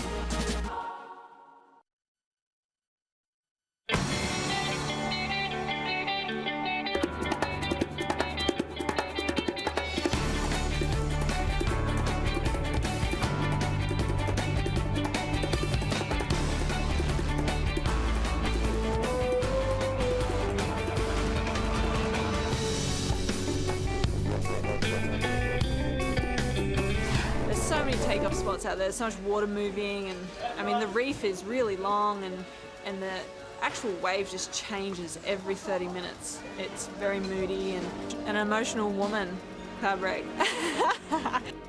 Yeah, I've never surfed wave this big before, on a left especially, yeah, so it's going to be interesting. And Dimity Stoyle, the rookie, moves onward and forward, dismantling the reigning world champ. A massive win. It is game day here at Tavarua, here for the Women's Fiji Pro. 2 heats away from the big final. Can 5-time world champ Stephanie Gilmore, current number 4, take down Dimity Stoyle en route to a potential title here today. Well, Dimity Stoyle leading that rookie charge as we welcome everyone back. Pat Parnell along with former ASP CT campaigner Ross Williams, and a great matchup, but you can see the numbers don't lie. Stephanie Gilmore having the edge, Ross. Yeah, definitely. You know, she's got that style and technique that we love to watch, but she's the only competitor in the field that has actually had an experience out here in the lineup in competition. So let's see if she can pull that through, this very gritty competitor in the form of Dimity Stoyle. So we've seen some amazing surfing, some challenging heats with that tide dropping. What did you make of Malia Manuel's performance, charging through the injury and, you know, not afraid to pull in? Oh, we talk about gritty, you know. Yeah. Speaking of it, that's an amazing performance there for her to buckle down and grind through the pain I'm sure she has in her wrist. Amazing victory for her, and now she has moved on against Sally in the second semi, so what a match that's going to be. Well, we are just getting underway here in semifinal number 1. No waves caught as of yet, as about 4.5 minutes have wind down on the clock. Stephanie Gilmore with a quick throwaway, sitting on a 1 as Dimity Stoyle yet to strike. We talk about that 5'2", that low compact style. It's been suiting Dimity really well in the challenging conditions, whether it be restaurants or Cloudbreak. She seems awfully comfortable for someone who's never spent time here. Oh, well, something I really enjoy about Dimity is her go-to move is a snap or a carve. And that's the maneuver that we want to see out here at Cloudbreak. She's not worried about going above the lip, so that's in her wheelhouse. So we'll see if she can pick the right waves. And it looks like Dimity Stoyle taking a look at this one, gets a nice long drop as she aims it down the line. A couple of S-turns, just maintaining speed to see if anything's going to stand up on the inside. Potential there for a little tube farther back, but way out in front of the section as a little visible disappointment there from Dimity Stoyle on that. Yeah, you can tell she was definitely, that was a lost opportunity for Dimity. She outran it, and, you know, I think that comes back to just being psyched out. It's between the ears. These girls definitely have the ability to get shacked on these waves, to get maximum tube ride. But you can see how far in front of it she is. That barrel is wide open behind her. She kept up far too much speed, and because of all that speed, she stayed a good 10 to 15 yards ahead of that barrel. There's the body language. She knows she blew it, so let's see if she can adjust and get back there in that tube. No stranger to Cloudbreak. Speak to the challenges of, you know, dialing in the barrel riding here on your backside. It really is a skill that doesn't come easy to a lot of humans. You know, it's nature to take a look over the cliff and not want to jump. And that's sort of the kind of attitude you have to have when you pull into these barrels. You know, everything's telling you get in front of it, get away from danger, stay away from falling that might lead to hitting the reef. When you get in a barrel, you have to stall. You have to get back in that pit, and you know that's where the big points are. But guess what? There's also some shallow reef waiting for you. So, you know, you're going to have to play with fire, so to speak. A bit counterintuitive, but the payoff is huge when you find that 1-2. A lot of it, you know, I really can't say enough of how much it is between the ears. They just, you know, it's easy to psych yourself out and to get scared. Again, the ability is there. So you have to turn that fear into fun. You have to make sure, you know, make yourself realize that, hey, this is some of the best waves we have ever had in competition. I mean, look at your screen right now. The wind has completely laid back. You know, this is so different from yesterday. It's pristine out there. So they can have the times of their lives, and they're getting paid for it. In the middle of a heat, you could grab the barrel of your life. Think about that. With only 2 people out at Cloudbreak right now, 5-time world champ Stephanie Gilmore up against Dimity Stoyle, and you can see Dimity Stoyle with that last exchange, a 3. Amazing to think what she could get done if she had utilized a little more of that wave. As we check in with Stephanie Gilmore, able to work a turn in, gets a little fat, but she'll stay with it, and a quick kick out. So Stephanie Gilmore trying to build on a 1. So scores starting to tick up. Now priority sits with Dimity Stoyle out the back. Well, both of these surfers testing the waters, trying to get comfortable out there, finding their feet, so to speak. You can look at the picture right there. The waves are absolutely amazing right now. One thing, Tabarua, it never surprises me on Cloudbreak how blue the water is. You know, we're in the middle of the ocean, and it just is such a display of beauty. But look at this wave right here for Stephanie Gilmore. Again, Not a huge score. You can tell she was just sort of feeling her surfboard, getting that rail in the water, and she's going to have to head back out to the lineup. So waiting on scores for Stephanie Gilmore, her second wave in the exchange. Soil sitting on that 3, and I'd like to say hello and welcome to all of our fans worldwide. We encourage everyone to get involved in the discussion. We want to know how you're watching. Hit us up on Twitter, Facebook, as we see Stephanie Gilmore on another wave. Finds a good-sized peak. She'll send it to the top. Nice snap. Can she get around the section? A lot of foam. She'll fade it back, and it softens up a little too much, and she'll opt to aim for the jet ski assist as she'll make her way back out. That second score coming in for Stephanie Gilmore, 2.73, so slowly getting to work. 5-time world champ, showing some consistency and hard work out there, starting to pay off. Well, I'll tell you what, in the last round, we saw Stephanie Gilmore pack a big barrel. She's not afraid to pull in, so let's see if she can find one. As we check in, leading the charge, Caroline Saran of La Piste Capitone, France, favorite surfer Stephanie Gilmore. And fantasy surfing, not an easy thing to be on top. Former pro Caroline Saran, she knows a thing or two how to pick those winners, and it's not about picking people like Carissa Moore, it's finding those underdogs that do well. That's right. The keys to success in fantasy surfing. If you can pick that golden ticket, so to speak, you're going to leapfrog over a lot of competitors. So I'm sure a lot of fans of Dimity Stroh that have Dimity on their fantasy surfing are just over the moon right now, because Dimity has just put in a stellar performance to make her way here to the semifinals, her best result so far, and it's definitely going to put just a surge of adrenaline into her campaign for going for Rookie of the Year. Score starting to drop for Stephanie Gilmore's third wave, a 4.33. Now Stoyle needs a 4.07. I'll tell you what, these scores are going to slowly build. A lot of time left in this heat. No doubt these girls are edgy. They want to get out there. They know the scoring potential. So it's all about locking into the correct part of the reef and really utilizing the waves out there. You'd have to think when you talk about Stephanie Gilmore, her grace, how comfortable she is in terms of the smooth approach to waves. On a big wave, can we expect to see that type of Stephanie Gilmore? Oh, definitely. If conditions say step up? I would agree. And Pat, let's take a look right now. We're going to zoom in to the reef at Cloudbreak. There's the main island of Fiji. And as we zoom in a little further, you're going to see the island of Tavarua. Look at that beautiful island right there, that wave peeling around. That is restaurants. And that's the wave that we surfed yesterday. And as we zoom in over to Cloudbreak, I'm going to show you 3 key points to take note of for the reef. Now, out here, you can see this is the scaffolding. Okay, so this is where the judges are sitting. Way out on the top, where the big sets were breaking yesterday, that is where the wave caps. And you can see the big waves will roll in. The girls actually have to dodge that part of the reef. The ledge, so to speak, is just further in. And that's where the girls have to sit and dodge those big bombs. All the way in here is a section of the reef that's called shish kebabs. That's where the wave is extremely hollow, but it's also very shallow. That's where we've seen Nikki get injured on the reef. We've seen Malia hurt her wrist right there. So these key parts are, where all the work is getting done out here. The judges and all the takeoff spots out there. Just a beautiful place on the planet, but boy, it is shallow. A lot of real estate. They talk about places like Sunset that are really spread out. When you talk about Cloudbreak, how difficult is it to know when those sets are approaching and know how to be in position? It's huge, and again, we talk about on a day like today when this morning that, we've had those wash throughs, and by the way, we're seeing less and less of those, so the swell is on the decline.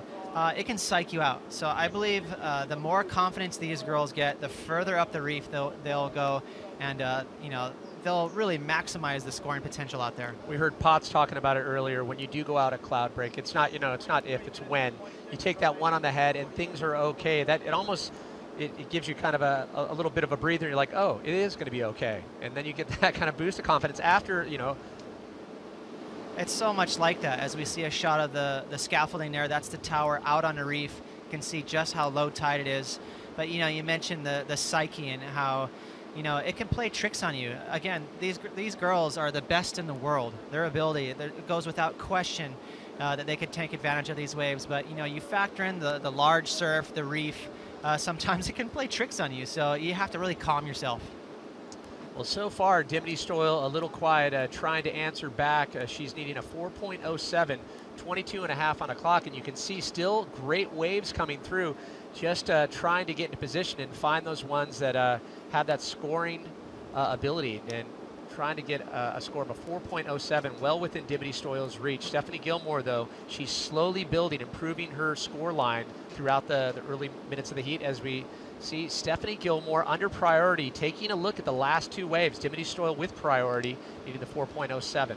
Well, you can see Steph had a long look at that wave, and that was a nice one. And that's the key factor to take note of. What makes this wave so difficult is to actually have yourself far in enough to catch those waves. You know, these big set waves that march through bait you into constantly being off of the reef and outside, because you're sort of playing cat and mouse with it.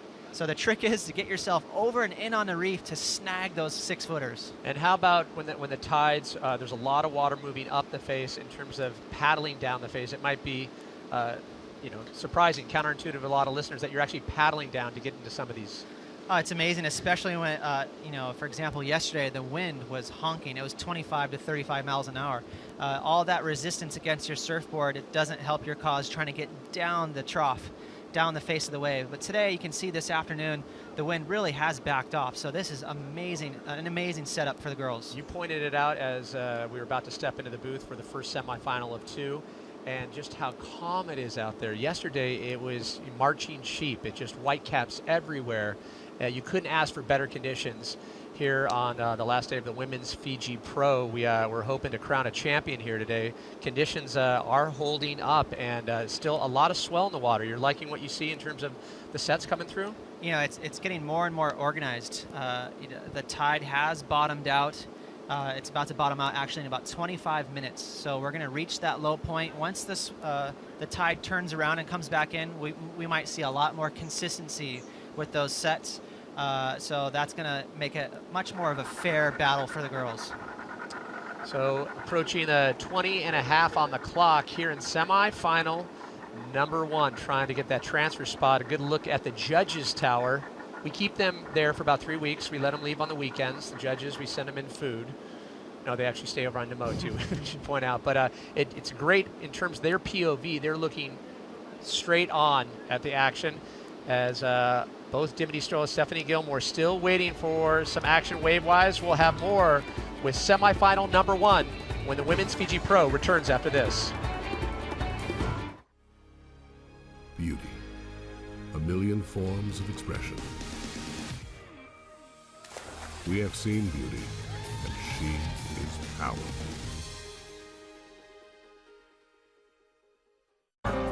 I can capture life in a blink.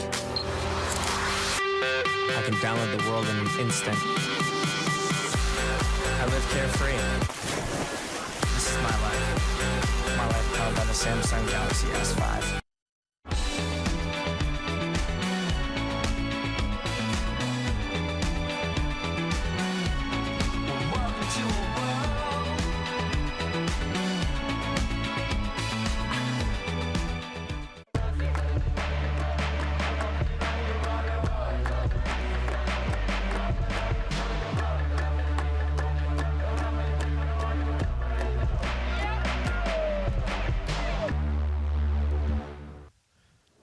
Tavarua Island in the middle of the Pacific, and it is site for the 2014 Samsung Galaxy ASP World Championship Tour. Here for the Women's Fiji Pro, 5-time world champ Stephanie Gilmore, current number 4. She is on top. Dimity Stoyle hunting a second wave in this exchange so far with 18.5 on the clock. Dimity not hitting that desperate point, but definitely needing to find a wave here soon with only 1 wave on the board. Yeah, interesting. You can see in your lineup right there on your screen, Dimity has priority, but she's sitting further towards the channel. She's on the right. So once this wave goes down just a bit on your screen, you'll have a look at our competitors. There she is in a blue jersey. That's Dimity. Further up the reef is Stephanie Gilmore, who actually has second priority. So if a set does come in, it'll be interesting to see if Dimity holds Stephanie off and how they position themselves. So Stephanie Gilmore, we talked about how she was building. The last highest score, she got a 4.33, and her low is a 2.73. We made reference about it in earlier heats how Stephanie Gilmore last year, the worst season ever for her, definitely rattled her a little bit. She's come back this year, re-engaged, reinvigorated, and the spring in her step has to be that win at the first stop at Snapper Rocks. Oh yeah, and she is hunting for another big result here. So I love the way this year is shaping up, Pat. How it's, you know, we were mentioning there's a good 4 or 5, maybe even 6 players in the field that can win a world title. So I love the fact that we're jostling back and forth. And checking in with Stephanie Gilmore, finds a medium-sized one with some good lip to it. She'll arc it back, wrapping cut back, rebounds nicely, and then a quick cut out. But a nice first turn on the exchange for Stephanie Gilmore, just trying to ditch a 2.73 with now 17 on the clock as we look back on that wave. I just absolutely love the way Stephanie Gilmore surfs and her technique. You can see that square off the bottom, nice little tap there, throwing some water. Another clean cutback. That style is really looks a lot like someone like Tom Curran, someone from the 80s possibly, and you know, it's just a delight to see. But the bottom line is she is torquing that rail, putting it in the water, displacing a lot of water, which shows me how much power she has. Well, an interesting heat so far, wave-wise, gives us a chance to take a little respite as we check in with Todd Klein at the desk. Todd? Thank you, Pat. And as we continue to discuss here, you know, about the islands of, you know, Fiji, especially here at Tavarua, the staff here is like no other. They take great care of us. They brought us a couple of ice-cold smoothies once again. And I tell you what, we just want to cheers all the ladies in this event so far, especially the ones in the semifinals today, Strider. The surfing at Cloudbreak has been next level by these ladies in these conditions. Yeah, it's been next level. These girls have stepped it up. They said what they were going to do. They came out and they knocked it out of the park, and right now they're going to bring it for the rest of the day. I can't wait to see the rest of today unfold. And just like the service here, it's been all time. Well, great vibes here on the island of Tavarua, and I tell you what, let's give a big boolah around the world. Boys over there, I think the staff took care of you as well, huh? Yes, we have smoothies in hand, and we are feeling the island style here on Tavarua, and couldn't agree more. Girls definitely stepping it up. Tyler Wright setting the tone early, and the likes of Malia Manuel just continuing that tone as we check in with Steph as we are waist. Look at that technique there, trying to wipe off the speed. You saw her lay her knee down in the water, and there she goes through the shish kebab section. Unfortunate for Stephanie Gilmore, there was no opening to that barrel, but showing a lot of courage, pulling into that closeout right here. She said, you know what, I don't care if I'm not going to make it, I'm just going to get a visual. And she absolutely packs this thing right here. I love that technique. She had the right idea, but this wave stretched out way in front of her. There was no exit, but again, showing that she is not scared. It's interesting, you know, you see one surfer set the tone, whether it be men or women, and the other surfers have to follow suit. And we saw that interesting back and forth. You saw Sally Fitzgibbon, even, you know, she was kind of towards the end of the heat. She's like, okay, it's time for my barrel. You Right. get that great back and forth. Her and Tyler Wright and Stephanie Gilmore, no stranger to the barrel, trying to get some. And cheers, guys. Back at you. Yeah. I believe you guys are having way too much fun. You might want to tone it back here. Yeah. That's hard to do on the island of Tavarua. Well, the only thing I can say is Strider hasn't had his morning surf, so that's the only thing probably keeping him a little subdued. I was able to sneak out a session out at restaurants. Gabriel Medina in early, getting ready for the men's round that's going to be taking place later in the weekend. His dad Charlie, stepdad Charlie, out there grabbing a lot of waves. As we look out to the top of the point, look like Dimity Stoyle or actually Stephanie Gilmore. You can see Dimity Stoyle way on the inside. What are your thoughts on that? Yeah, that was actually Dimity is still pretty stubborn with that priority, and she's the one further out.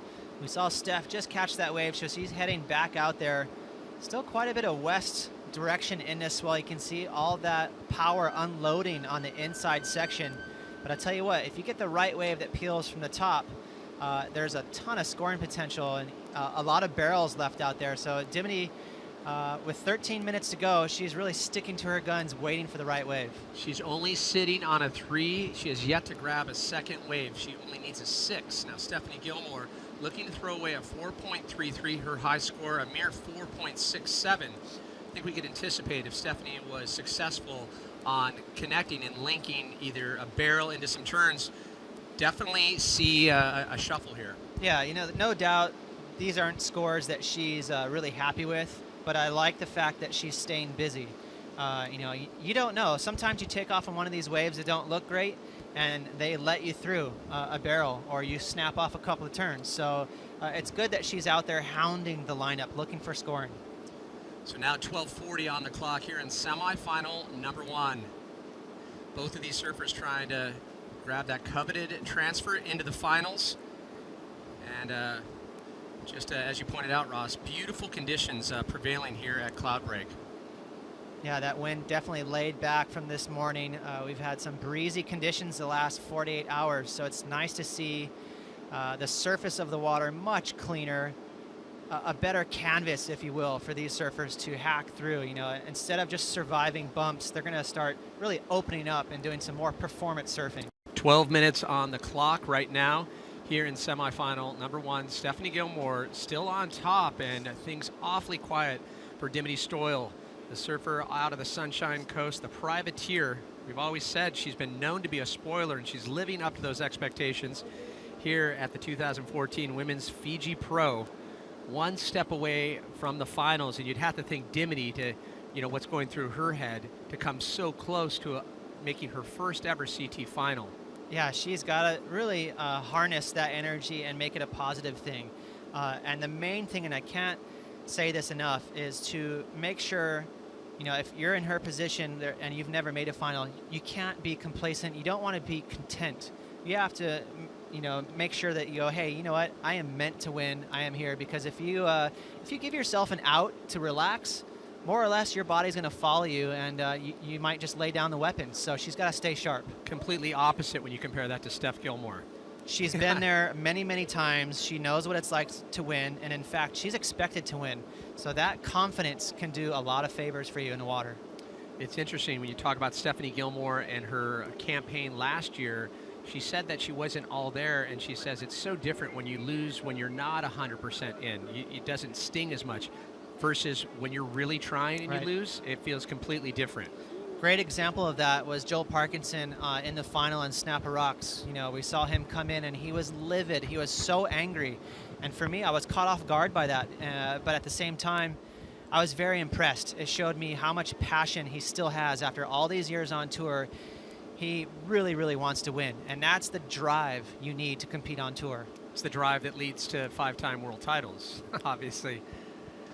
As we get close to the 10-minute mark here in semifinal number 1, as we check in with our fans worldwide, Paul Horning, at Paul Horning. Whole body is sore from cranking out my patio the last several days, but now I get to enjoy watching the hashtag Fiji Pro grilling and getting tropical.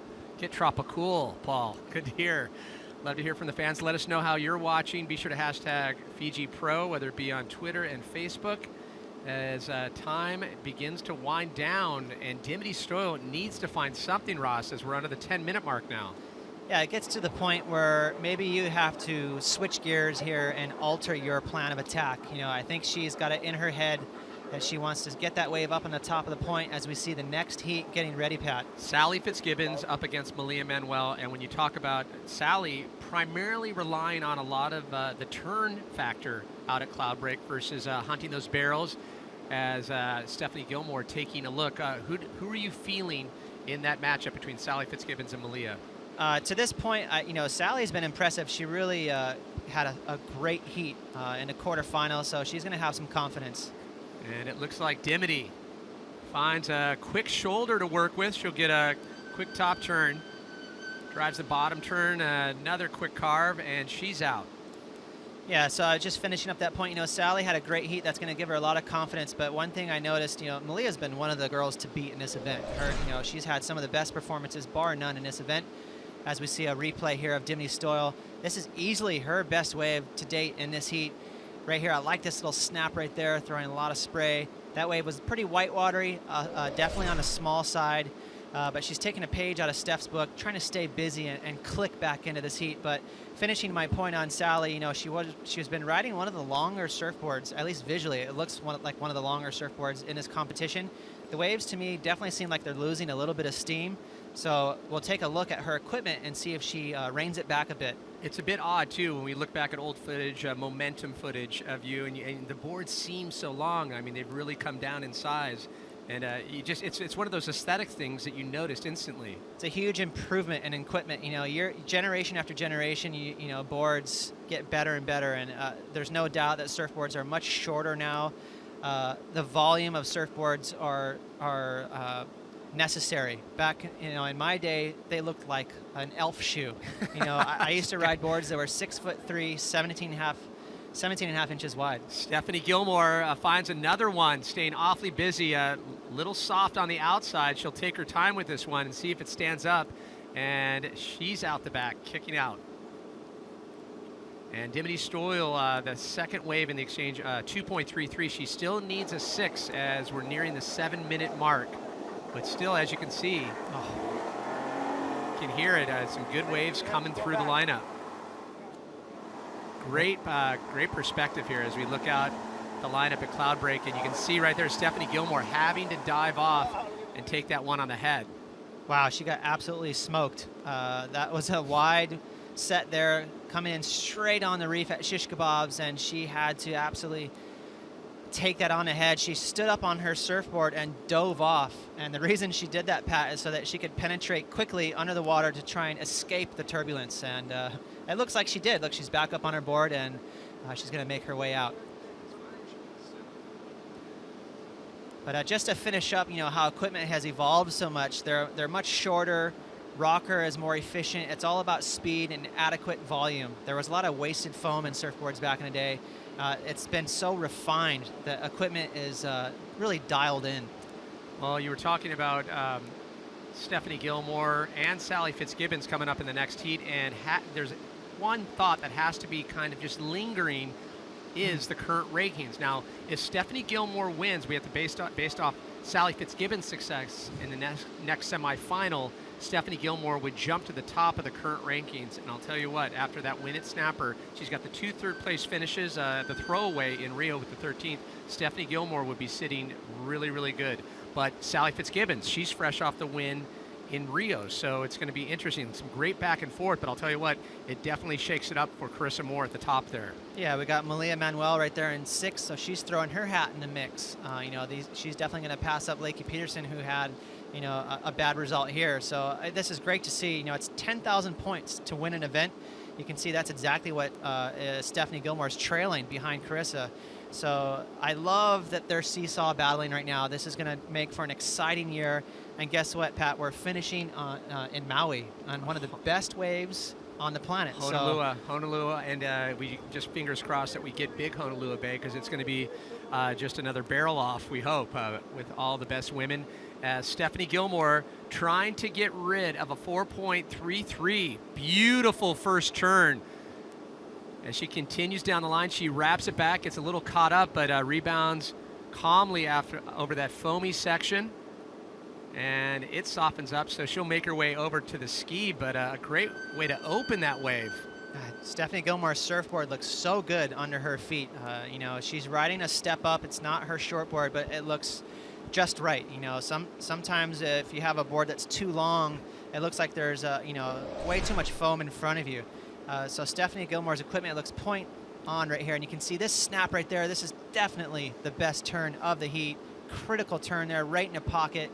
She backs it up with a sweeping carve right back into the whitewash, and then one more quick snap before she kicks out. So definitely this is going to easily be the biggest score in this heat. She wants to throw away a 4.33. Her top score so far is a 4.67. Now, Dimity Stoyle, prior to that wave that Stephanie Gilmore just dropped in, was needing a 6.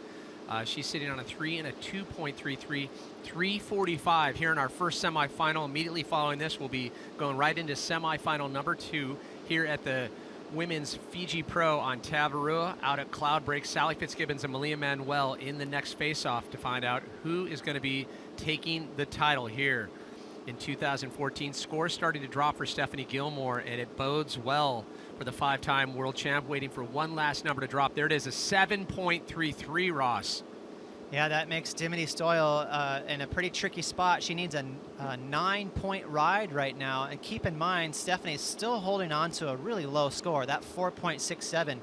That's the job at hand for Stephanie Gilmore right now, is to get rid of that low score. Meanwhile, Dimity, with 3 minutes to go, Pretty sure she's stuck to just getting that one huge score, so she's going to have to look for a big old barrel. It's down to the wire for Dimity Stoylan, now needing a 9. And I've been doing the hard math here. I added the 10,000. If Stephanie Gilmore were to win, Carissa would still have the edge title-wise, but tell you what, it puts Stephanie Gilmore right second place in the towards the driver's seat. It puts her in a mix. Yeah, she's not going to go into the lead because Carissa's gaining points right now as well. But as we get to the end of the year, they're going to be able to throw away their worst results. So, getting those victories are huge for winning a world title. Well, down to the wire for Dimity Stoyl. She's had a great run. Can she capitalize on it right here in the last couple of minutes, needing a 9 to take down 5-time world champ Stephanie Gilmore in semifinal number 1. Once again, immediately following, Sally Fitzgibbons up against Malia Manuel. And we can't hammer home enough how amazing Malia Manuel's performance has been throughout the entire contest, whether it be at restaurants or whether it be at Cloudbreak, and powering through that injury to the wrist. And Sally Fitzgibbons, though, equally comfortable relying on what she knows and just staying on rail as priority sits with Dimity Stoyl. Now 1:45 on the clock. Yeah, Malia has definitely been one of the competitors in the field that's been surfing with a lot of critical type moves in her repertoire. She's been having that crazy heavy bottom turn that's been throwing her vertically into the lip. A lot of the competitors have been surfing smooth and strong, but that's what we've been liking so much about Malia is her turns have been a little bit more critical.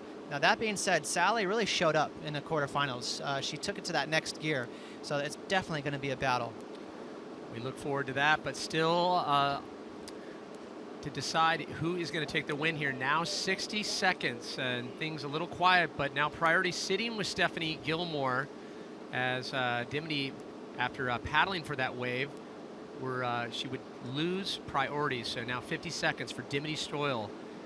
And Stephanie Gilmore, the question is she going to stay active and just try to throw away the 4.67 or keep Dimity Stoyl off anything of scoring potential? She knows that Dimity needs a 9, and that is a tall, tall order. It's a huge order, yeah. And it's not impossible. If she gets a nice long barrel, that score is attainable, so it's not quite over yet. 25 seconds left as we count it down here. And it looks like on that wave, Stephanie Gilmore utilizing priority as she finds a soft one. Shoulder starts to stand up a little bit more. Beautiful fan as she throws it up to the top, almost getting hit by the lip on that, and she'll stay with it. Another solid carve, a little quick layback for little protection there, and out the back before the horn, hunting for a 9 for Dimity Stoyl as it softens up. Not a lot of scoring potential, unfortunately, for Dimity. So you have to say, amazing job, Stephanie Gilmore, keeping Dimity at bay. Well, you can see Stephanie definitely was the hungrier of the two in the lineup. She was further up the reef. That was definitely the nail in the coffin, that last score. So she's going to be moving through to the finals. So 8 waves for Stephanie Gilmore to Dimity's 2 as we look forward to semifinal number 2, Sally Fitzgibbons, Malia Manuel, right after this.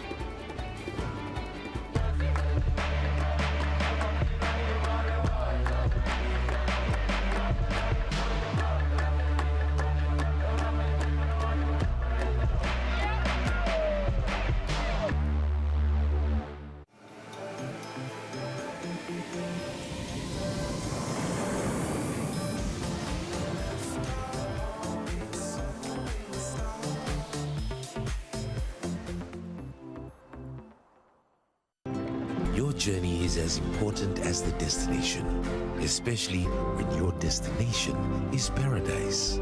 Welcome to Fiji Airways. This is exactly where you should be.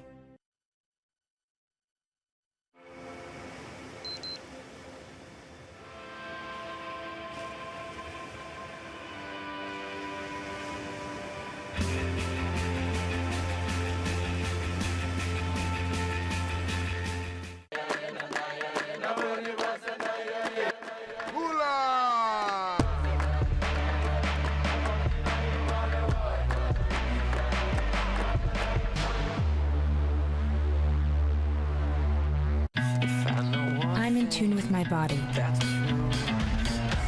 It speaks to me and pushes me. Love don't die, no matter where we go. This is my life. Samsung Gear Fit. You are watching the Women's Fiji Pro. Pat Parnell along with Ross Williams here in the amazing island resort known as Tavarua, site for 2014 Women's Fiji Pro, as we ready for semifinal number 2. Current number 2, Sally Fitzgibbons up against Malia Manuel. Both surfers looking awfully comfortable in a variety of conditions throughout the week. The big question, who is going to flourish here at Cloudbreak? Yeah, this is a great matchup right there. You can see this is their all-time career matchups. And Sally Fitzgibbon has the nod pretty handsomely, 6 wins to 2. But I'll tell you what, this is a new venue for these girls on the roster. Here at Cloudbreak at Fiji, you'd have to give maybe a slight nudge to Malia. So let's see if she can flip those odds a little bit. It's funny, when Malia entered into the fold for the CT, a lot of people were calling her the dark horse, that she'll benefit from the new stops, and it seems like she's doing just that, really finding her flow in the more challenging surf. So it's going to be just one of those heats you're going to have to watch closely as we check in with Malia Manuel on her backside. Sends it to the top, throws tons of water on the first turn, gets a little soft, and she'll work it out. A couple S-turns and kicking out, but a good exchange to get things started up against Sally Fitzgibbons. Well, much like Stephanie Gilmore's surfboard, I'm loving the way Malia's equipment looks under her feet. You can tell she has a step up. It's a little bit of a longer surfboard, but it's still maneuvering nicely under her feet. Look at that quick snap there, throwing a lot of spray right in the pocket there. Second little hook. So even though this is not going to be a giant score, I'm liking what I'm seeing from Malia, and you know, she's definitely good. It's a good little warm-up for her. Just to get loose, and we talked about the hand injury that she sustained in earlier heat. She's going to have to rise above that, rise above the nerves. We also talked about it earlier in the week in the off season, spent some time in Tahiti, and I don't know if that is the big factor. I mean, being a Hawaiian, she's no stranger to power, but definitely looking awfully comfortable when things get a little unruly out here. Yeah, she is, and it's something that these girls, you know, hopefully in the future, as they get used to locations like Tavarua, that they'll put more in their schedule, you know, in terms of, you know, having a trip to Tahiti and going to surf Chopu and places like that. You know, they've had so many events and beach breaks. This is a great addition for the ladies tour. Now, what about Sally Fitzgibbons? We always talk about the perennial bridesmaid, you know, second 3 times, you know, to be runner-up that many times, I should say 3 times. So close for a world title, and they always, the second topic when you talk about Sally Fitzgibbons is her commitment to her regiment, the training. Do you think it's finally making a difference in terms of her focus and how fit and how comfortable she's looking? I've never questioned Sally's commitment to fitness. She is one of the best, you know, athletically in shape humans on tour. You know, she is obviously very disciplined, but that being said, it comes down to technique. It comes down to your ability to be aggressive, to get those big moves done, and that's that next step that could bring her to a world title, is to better her surfing. Her fitness is there. She's ready to go. In terms of the holes, though, do you see? Is there any? What is the weakness when it comes to Sally Fitzgibbons? What's stopping her? It's not. I don't see many weaknesses in Sally's surfing. She's an amazing athlete. I love the way she surfs. If you compare her to girls like Stephanie Gilmore and even Carissa, their power and their technique is a little different in the sense that they tend to throw a little more spray, maybe even have a touch more radical moves in their repertoire. So that could be something she could work on. Well, right now, Sally Fitzgibbons finds a wave to work with. On her backside, you can see, working down the line, can she find a barrel section? She loses the handle and goes down, and scores in the midst of that, dropping for Malia Manuel a 3.83 for Malia Manuel. Well, I can tell that, you know, a great little start there from Malia. Again, as I mentioned, not a huge score, but definitely positive maneuvers there, even though it was a small wave, as we see Sally Fitzgibbons getting cleaned up on that inside section there. That's that part of the reef that we named Shish Kebabs. It's extremely shallow right there, very turbulent. You're going to see her duck dive right here, and watch how pushed around she gets as she reappears. You're going to see her right there. You can see she was bobbling around. She popped straight up like a cork, Now she's going to get on that sled and zip out into the channel and back around outside. And hats off to the water safety crew. They've been doing an incredible job, especially when the tide gets a little lower here, as it's no easy task to navigate this reef, especially at low tide. What a treat, though, too, to get that jet ski. It's amazing the work that these guys are doing. Kai Garcia, Glendon Ringrose, Bear, all these guys are so technically sound. It's not easy to do. What he's doing right there, that maneuvering, he doesn't have much space between that whitewash ball and the reef. He's got a real narrow margin for error. So he has to do those quick little U-turns and climb that whitewash. You'll see just how crazy that machine is. It really powers through that whitewash ball, and they really do make it look easy. Just under 29.5 on the clock. Sally Fitzgibbon sitting on that throwaway from that last wave, a .93, and Malia Manuel a 3.83. Now priority sitting with Malia Manuel. And Malia Manuel, no stranger to the waters. We talked about how early she started surfing, but it was on her dad's shoulders. Took her tandem surfing by age 8. She was in the mix competitively, wanted to get, definitely involved. As you see, a nice little spit there. Yeah. A little small barrel into a little mush boogers section there. So just under 29 now on the clock.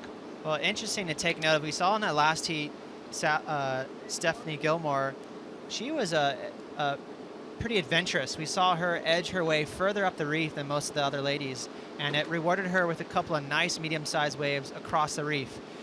So we'll see if these ladies can take a page out of that book and go up there and grab one of those. Now, in terms of what we're seeing here, the change with the tides and what's on offer on the sets, are you starting to see it work a little differently in terms of what we saw in earlier quarterfinals? Yeah, we're seeing this swell slowly decline. Now that we're on the other side of the low tide, we may see the sets be a little more consistently come in. That's going to create more opportunities for the girls, but the biggest surprise for me, Pat, is the wind. It's really laid down. It's still a little bit across the face, so there is some slight chop, but for the most part, it's pretty smooth out there. As we take a look at the judges' tower, a good angle on how much wind, just a slight fluff to the flag there, but kind of flag hugging the poles for the most part. Beautiful day here in Tavarua, out at Cloudbreak for the 5th stop of the 2014 Samsung Galaxy ASP World Championship Tour. Malia Manuel on top for the moment. Sally Fitzgibbons, fresh off a win in Rio, trying to find another win for the 2014 season, but just sitting on a throwaway right now. Not a lot of waves in this heat so far. Yeah, they're really going to have to stay focused here. This is a big deal. This is semifinals. You make it to the finals, you have the opportunity to not only gain some ground on Carissa Moore, but keep in mind, you get 10,000 points, $60,000. So there's a lot at stake here. They really have to, make sure that they keep their head in the game and not get too wrapped up in the fact that, you're sitting there with priority waiting for that wave to come in. $60,000. What were some of the purses when you competed, Ross? It was much less than that, but I tell you what, surfing's come a long ways and a long way, and these girls are the best in the world, so they absolutely deserve, the rewards of where our sport is today. So we know everyone's watching worldwide, seeing who is going to be the Fiji Pro champ here today, and good to hear from Ken, the Athcote right there, Heathcote, Ken Heathcote. He's watching ASP Madness from the Caribbean Medical School while studying for exams. Yeah, Sally, you. So obviously a Sally fan out there.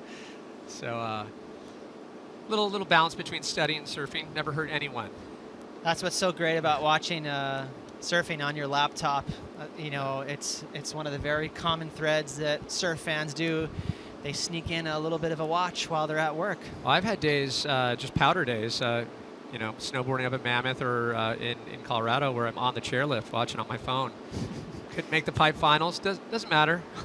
What's funny is, you think about the office space and how many people sneak in a visual of the contest and the importance of the minimize button. As soon as their boss rounds the cubicle, they just hit that minimize button and put the spreadsheet back up and, I'm just working here. Hey, wait, hold on, Sally, needs a wave. Never, yeah, don't get me started on checking people's web browser history.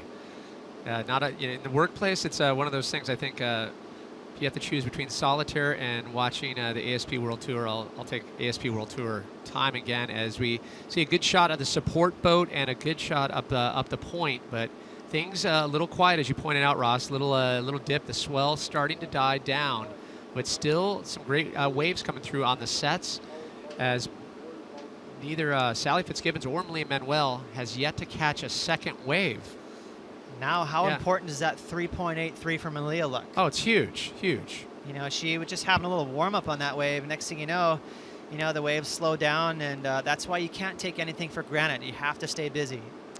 And it was so interesting talking to Malia earlier in the week when it was like a skate park out here at Cloudbreak. It was about 1-2 foot, just peaks everywhere, everyone having a good time, and she was saying how much she wants, a little more size, and Cloudbreak definitely delivered the goods. Now Malia is going to have to find maybe one of these sets as we get a good shot of the inside. Yeah, you can see as that wave peels past our cameraman in a channel that's far down the reef, in the part of the reef that's called shish kebabs. As we go over this wave, you might catch a glimpse of our competitors, and there she goes. She's stroking in, having a look, and priority is with blue. Malia taking the wave on the inside of Sally, softens up immediately way outside on the shoulder. So nothing really to work with on that wave. 23.5 on the clock now. Priority is shifting back to Sally Fitzgibbons.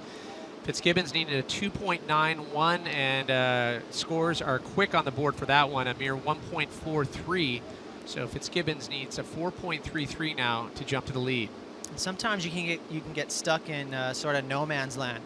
And what I mean by that is they're right in the middle between those wide sections that we saw peel past our cameraman just a minute ago and further up the point. So they're going to have to really sort of pick and choose where they sit on the fly, because we know how quick this lineup can change with tides. So a couple of lines starting to filter through some washout sections there, and none of the surfers there impacted by that. You can see how it's pretty soft on those, the angle that they take across the reef. Yeah, and it's hard to tell on your screen, but that's a pretty big wave, and that still is large enough to cap on the outside reef above the ledge. So there's still lots of power out there, and it's keeping our competitors on their toes. So Sally Fitzgibbons, surprising. You can see right there, almost able to get in on that, and would have been room for a couple of turns, as both Sally Fitzgibbons and Malia does have two waves, but a low 1.43 for her throwaway. Wow, and that was a good wave that peeled past our cameraman. So, we saw Malia had a good look at it, but she was in the wrong spot. So again, she's sort of stuck in the middle between that outside and inside peak. So you can see on your screen right there, look at that thing way on the inside on the shish kebab section. There's tons of waves peeling through. And now you can see this whitewash line that's coming in. There's 1, 2, 3 lines in a row. That tells me that the tide is on the way back in. So we'll see the water rise up on this reef a little bit. It's going to make it a little more friendly. We talk about restaurants in terms of what the high tide can do, and it starts to get those that suck off the reef, and you get these rib sections, almost a corrugated effect. What about Cloudbreak? What are some of the challenges as that tide comes in? I will say it's a little less crucial than a surf break like restaurants. Restaurants, it's so shallow, and there's a shot right there, I believe, of restaurants. You can see a couple of free surfers willing to take the low tide, low life approach. The gap between where you surf and the dry reef is really small. It's minute for the surf break at restaurants. Whereas Cloudbreak, it's a pretty big playing field. There's more room for error in terms of how much water's on the reef. So we've got that 5-foot high tide coming in at 6:47 p.m. And we anticipate we'll have already crowned a champion on the women's side prior to that. A big day of competition, an amazing week. We've seen lots of drama. We saw Nikki Van Dyke go down, take a hard hit. She had to leave early even after having success. It was a hard one for a lot of people to swallow, seeing her take such a hard hit to the reef. And saw a lot of upsets, amazing performances. Tatiana Weston Webb, I think she opened a lot of eyes with her performance this week. She really did. We had a handful of girls here that were pretty aggressive and really made an impression on everyone.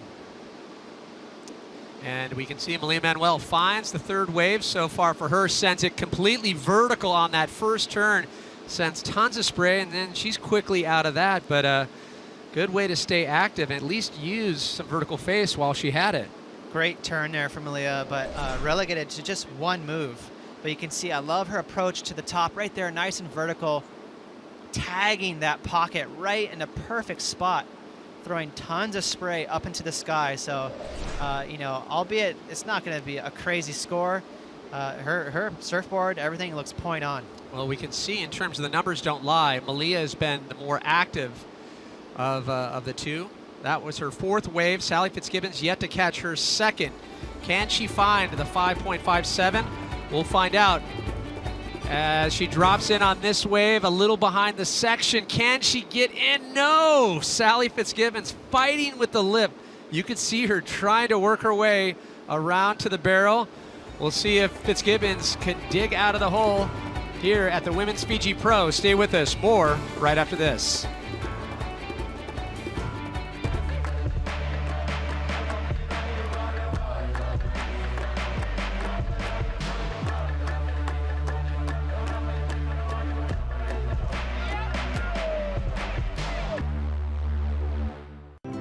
Your journey is as important as the destination, especially when your destination is paradise. Welcome to Fiji Airways. This is exactly where you should be.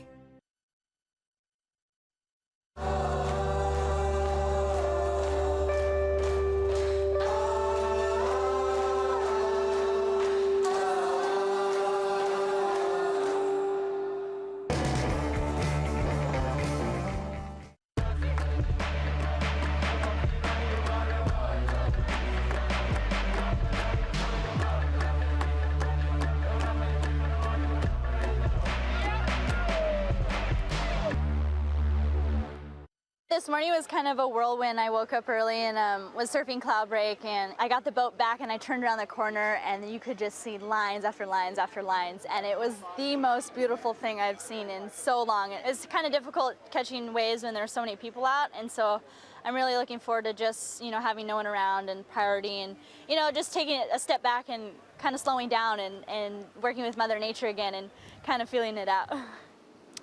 All smiles, all aloha for Malia Manuel as she is currently on top. That style and flow definitely suiting her here out at Cloudbreak. While we were away, though, things getting a little active with 17:20 on the clock in this semifinal matchup, trying to find that last transfer spot to the finals.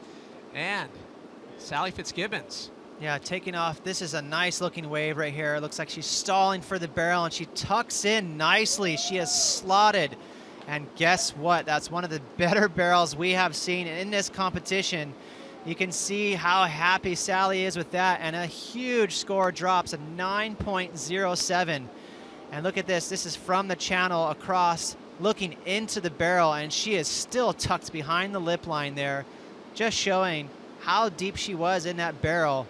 So easily one of the better tube rides we've seen in this event so far. Sally Fitzgibbons really throwing down the gauntlet against Malia Manuel. Wow, textbook approach. Sally Fitzgibbons, and the body position says it all. Look at the body smile right there. She has to be happy with that, and awarded a 9.07. So things just got really interesting now with 16 on the clock. We were talking about Sally just sitting on that one wave, showing her patience, and she was able to grab the wave. And then on the inside, under priority, Fitzgibbons again. Waits for the bottom turn. She'll send it to the top. Gets a little soft behind as she pulls in again. And can she? She cannot. Pinches her a little bit on that. Malia Manuel way back. Lots of tube in front of her. Can she make it out? Malia Manuel going, making some good distance. You saw she made a good solid 10, 15 feet down the line. Wow, that was an amazing tube ride from Malia. She came through that, nearly popping out of the doggy door, escaping that lip line, and it looks like she broke her surfboard as she bails that crazy wave on the shish kebab section there. So what a gutsy performance by both of these ladies. You know, we saw this with Tyler Wright and Sally Fitzgibbons. Once that barrel tone was set. It seems like they were going back and forth, going for the tubes. And unfortunately, Malia, still enough time, we should point out, on the clock to grab a board. She needs a 6.38 because she has that 3.83. Here's the scary thing. Sally Fitzgibbons, her low score, a 1.13. Well, it's Sally right here she smells blood in the water. She's trying to back up that 9-point ride. Great snap right there. She's going to get a decent score just for that turn alone. I love how she just went ahead and threaded the needle right there, pulled into that. No chance to make it out. But nonetheless, showing a lot of courage. And right behind her, Malia Manuel from Kauai absolutely packs this thing. Look at this huge lip line in front of her. Grabs that rail for stability. Gets right through that whitewash ball. You can see her head just drop in right there before the wave closes out. So great surfing there from Malia. I'm not sure there was a whole lot of opportunity to make it out of that barrel, but man, what a performance. Part of me doesn't even care that she didn't make it out because it's testament to her commitment. Obviously, we'd prefer to see her just come screaming out of that thing. But what so many of the women surfers are doing here today is they're setting a new bar and they're charging. They've been given some great conditions and they're taking full opportunity of them. Yeah, and you know, the key difference, if you're wondering, well, geez, what's going on? Why all of a sudden all these tube rides? It's really the placement that they had on the reef and where they positioned themselves for those two waves. So let's see, now that they kind of have a knack for it, they make, you know, we might have opened up the floodgates here. Let's hope. Priority now sitting with Sally Fitzgibbons. She's fresh off that win at the Billabong Rio Pro. We talked about the 5th place finish she had on the Gold Coast, and then back that up with 2/3. And we can see some lines approaching as 13.5 on the clock. Priority with Fitzgibbons. That's a big wave peeling through right there. Watch how wide this thing barrels through that inside section. That is wide open, ladies and gentlemen. So the waves are absolutely on fire right now. And it's Sally and Malia's job to get themselves back over there into the lineup so we can see them pull into a couple more big old barrels. Well, the women are putting on an amazing show. I'm sure the atmosphere out on the water is electric as we check in with Rosie Hodge. Thanks, yeah, Pat. Just being out here on the boat, being out at Cloudbreak and having a look at the conditions, it's like chalk and cheese compared to the other day when the girls were out here. The wind has gone really still. The barrels on offer. I mean, the way that the girls are really approaching it is insane. Malia, what a hero. Broken wrist, going for gold, pulling into massive barrels. I think, you know, she's kind of got that mentality where the worst that can happen has happened, and she's kind of embracing it now, and, you know, she's looking good for a final berth. Rosie, in terms of your perspective, are you seeing a shift in terms of what the waves are doing, or is it that both surfers are really finding their zone? I think, you know, the more that the girls are surfing out here, they're really finding their place in the lineup, finding their place on the reef, getting more insight from people like Shane Dorian, Laird Hamilton, and, you know, the Water Patrol boys, they've surfed this wave a bit, so they're kind of telling them where to position themselves. Oh, it's some great insight. Well, enjoy the front row seat out there, Rosie, as we'll be checking in with you throughout the event. Our last semifinal, last transfer spot into the finals to face off against 5-time world champ Stephanie Gilmore. Will it be Sally Fitzgibbons or will it be Malia Manuel? I'll tell you what, it's a great back and forth, and now Malia Manuel needs a 9.21 because that last wave for Sally Fitzgibbons, a 5.17. Malia Manuel, her high score of 5.03, so looking to get rid of the 3.83 and grab a 9.21. That's a virtual 10, Ross. Well, let's take a look at that score, 5.03. I love the fact that the judges threw that. I mean, she didn't make it out of that barrel.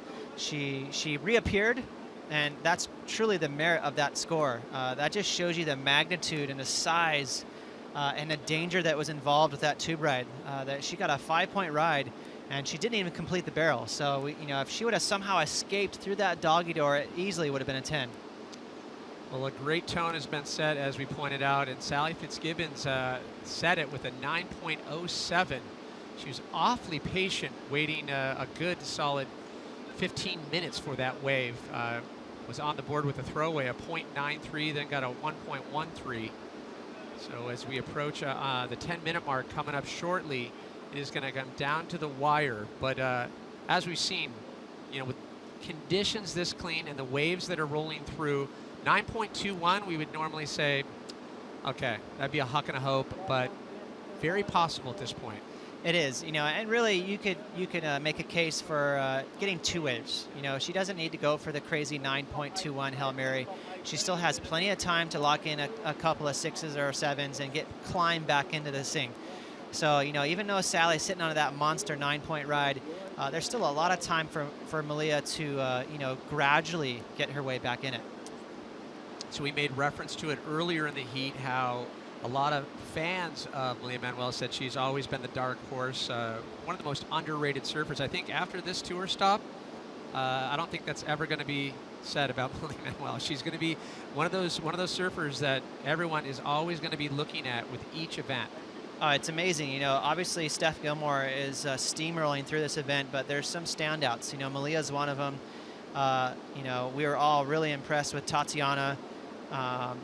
You know, Bianca has been solid. Her forehand carves out here has been really impressive. So, you know, what's amazing about going to these new venues with these crazy waves is you're going to draw attention towards the people that really shine. I'd love to put my vote in for MVP Tyler Wright.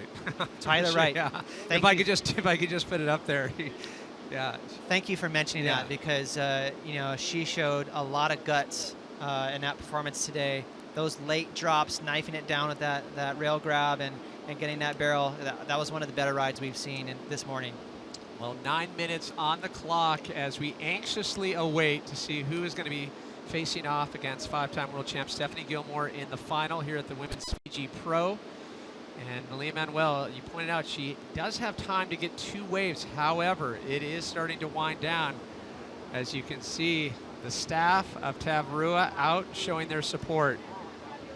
Yeah, they're getting ready to congratulate whoever wins the final. And this is a tradition, Pat. Every year they go out there, and when finals time comes around, they love to get behind their guests. And, you know, right now, obviously, Stephanie Gilmore is in the final, and she's a temporary resident here on Tavarua, so they're out there to support her. It's you talk about the warmth, the hospitality here, just the effervescence that's exuded from the island of Tavarua and the staff. The only thing that could possibly eclipse that is the energy right now out in the water at Cloudbreak. I believe we've got Laird Hamilton as we check in. Laird, what's the vibe, the atmosphere out there, and what was it like seeing those barrels up close and personal? Well, right now the conditions have changed substantially from earlier this morning. The wind has completely died, and we're starting to. It's a real low tide, and the tide's starting to come in. So, but I mean, watching these girls pull into these tubes, I was very impressive. The girls are surfing incredible. I mean, a lot of these tubes are not perfect, so you really have to navigate. It's hard to come out of them. If you're fortunate enough to pick a wave that's perfect and you can ride right through, then you'll get the points to score. But it's just not a give me out here at Cloudbreak. In terms of Malia Manuel's barrel, we just saw her pull into another one. She wasn't able to get out of that one, but the wave before that, could you see at least what was happening from your perspective on the foam ball? Yeah, well, you know, the thing is there's a few different sections, and so if you get too far back in the tube, it's hard to come out because another section in front of you will collapse, and then you have to be real high in the barrel and try to ride it out.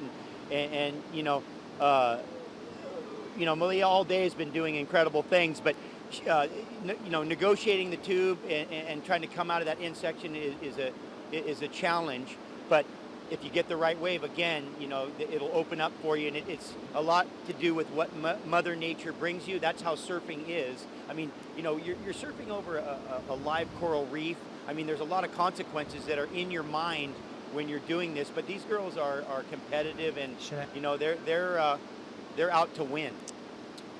Thanks, Laird. We noticed a broken board for Malia Manuel, and Ross had a question for you as well. Yeah, as we see Sally right here dropping into another and a brutal little wipeout. Laird, I was just going to ask you, with the incoming tide, with your experience out here, do you think these conditions are going to clean up or change, and for the better or worse? Well, I think the incoming tide, the fact that the winds died, and the incoming tide will accelerate the surf. As the tide comes in, it'll start to push the surf, and we should probably have incredible conditions for the final, I would imagine. The fact that we have no wind at all is just making it a lot easier on the riders, because they're not being affected by the wind, which you know, will result in some higher levels of performance.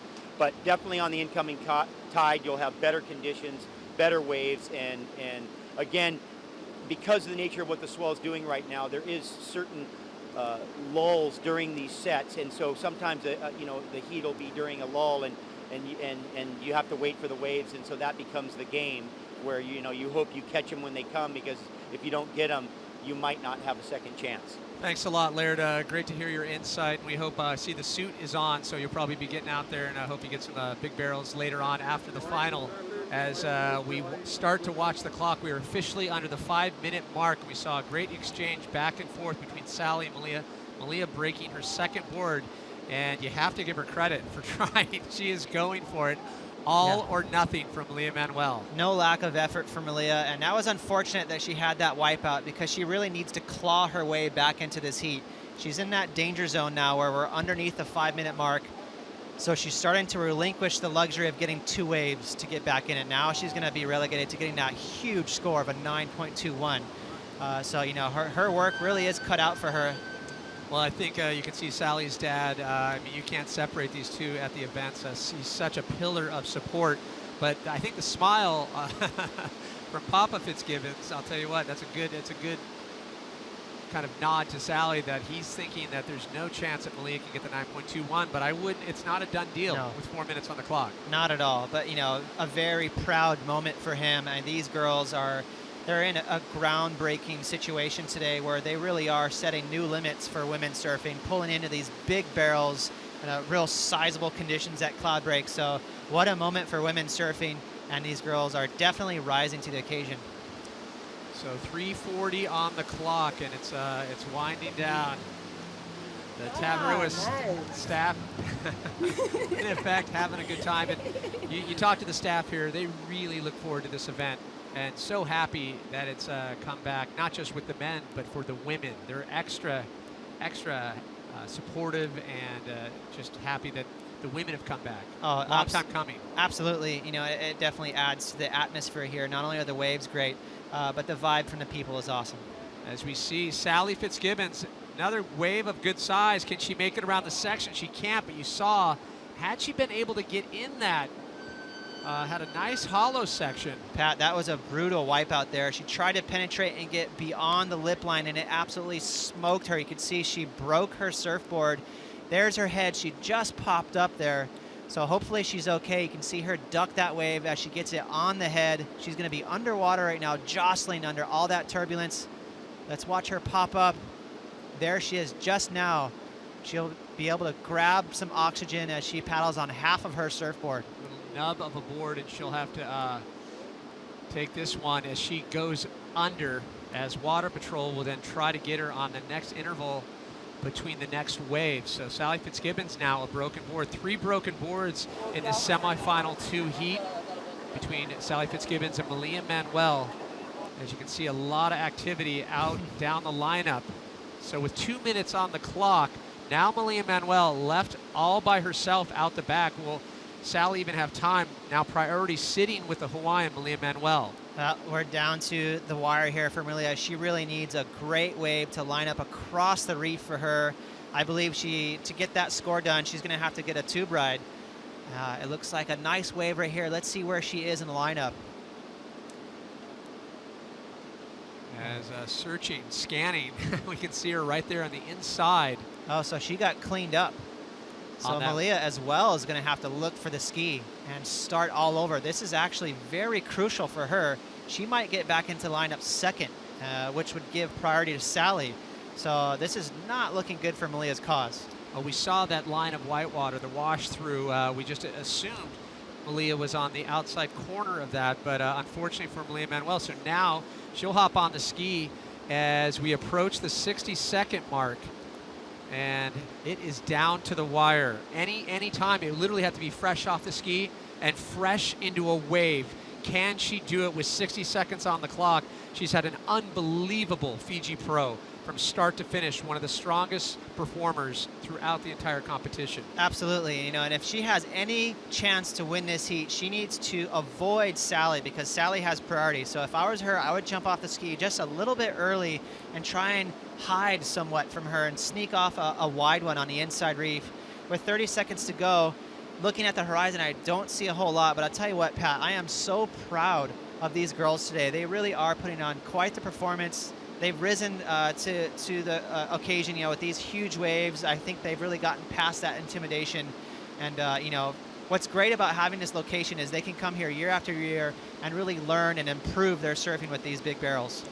So the last 10 seconds for Malia Manuel. It won't be enough time, unfortunately, for the Hawaiian. The Style and Flow coming to an end for her campaign here in Fiji. It is official. Sally Fitzgibbons up against 5-time world champ Stephanie Gilmore. The big game final is set as the Women's Fiji Pro will be coming up next with the women's final. Once again, Sally Fitzgibbons, Stephanie Gilmore in the water. When we return, Joe Turpel and former world champ Martin Potter step in for the call. Stay close. You do not want to miss it.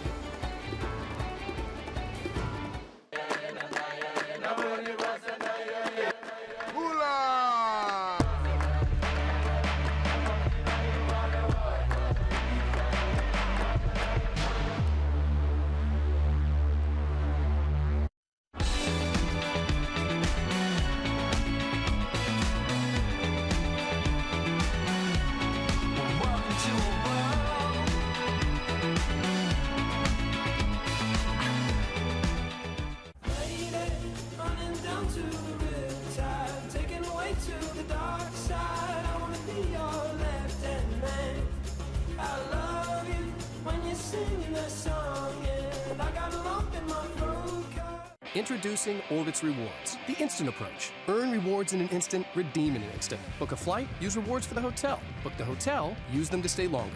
Think reward, redeem, relax, repeat. Orbitz Rewards, instant vacation gratification. I can capture life in a blink. I can download the world in an instant. I live carefree. This is my life. My life powered by the Samsung Galaxy S5.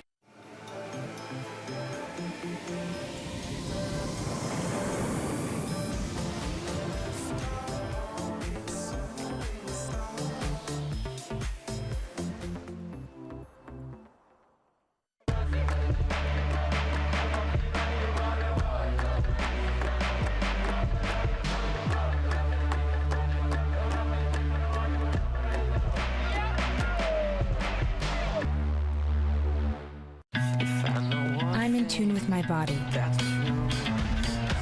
It speaks to me and pushes me. This is my life. Samsung Gear Fit. The finals are set here at the Women's Fiji Pro. Fantastic surfing by all the women, but I tell you what, this final is going to be a really good one, Strider. We've got current world number 4, Stephanie Gilmore, 5-time world champ, up against current world number 2, Sally Fitzgibbons. I tell you, that is going to be a really good final. The girls have been going hard out there all day long. We've seen them pulling in, going for the big turns, conditions even improving a little bit as the winds have laid down, Strider. I mean, I can't believe how good these girls are surfing out here. They said they were going to step it up. They have. Sally just going to town. That last little exchange, though, broke the board, got pounded, but, you know, right back out there. There's going to be a little break. You know, these girls are going to regroup and get ready for what could be one of the best finals we've seen in a long time out here, and basically perfect, just barreling Cloudbreak. I mean, it's amazing. Well, with a little bit of a break, we do have time to catch up with one of our finalists, Stephanie Gilmore. Rosie standing by. Yeah, that's right. Stephanie Gilmore, 5 times world champ, into the final here at the Women's Fiji Pro. You know, you've already surfed twice today in the final. That's going to be your 3rd time. How are the energy reserves feeling? Yeah, it's not too bad. There was a couple of beatings in the last heat, so I definitely feel a little more tired than the first heats. But, you know, we're right here on the boat. It's not too, like, stormy or messy, so it's pretty manageable. And yeah, the sun's out, so I'm feeling solar powered. And you know, we've seen as the days progress, the girls really finding their lineup. Have you found with more experience out there and people kind of giving advice where on the reef you guys should be sitting? Yeah, I think all of the girls have just been getting in the ears of, you know, the boatman guys, and just sort of like, where do we sit? What do we line up with? And really listening to the guys who surf here almost every day. So. And I think, you know, it's experience. The more you surf out here, the more comfortable you get. And me, this is my first ever time, like, really surfing it where it's, like, good Cloudbreak. I just want to ask her a question. It's exciting, and I'm definitely still learning. So it's challenging, but I'd love to win this thing. That'd be cool. Another thing that kind of must take that edge off your mind is knowing that the water safety is so well versed and so good. How much you appreciate having that in the back of your mind, that these boys are the best in the world looking after you in the water. Yeah, it's like cheating. I mean, to go out there and if you want to charge, this is the time to do it, because you have all the best water patrol, and you'll literally be centimeters from dry reef, and the guys will just come in and save you. So they're like my heroes, basically. But yeah, it's good, and it makes you want to push yourself on the waves more. So I think it works for everyone. Well, Steph, you note some of the things that you need to overcome are bigger waves and your backhand surfing skills. I mean, in the final here at Cloudbreak, you're pretty much proving to yourself that you're overcoming that. Yeah, I never really thought I'd make the final here, but I guess I did. I wanted to. I just wanted to get barreled basically all week. I was just like, I just want to get a really nice, beautiful barrel out here, and my backhand isn't my strongest point, so I'm pretty stoked that I'm in the final. And I've been riding quads all week, which is really interesting. It's something different, and I'm really enjoying it. So we'll just have to wait and see for the final. Sally's been on fire, and she surfs really good. She's got like probably the best barrel of the event so far, so I want that one. It's going to be a battle. I see that hunger in your eyes, Steph, and you're surfing amazing. And you've already had a couple incredible rides, so look forward to seeing the final. Back to you, Todd. Thank you, Rosie, and best of luck to Steph up against Sally Fitzgibbons in that final. Strider, you know, we started out with competition out there at Cloudbreak, and the girls, you know, surfed in really challenging conditions. Then yesterday, the girls competed out here at Restaurants. But I tell you what, today, they really lift the bar. I think it started this morning with Tyler Wright and Sally Fitzgibbons in their heat. And we'll have some footage of that in a few moments. But I tell you, they set the bar, I think, this morning by pulling into some real big ones. Yeah, you know what? The questions were out there. There was a lot of wondering about what was going to really happen. But you know what? They stepped up. They put in the hard time. They said that they could do it, and you know, they proved it. Tyler went out there and just cracked it off the top, pulled it up into the barrel. I mean, she was surfing really, really well, and really difficult conditions this morning with the lump on the water from the higher tide. And you know what? Sally, just nice longer board. She had a nice opened up expression on the wave. It was nice. And I tell you what, Strider, one thing to point out for the viewers is that, you know, it might look pretty tame on camera at times, but I tell you, you know, and you can tell them firsthand, you were out there yesterday. Try and break it down and articulate just how much water is moving out there and how shallow it is. I mean, pretty much if you walk up next to a 25-foot palm tree, and just picture that as a huge wall of water coming across at you. It's no joke. And then, you know, you're out there trying to line up in the middle of the ocean on an open ocean reef. Really, all you have are the boats in the channel and the scaffolding. And these girls doing an amazing job to find the spot, to get in place, and to prove their point out there. You know, for Sally, I'm kind of interested in how she's going to go now. That was a board that she had finally gotten used to, and she broke it. So we'll find out, you know, what she gets on for the final heat. And with that said, you know, she's riding, you know, longer equipment today with a little bit more flotation, which helps. Is it the same as, you know, breaking a short board and going to a new short board when you're riding a step up like that, or is it harder to adapt? No, it's completely different. You know, your longer boards are obviously going to feel a lot different. I mean, you can just see from the way she was surfing in the earlier rounds to the way she's surfing now on that board. She was so much more comfortable now. So she's going to have to take time to actually get used to another board. You know, short boards, you're jumping on something that you basically have ridden before. But you know what? With a longer board, it's a lot harder to adapt. Well, we looked there at quarterfinal number 1. Let's check out quarterfinal 2 action, where we saw the likes of, let me get, sorry, the paper's blowing here. It was Dimity and Carissa, where we saw some fantastic surfing once again. I think they saw, as we pointed out, the bar was lifted in quarterfinal number 1. And so they knew that the bar was high, the scores were there on offer, and they just had to commit. You know what, the girls, I think in this heat, they really had a hard time finding the waves. There was a rip going through the lineup at that time. So you know what, like, up the point more, I think if they would have gotten up on the point and found some deeper barrels, they would have actually done better. You know, you can see the waves that they're riding here, a lot of chatter and really trying to negotiate kind of that end bowl, which is always a lot harder to ride. If you think on most breaks, the end bowl would be the place to go for the easy ride. Here, it's a lot harder. It grows on the corner, and then it shuts down really fast. So, you know, Carissa and Dimity were out there getting after it. Well, I'll tell you what, this is a huge story right here in this heat, Strider. You know, it was our current world champ as well as current points leader, Carissa, coming in with a third, 2 firsts, and a second. So this is going to be her worst result to date. even though it's a 5th place for her, you know, it's not where she wanted to be. She wanted to go on and help to solidify her campaign for a world title. But hats off to Dimity Stoyle, one of the rookies here in 2014. Yeah, Dimity looking so good. You know, we saw her in the semifinals go out there, and you know what? She actually surfed really strong. You could see her body language though. She was really happy to be in the semis, which is amazing. I think that is a huge story though going forward with Carissa, you know, bowing out and Sally making the final. She's in the 2nd spot right now, so she will gain some ground on Carissa Moore. And Dimity Stoyle will also climb those ratings. We'll have those updated ratings here shortly. She'll leave the event with a 3rd place finish and $15,000. Let's take a look now at quarterfinal number 4, Joanne DeFay, Malia Manuel. Another great result here for Joanne DeFay. And, you know, Malia suffering that injury to her wrist comes back strong in this heat, Strider. Yeah, you know what? Malia just letting it all go. And Joanne no slouch either in these conditions. I mean, it was on, basically. You know, these these girls have the platform now and they wanted it. Malia just really was asking for this the whole time. You heard it from her, but not in like a cocky way. She just really wanted to get out there and show the world what she could do, and she did. She actually performed above and beyond, I think, expectation.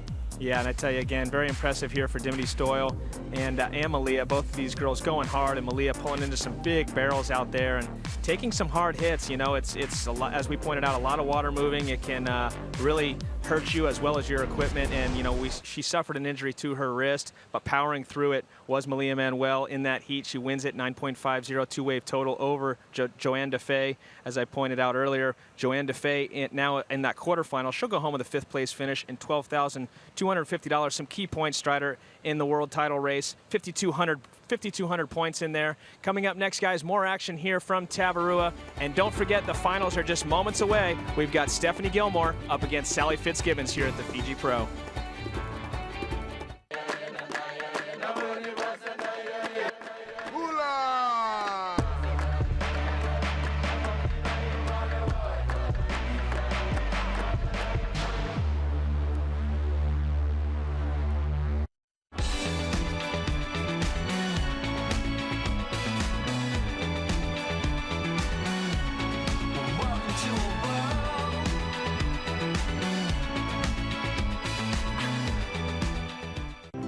Your journey is as important as the destination, especially when your destination is paradise. Welcome to Fiji Airways. This is exactly where you should be.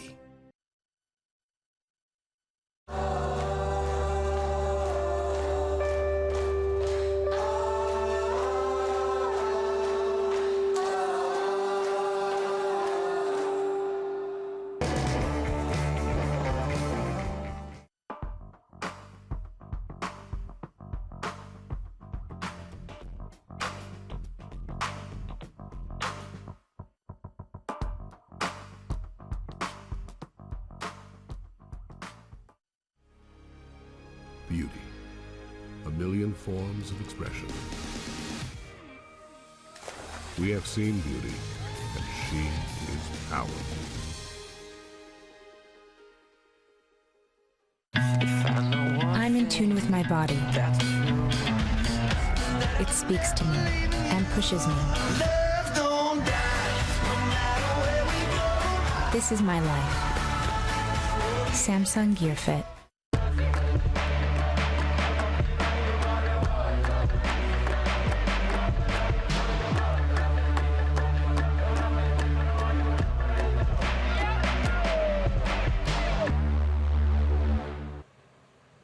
Welcome back to the Women's Fiji Pro. Just moments away from the final. We'll have Stephanie Gilmore up against Sally Fitzgibbons. A great heat coming up shortly. But before we get into that, let's check out the GoPro Break breakdown with Malia Manuel. Is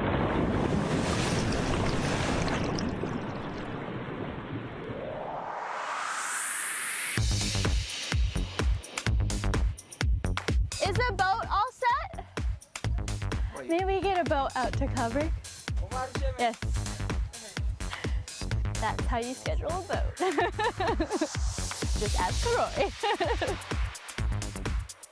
I've been here a few days. Luckily, there was some room on the island before it opened up to the competitors. So just catching that first boat ride from the main island to Tavarua, and you're just looking at this small heart-shaped island, and you're just wondering like, wow, I can't believe, you know, I get to stay here for a week, and just with all your close friends on tour, and all this blue water and funny, friendly people. It's an awesome experience.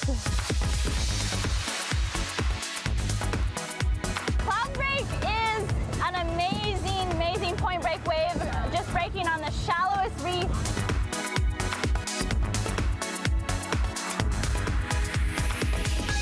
Just the coral underneath is spectacular, and just what you're surfing on top of is amazing. And there's a few different takeoff spots, so when you take off, you kind of have a nice roll-in section to kind of have some time to, you know, get to your feet and race to the west reef. And it's just a beautiful experience to be out there and looking in and seeing the judges tower too.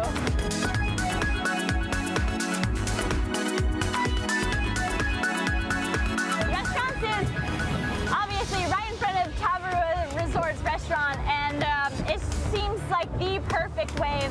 It's just around the bend from Cloudbreak, and you know, you just sit at the restaurant and watch all these perfect waves peel through, and hopefully we get you know, 1 or 2 days out there because it just seems so perfect.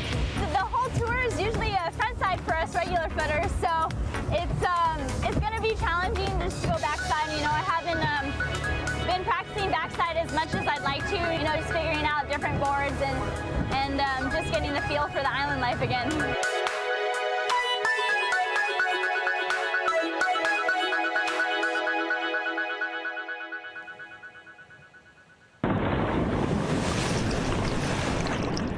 Courtesy of GoPro and Malia Manuel, some great insight there on Cloudbreak. Strider, it was a lot smaller prior to this event, but it gave you a good insight on the bottom out there and just how shallow and jagged that reef is. Yeah, you know what? As we've seen all through the event, unfortunately, a few people, I mean, even Stephanie Gilmore has got a couple of cuts on her feet just from you just touch it just a little bit, and it takes a little piece of you. So it's really sharp and alive, and it'll get you every time. Well, we're just moments away from the start of the final here at the Women's Fiji Pro. As we pointed out, current world number 4, and 5-time world champ Stephanie Gilmore up against current world number 2 Sally Fitzgibbons. Joe Turpel, Martin Potter. Guys, it's going to be a good one. We are so excited, Todd. Thanks a lot, Strider, as we build up the momentum heading into this final showcase. Stephanie Gilmore, 5-time world champion against Sally Fitzgibbons. Former runner-up in the world, coming into big conditions. Sally's kind of proven to be the fearless charger out of the top 17 up in this series. Well, you know, and she's carrying so much momentum coming off Rio de Janeiro as well, the win there against Carissa in the finals. But that semi-final with her and Malia Manuel, that was just amazing stuff.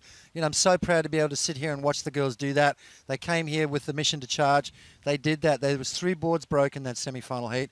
The girls were lighting it up, some incredible tube rides and some high scores as well. Well, it's a good time to recap those semifinals. Semifinal number 1 was Stephanie Gilmore versus the rookie from the Sunshine Coast of Australia, Dimity Stoyle, with her breakthrough result in maxed out conditions. She brought a big board of a 6.0 as she was thinking that she could get away with smaller boards when she got here. Then it proved to put to the test, and she was able to carry that momentum a long way. But Stephanie Gilmore clearly in form with those backhand carves off the top pots. Yeah, you know what, Joe? She is just looking better and better as this event goes along, you know. She's looking a lot more confident with her surfboards. And she is just absolutely lighting these waves up. Beautiful, stylish surfing from Steph Gilmore. You know what? It looks to me like she's still got plenty left in the tank. Big snapping turns. She pulls into a couple of barrels. She was going for it. Steph Gilmore's said her backhand and big waves are her nemesis. And I'll tell you what, she's proved to the world that she is a well-rounded competitor. She's had such a heavy roll to the final as she consistently gets decent numbers, guaranteed at least in the 7 range. In that last heat, she had an 8.17 and a 7.33. She did the same in the quarters when she took out Bianca Batendog along the way. But we'll see some changes in the rankings. Dimity Stoyle moving up big time as we transition into the second semifinal. Malia Manuel versus Sally Fitzgibbons. Yeah, this to me so far is the heat of the event. You know, Sally, you can see her just riding along a board. Have a look at this tube ride that Sally got. That was a 9-point ride there, and you can see from the across the channel how deep she was in the barrel there. Just one of the best feelings in the world. These girls all came here hoping to get a barrel like that, and Sally so far is the one that's really produced the goods. And such a clean rhythm. On the opposite case of Stephanie Gilmore, she didn't have to surf in round 2 or round 4. Sally's been quite busy, surfing in multiple rounds, packing the pit, spending a lot of time underwater as well. Malia Manuel was fearless on this charge. Yeah, have a look at this wave from Malia Manuel, pulling in so deep, charging through that section. She made it almost all the way and absolutely took donuts, breaking 2 surfboards in that semi-final. Sally Fitzgibbon breaking that longboard that she was riding. Great 2-wave total there for Sally, 9.07 to 5.17. Malia, unfortunately, had she come out of those tubes, I think we would have seen a different story, Joe. The question is though, Sally's now broken that board. What is she going to ride next, and is she going to have that same sort of confidence going into the final? And such a huge role for Malia Manuel, her first semi-final performance since 2012, as she put her name all over this event. Final is approaching. We'll be back in Fiji right after this.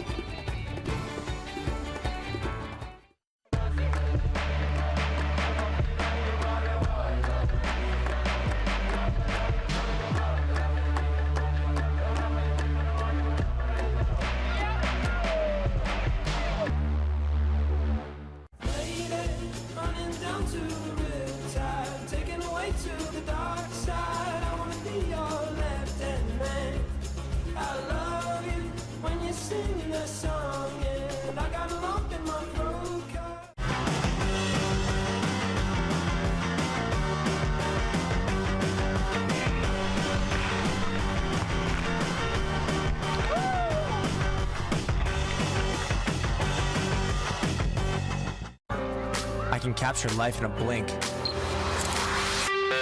can download the world in an instant. I live carefree. This is my life. My life powered by the Samsung Galaxy S5.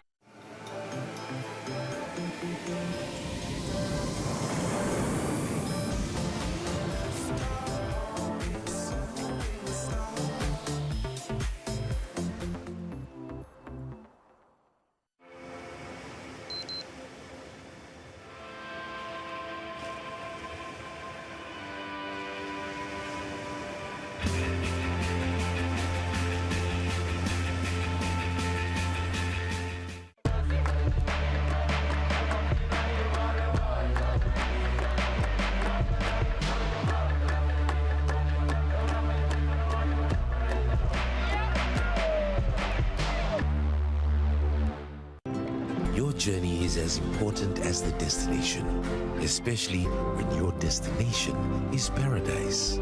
Welcome to Fiji Airways. This is exactly where you should be.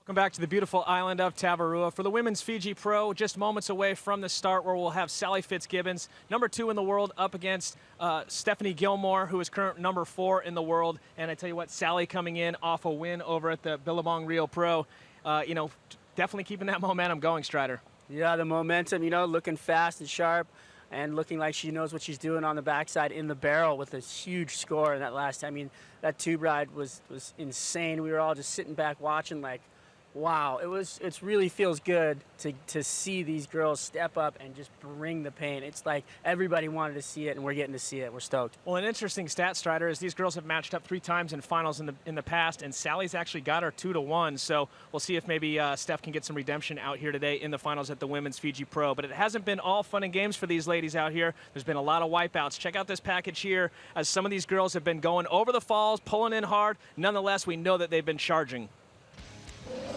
Well, yeah, I mean, these girls coming off the bottom and off the top, I mean, pulling right into these pits, just insane. Tyler just going for it a little too high, just gets lofted off her board.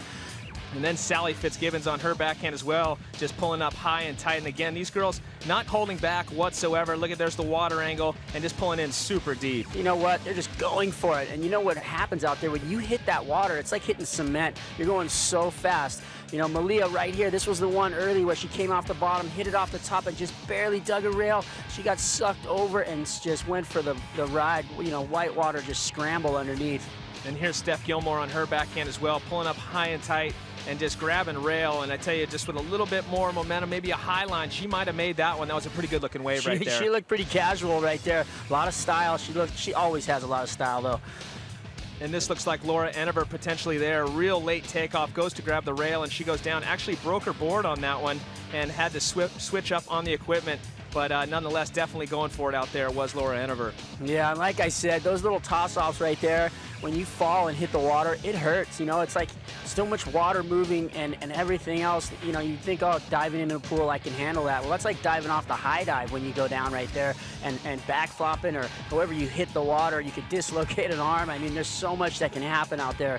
And these girls just charging and just getting after it, just really insane. Well, at a certain speed, Strider, and I don't know what it is off the top of my head, but, you know, water becomes hard. And so, you know, when you hit on impact, sometimes you don't penetrate, and then you go up and over. And as you pointed out, so much water moving, it feels like you're going to, you know, lose a limb out there. I mean, yeah, look at Malia just grabbing the wall, charging, falls through the end there, almost makes it. The restaurant, the bar went crazy for that one. That was just so fun to watch. Yeah, that was an interesting note today here at the bar, here on the island of Tavarua. Everybody was so enthusiastic and just fired up each and every time the ladies pulled in out here. But right now the bar's a little bit empty. I think the boat's pretty full out there checking out the competition. But right now, let's find out a little bit of insight on fear.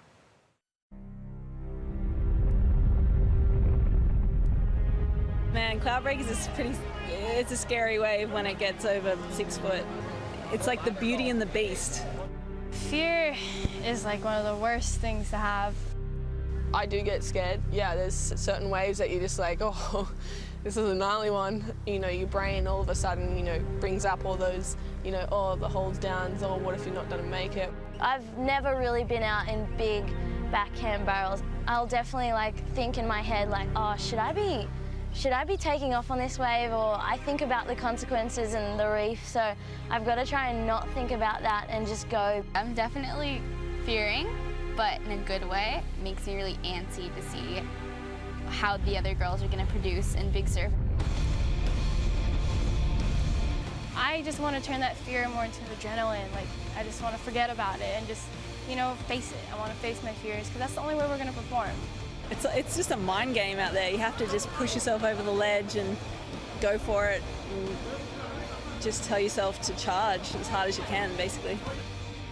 At the end of the day, you kind of just ignore it and just squish it and be like, I got this. and you just paddle and take off. Tyler, love it. So the girls are firing up here at Cloudbreak. You just kind of have to let the fear go and just do it. Just go for it.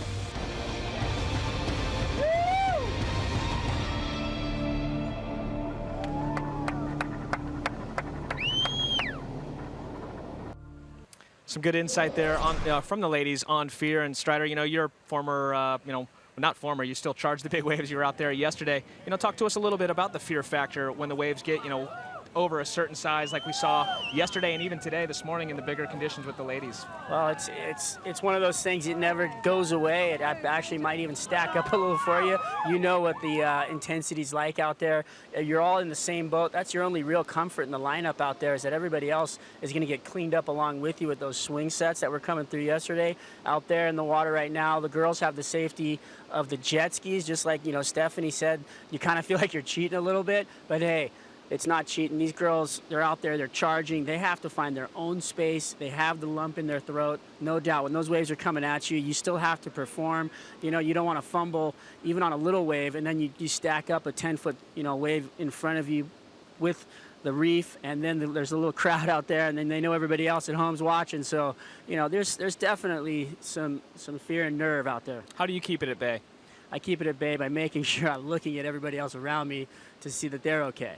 Well, one thing that's not as stressful or as much fearful is the fantasy surfing side of things, and we're going to spotlight here on the fantasy surfing spotlight. We have Lance Wickens from, how do we pronounce that there, Strider? Wapu Cove, Auckland, New Zealand, and his favorite surfer is Carissa Moore, so shout out there to Lance Wickens. And if you guys are not involved, get involved at ASPWorldTour.com/fantasy. And I tell you what, fantasy surfing is really starting to take the sport to new levels, because some of the heats, you know, that you might not have been that excited about, it might not have been your favorite surfer. Now that individual happens to be on your fantasy team, you're tuned in. Yeah, it's pretty cool. You actually get involved. You want a piece of it. Everybody back home, all the boys, they're on their iPhones or on their social media, and they're making sure that they have everything lined up and ready to go right before you click the go button for the event. So to that point, Strider, if you haven't set your team yet for the men, they're coming up shortly. So go to aspworldtour.com/fantasy and set your team, because it's just days away, and we'll be kicking things off with the men, the world's best here at Fiji. Hopefully out there at Cloudbreak once again in some big conditions. Well, the GoPro Challenge, one of our supporters here on the ASP, bringing you some unique angles GoPro. We've, we kicked things off at Margaret River where Josh Kerr won. And yesterday, in those big conditions, we had Owen Wright with an entry right here in those big tube conditions. He took the GoPro out, got amongst it, and got a couple good ones, Strider. You know what? He actually was the standout yesterday. He got so many good waves. I was rifling through some of Jolie's photos, and I believe, Survey got a bunch of them, but he was just pulling it up just on the corner and just feeling it. I mean, look at how beautiful that is. You're inside the tube looking out. Everybody at home, this is what it feels like. Obviously there's an energy you're not getting out of this shot, but you definitely get the visual. GoPro bringing you something that you'd never be able to see. Alrighty, well, $10,000 on the line if you're not in the event, $15,000 if you're in the event, up on the line there for the GoPro Challenge. So hats off to Owen Wright, and we're kicking things off here in the final right now. Current world number 4, Stephanie Gilmore, and current world number 2, Sally Fitzgibbons, Martin Potter, Joe Turpel. Take it away. Thanks, Todd. Thanks, Strider. As we already see the opening exchange, now the next wave is Sally Fitzgibbons, Stephanie Gilmore also getting caught with a big section. And they'll be getting on the board quickly. 35 minutes on the clock, scored on your best top 2 waves. And you can catch as many waves as you like out here in perfect Cloudbreak conditions.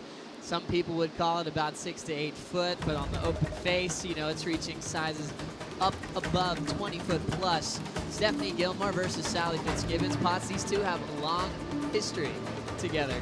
Yeah, they do. They've served 3 finals against each other. Sally has the nod 2-1, so it's going to be very interesting as we see Steph already on the back of the ski and big sets coming through the lineup now. It's going to be interesting to see how Sally deals with that change up of equipment. She's been surfing that longer board all day, and I tell you what, it's going to be very interesting to see if she can, replicate that form she's been in through the day. Let's go back into the history with the matchups, tied 6-6. Kind of interesting about those finals. 2 of the wins, for Sally Fitzgibbons, there's 1 true win at Bells Beach. 2 other finals they had were 4 women finals at Sunset Beach. 1 Carissa Moore won, and the next one Tyler Wright won.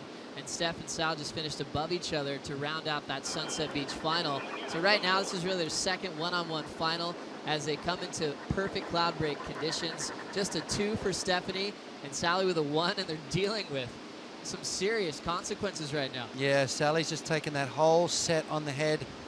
She took off on the first wave in the set, and that's the scary thing about this place. You catch the first one, you don't make it, you wear the rest of the set on the head, and it really does take a lot out of you. Sally's already had a couple of heats today. This is her 3rd surf out here, so she's, even though she's a super fit athlete, just that little incident there to start things off is going to take a lot of energy out of her. So we see Sally Fitzgibbons coming into this event, world number 2. Remember, there's 10,000 points on the line as far as the world title race is concerned. Carissa Moore is going to be safe as world number 1 no matter what. We got to catch up with her before the final started. Yep. Ask her if that was a real big deal to her at this point to hold on to world number 1. She was more just feeling the energy that she wants a little bit more out of Cloudbreak. She wanted to make it further in this event, and she just had to know it. Sally Fitzgibbons is proving herself one of the hardest chargers on the tour. Absolutely right. Carissa Moore, what makes a champion is the fact that she hates losing. She wants to go in every event that she's in. She wants to win that thing, and that's what produces champions. Steph Gilmore, well, she's got 5 world titles under her belt. She wants more as well, and this is a definite step in the right direction for her. A bit of a hiccup in Rio up against Silvana Lima, and this is a great comeback event for Steph. So Stephanie Gilmore, over 30 finals in her amazing career, 23+ victories. And she noted before this matchup, Potts, that she wasn't expecting herself to make the final here at Cloudbreak. What's your take on her response? I think she took the pressure off herself in saying that. She said, look, my backhand's not my strongest point. I'm not really a charger in big waves. So automatically that relieved the pressure valve for Steph Gilmore. She wasn't expecting too much from herself. And then she quietly went about her business. surfed really well throughout the entire event. And she basically is getting better and better as this event goes through. I reckon she's still got plenty left in the tank. We haven't seen the best of her yet. Such an interesting take on Stephanie Gilmore, kind of highlighting her weaknesses in the past with big left-handers, but now she's using it as her strength, picking off great waves all the way up to this final series, where it's a big contrast, Potts. When we talked to you about what was successful for you in your career, you went out with the attitude that you'd beat everybody on tour to help pave your way to your world title. Yeah, you know, you've got to, that's the kind of attitude you've got to have. Every single time you paddle out, you've got to believe that you're the best. You've got to believe that you've done the hard work, the hard yards, the training. You know, you've got to you believe in your equipment, and most importantly, your headspace has got to be totally on track. You know, if there's any single doubt in your mind that you don't deserve to win, then you won't. As we look at the scores real quick, Potts, we had 35 minutes off the clock. We burned through the first 5 pretty quickly. Just a 2 for Stephanie, a 1.0 for Sally Fitzgibbons. Remember, Sally broke a board right before this, the longer board that she started off the morning with. Remember, she had to start with round 4. Yep. She's one of the fittest girls on tour. How's she feeling about now? I think she's fine. You know, all that training she does. You know, everywhere we go to, we see her either swimming the pool, she's running the pavement, pounding the pavement, and she's like one of the fittest girls out there. So, you know, I reckon that's, you know, and when you're that fit, your recovery period's real quick. So she would have rehydrated, she would have got back out there. I reckon she's still got plenty of lift in the tank. So now with just a few minutes off the clock, let's get another update on the conditions with big wave legend Laird Hamilton. Laird, thanks for being with us, and how's it looking for you for the final right now? Well, the girls, both Stephanie and Sally, both have caught a wave real quickly and didn't make them, so they had to deal with just with having to get caught inside, so take a lot of energy out of you. The wind has kind of come out of the northwest a little bit, which will kind of make the wave crumble, but you know, we're just at the beginning of the heat, and we'll just have to see what comes with the conditions. But like I said, there's a slight northwesterly wind that's blowing from the ocean to the shore and making the waves slightly crumble, which creates some difficulty. It won't allow the tubes to be quite as open as they have been, and you know, the girls are just going to have to deal with, you know, the conditions that are available. And there's still some incredible waves, and of course these are the 2 incredible surfers, so we'll just have to see what they do in the next 30 minutes or however much time we have left. Hey Laird, it's Potts here, mate. You know, Sally surfed 4 times today. How important is it to be in that really fit condition? Well, it's essential to be in fit condition. I mean, the one thing about what's happening right here is that the more wipeouts you take, you know, the more energy is consumed. I mean, at this point, you're going to have an incredible amount of adrenaline. So you're going to be, you're not even going to even know how tired you are, but you will have a certain amount of your performance will be restricted just from fatigue. So when you've been surfing for, you know, how many hours did she surf? 4 different heats, you know, 2.5 hours worth of surfing or more, and you've taken multiple crashes. I mean, you're gonna be feeling it right now. It's not like coming out fresh. Again, the adrenaline will kind of override a lot of that stuff, but it's going to be a true testament to who's in better shape when it comes to who can take a better pounding and then be in position to really perform at the highest level. So fitness is, of course, in surfing as many other sports, that's the most critical aspect, other than just your experience and your skill. Well, Laird, we talked about the challenges with the wind and maybe hampering the barrel just a bit out there. For a day like today with this swell on hand, where would you be positioned, and what type of a wave are you looking for to be the best out of this lineup so far? Well, I think you want to go as deep as you can into the lineup and still be able to make the wave. I mean, that's really the game, is how far over can I be and still make the wave. And so I would be trying to position myself as far up the point as I could, and waiting for that one wave that had a big arm on it that was going to supply you with, with a lot of wave down the line, and then yet still allow you to get in early enough to get your speed up and get ready for the thing to throw and be able to come out of the tube. So it's again, that's my approach. I think the girls are probably not far from that. I mean, that's what you need to do, at any wave like this, is position yourself so, first of all, that you can make it, because it's too easy to be too deep, and then you just kind of lose the whole objective. Well, Laird, thanks so much for setting the stage for this final, and we'll be catching up with you throughout the rest of this event. So Laird Hamilton hanging out in the channel for us through the final of the Fiji Pro. Big wave legend will never forget that surfer cover he got a long time ago that set the stage for what was big wave surfing way back at the turn of the century. Right now, Stephanie Gilmore and Sally Fitzgibbons pots are dealing with pumping Cloudbreak conditions. They've already dealt with a pretty heavy wipeout situation, and now they have the rest of the heat to try to find some clean water. Paddling for this one, it will be Stephanie Gilmore. Digging in off the bottom, a huge section's coming down. The barrel is getting clamped down, like Laird mentioned, Potts, and she's forced to straighten out. Yeah, you know, we're going to see the girls take a different line. You know, no longer are the barrels going to be staying open, but there are going to be the odd one that will barrel, so they've got to stay on their toes. Maneuvers are going to be pretty much where the majority of their score is going to be coming from, so they're going to try and find those waves with a little bit of open face and unleash some big backside maneuvers. So now we see another wave just capping out the back with Sally Fitzgibbons only needing a 1.91 to go back-to-back wins on the WCT. She moved up to runner-up in the world after that performance in Rio de Janeiro, a place where she's been so effective. 4 consecutive finals is almost unheard of these days in pro surfing with the level we're at today. Absolutely right.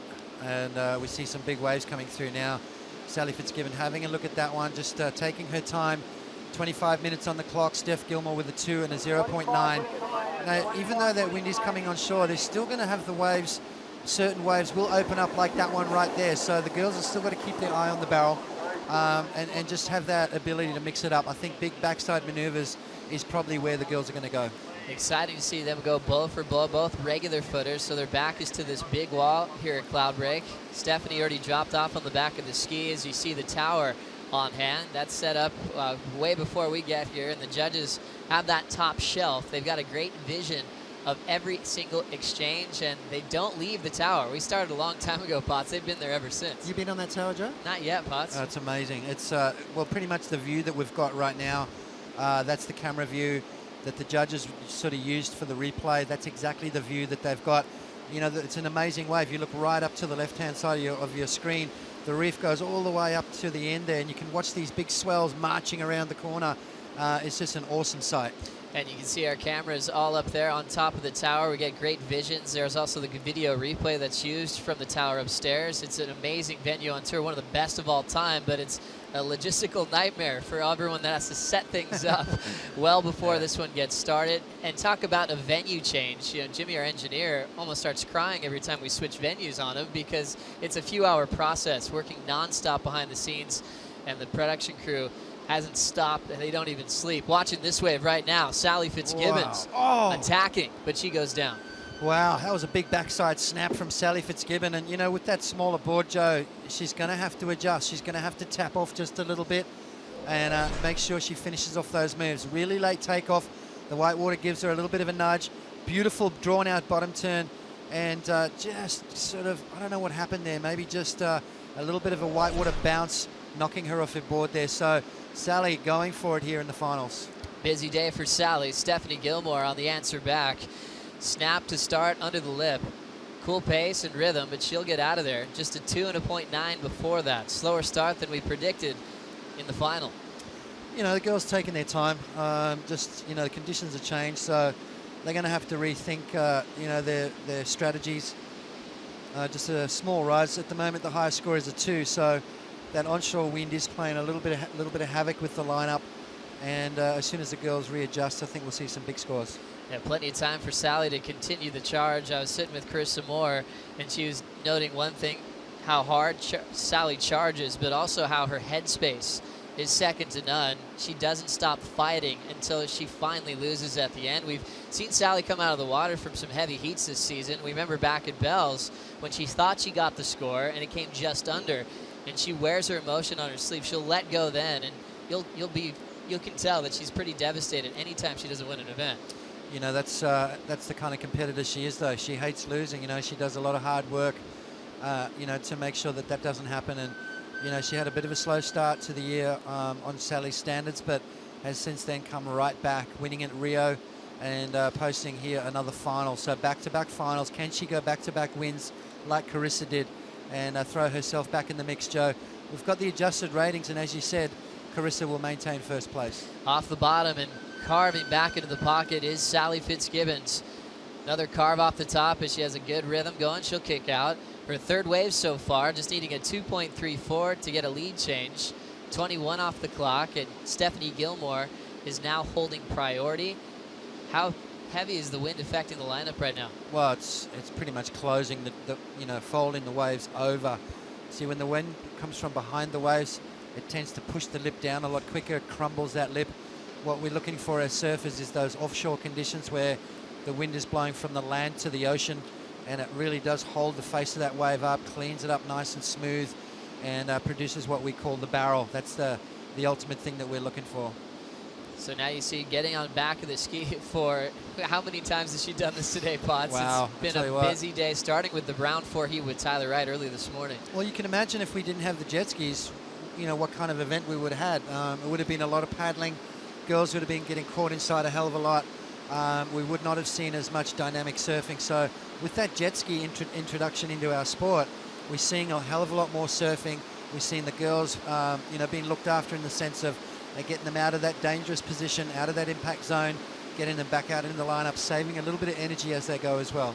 Well, Steph Gilmore and Sally Fitzgibbons were preparing on the deck out in the channel, and Rosie Hodge was out there with them. Rosie, how did you see Stephanie and Sally prepare before they went back to the lineup? Well, Joe, I think just listening to Steph talk in her interview and just what she was saying about how hungry she was to get a really good barrel, I could see it in her eyes. She was just focused, and that's really what she's going to be hunting in this final. And then Sally Fitzgibbons, I just watched her. She came onto the boat, super calm approach. She lay on the floor, just did her little stretches, did her routine. So the girls really just sticking to what gets them pumped up for their heats. Sally finding that quiet space. Stephanie Gilmore, like I said, she's got that look in her eyes that really means she's hungry for it. Now, Rosie, we know Sally snapped her longer board in the semi-final. What kind of board is she on now? Would you know that? I'm not too sure what board she had, but I know, knowing Sally, she's one of the most prepared surfers on the Women's World Tour, so no doubt it's probably something a little bit similar, maybe a little bit smaller, but, chatting to Steph Gilmore, she was also opting to stay on her 6'3", so it's a kind of an in-between board, a step up, and then also maybe a little bit of a decreasing swell here, so I think, Sally could actually find herself really comfortable on a step down board too. All right. Rosie, you're super far out there in the channel. Are there big reactions on the big wipeouts and the big tubes that they're making today? Yeah, I mean, seriously, the vibe out in the water, there's so many skis and so many boats that have come out to watch the event, and the girls from the Tavarua Island have come out to watch and cheer on the girls. So, the vibe in the water is really amazing. And also Steph was saying that the Water Patrol guys and just how well they're looking after them, it really just gives that feeling of comfort and just, I don't know, there's a really great vibe in the water at the moment. Pretty exciting, Rosie. We've seen the Stephanie-Sally rivalry continue to build over the last few years. Where are you ranking this as one of the greatest rivalries in the Women's World Tour of all time? Well, that's the thing, Joe, is these girls, I mean, it's been over 8 years since we've seen them compete in conditions like this, like Cloudbreak, and just seeing these two girls, I mean, I think Sally's finished second to Steph 3 times, and, that's really stung her. So they've had that rivalry going back a few years. And I think going into this final, this means a lot to them. I watched them last year. We had a Roxy trip, and they were both surfing at this break, and they're always super competitive with each other. So you never take that rivalry out of the picture. Add to that the competitive atmosphere, and it's pretty amazing to watch. Thank you, Rosie, and enjoy yourself out during this final. We still have 18 minutes to go as Stephanie Gilmore needs a 1.84 to take out Sally Fitzgibbons. We're talking about 1s and 2s right now. And we mentioned before on Stephanie's road to the final, she hasn't had a heat without posting at least a 7.33 on one wave. Since that first round, she's had excellent scores round by round to make her way to this final. Yeah, she's been, finding her feet, working it out. Obviously riding a little different equipment. She noted that she's riding a quad setup, which she's not used to riding. So that's another different thing that she's getting used to on the fly. So, and I'm just watching her getting better and better. Like at the moment, the conditions have changed, so the girls have got to change up their strategies. But I was expecting big things from Steph in this finals. It looked to me like she was kind of just cruising through her heats, doing what she had to do, and that's what champions do. An epic showdown for Stephanie, taking out Dimdy Stoyle in the semifinals, took out Bianca Batendog in the quarterfinals, with Bianca also into the excellent range. As you look into the stats of Stephanie Gilmore, one of the best of all time, 5-time world champ. She won as a rookie back in 2007, got 4 consecutive victories as a world champion. Just had 1 year off when Carissa Moore jumped in there. then won again in 2012, and she's looking to pick up the pace after her slowest performance on tour in 2013. Yeah, never finished outside the top 5. An amazing stat there, 23 victories. She's on her way to being a Kelly Slater of women's surfing if she keeps up as she is. But, you know, 25, 26 years of age, she's still young. She's in the prime of her life. So I think Steph Gilmore's got a long way to go. And then we'll contrast that to Sally Fitzgibbon's stat sheet. On paper, still one of the most deadly competitors on the planet. 3-time world runner-up, her 6th year on tour, 4 years in the top 5 as she's never dropped off the WCT. 7 wins, including the last stop in the Billabong Rio Pro, where she's been the most dominant women's surfer in the last 4 seasons. And that streak continues, not dropping below a quarterfinal result since 2009 in Portugal. You know, if Sally wins this event, you know, I can see her having a really good shot at a world title this year. She needs to have a few wins, though. She needs to back up that good result in Rio de Janeiro. She's done that, but to be honest with you, I think she needs to win this event. A huge one for her to take on. Their last one-on-one final was at Bells, where Sally was able to be victorious. So when it comes down to the one-on-one final, she's undefeated over Stephanie Gilmore. And right now, she is holding on to a 1.23 and a 2.6. We see waves marching in and capping way out the back. Are you seeing scoring potential there, Potts? Well, those are those little roll-ins that the boys talk about. It kind of looks like they go a little fat on the shoulder. So, you know, you want to get those ones that hit the reef on the inside and stand up and give you that nice vertical face, that opportunity to rattle off a couple of big turns and quite possibly get the barrel. These are the kind of ones you want. The ones that don't cap on the outside, they sort of back off and hit this inside reef. Stephanie Gilmore takes off with priority. Carved to the pocket on her first effort. She'll continue to fade a bit to try to set up some open face. She'll readjust and anticipate an inside track. All setup work so far for Stephanie Gilmore. Now it's starting to bottom out.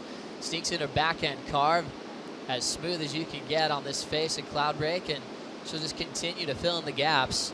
Stephanie Gilmore sneaks one off the top. It's going to bottom out. Wow. She's hung up in the lip, and hopefully she made it out the back in time.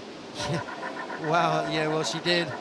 She didn't get sucked over the falls there, and had she done that, that was super, super shallow right there for Steph Gilmore. And, yeah, that wave kind of went a little sort of fat on the shoulder. Didn't really offer Steph the scoring potential she was looking for, but in saying that, she's going to probably post her best score, Joe. And there's that DHD quad that she's been loving so far. She loves it on her backhand especially, and she feels like she can continue to accelerate when she bottom turns and goes up the open face. In the heat of the moment, she still managed to give us a little wave and a smile. That's how much of a champ she is.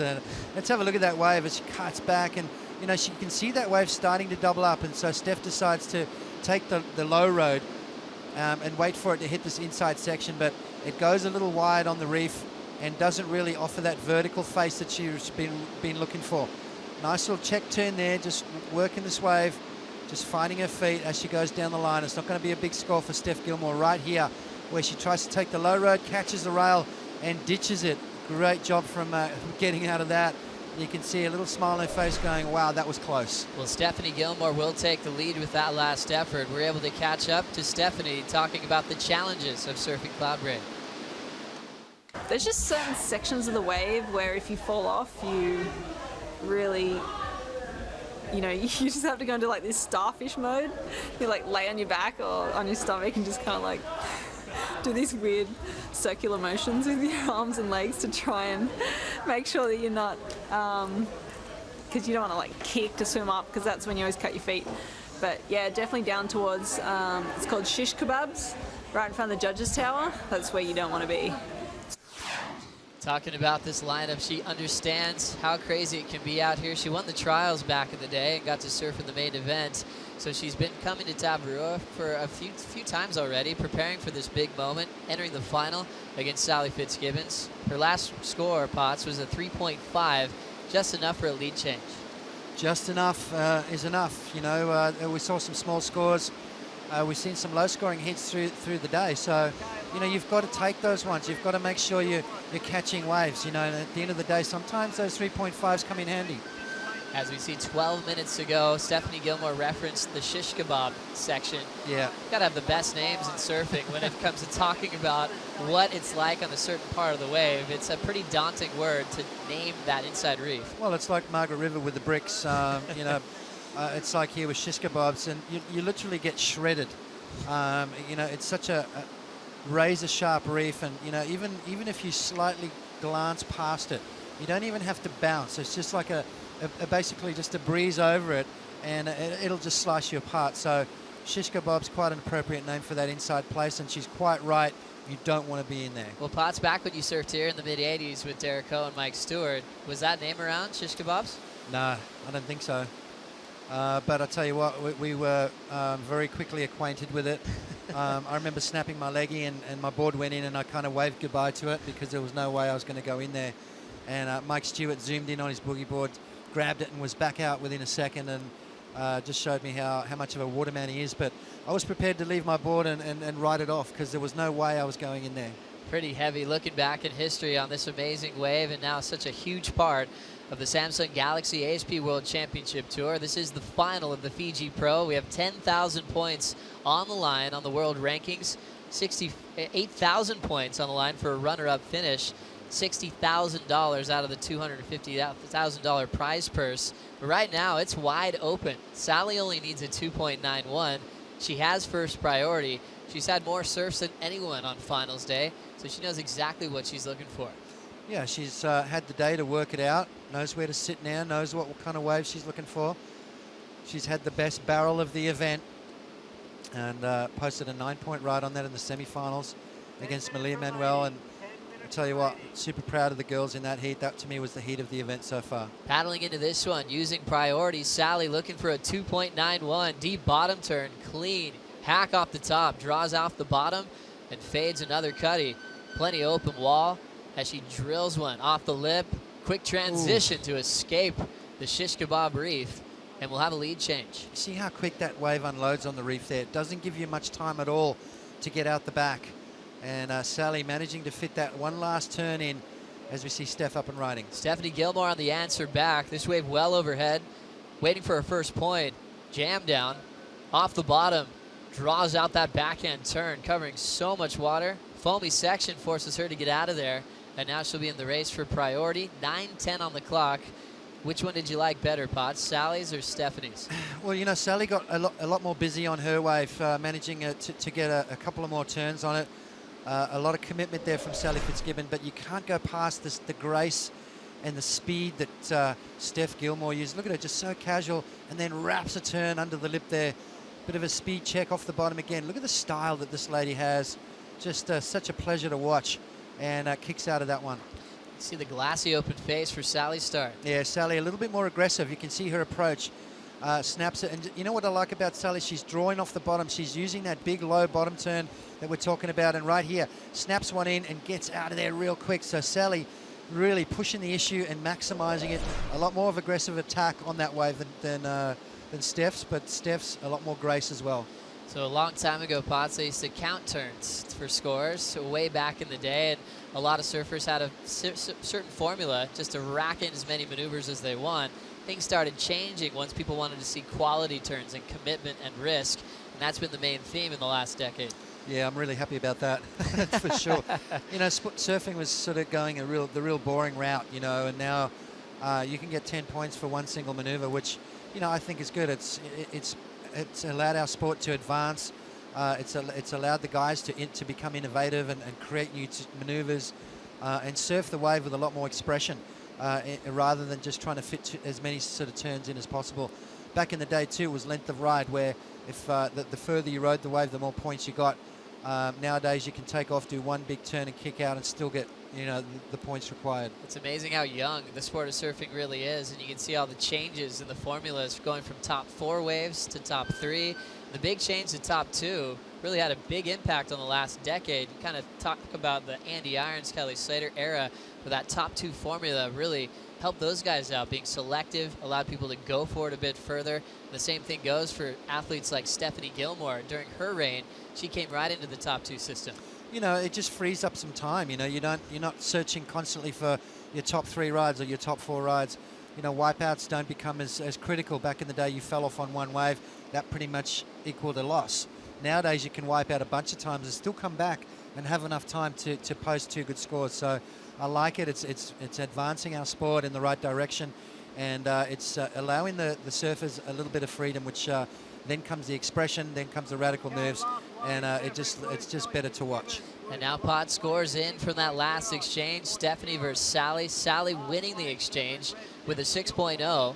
Stephanie's was a 5.23 from the panel. Steph still out front. Sally now needs a 2.73 to take the lead, and she has second priority. So first priority with Stephanie Gilmore with 6:15 to go. Yeah, not a big score required from Sally. As we see, having a look at this one, Steph up and riding. Using priority quickly, a solid one. Stephanie coils up off the bottom, hammers the first turn, and goes head over heels off the top, incomplete, and a pretty heavy wipeout punch. Yeah, that was a little bit of an unforced error there from Steph Gilmore. And Sally, can she capitalize? This one's bowling up, times the drop in beautifully. Sally passing Steph on the inside, she'll just get a mid-face correction. Sets up off the bottom, nice carve in the pocket. Here comes the froth on the face, and she flies away right out in front. Stephanie having to take that one on the head. Yeah. Well, I'll tell you what, super shallow in there. Sally just managing to get out of that wave as well. Super critical on that inside section. The girls are really going for it. I'll tell you what a day of surfing it's been. The question was always going to be asked, can these girls handle it? Well, the answer is, of course they can. They're the best in the world, as Steph Gilmore hangs onto the back of the ski. Let's have a look at the replay here from Steph and see what actually happened. She draws off the bottom, snaps it nice and tight, and just catches that inside rail as she goes down. So Steph Gilmore, a little bit of an unforced error, and Sally comes back on the next one, looking to replace a 2.60, Joe. And she see her do this little down carve. Yeah. Did she make this section worthy? Nice little turn off the top there, and she gets out of that one. So she's going to improve her score. 2.73. I think she's going to get it. So big matchup on paper. Stephanie Gilmore have spent a lot of time in heats together on the ASP Women's World Tour. Slow start in this one with 2s and 1s. Both wore a couple sets on the head, with the breakaway exchange with Sally getting a 6 over Stephanie's 5.23. But Sally still needs a backup. She's improving a bit, and her last score is enough to get the lead. A 3.0 just barely takes it off of Gilmore. And now we're down to 4:15 on the clock. Yeah, and now Steph needing a 3.78. So they're going to go back and forth. It's going to be a seesaw battle. Why? Because it's not a big score required to get themselves back in the lead. No one's really produced that knockout blow just yet, but there's plenty of time on the clock. 4 minutes to go. Steph Gilmore now really has to batten down the hatches. She's looking for a pretty average score, but what she really needs is to post something up in that excellent range. Such a critical time in the final. 10,000 points on the line, on the rankings for a world title. Stephanie has one win, so does Sally Fitzgibbons, as they try to narrow the gap between Carissa Moore. Carissa will still be world #1 heading into the Vans US Open, where she was successful in taking that event out last season. But it's getting tighter. Sally's won at the US Open in the past. We have some great all-stars like Malia Manuel, who's won there. As you see the local crew here at Tabarua loving the action in the final pots. Yeah, you know, they love supporting the people that stay on the island. Very passionate, very happy. Always smile, these big smiling faces here every time we come here. And they always remember your name, Joe. They're amazing. They're so friendly all the time, and you can count on it every time you show up in the morning. And Sally and Stephanie have been loving their time here on Tabarua, and now all attention are on the numbers and the horizon. First priority is with Stephanie Gilmore. She only needs a 3.78.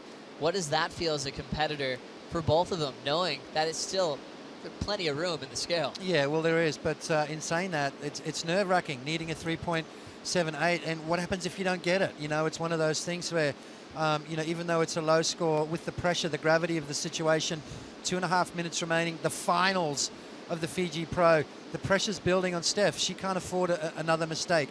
And I tell you what, she's only got 2 minutes and 20 seconds to try and call that wave in and hopefully take advantage of it. We start seeing the difference. Stephanie Gilmore going down on that first turn on that solid set wave. Yeah. If she pulls that off, she's leading this final. Absolutely right.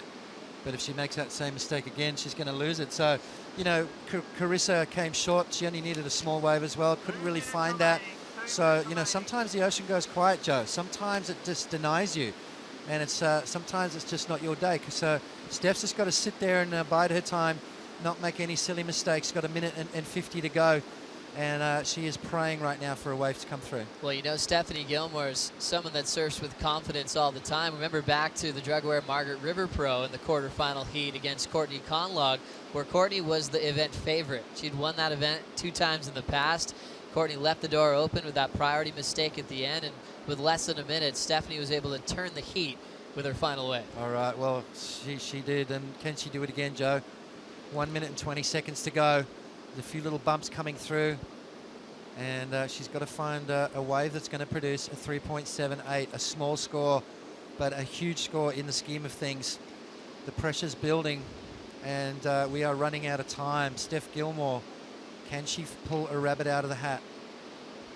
1 minute remaining on the Wow. clock for the Fiji final.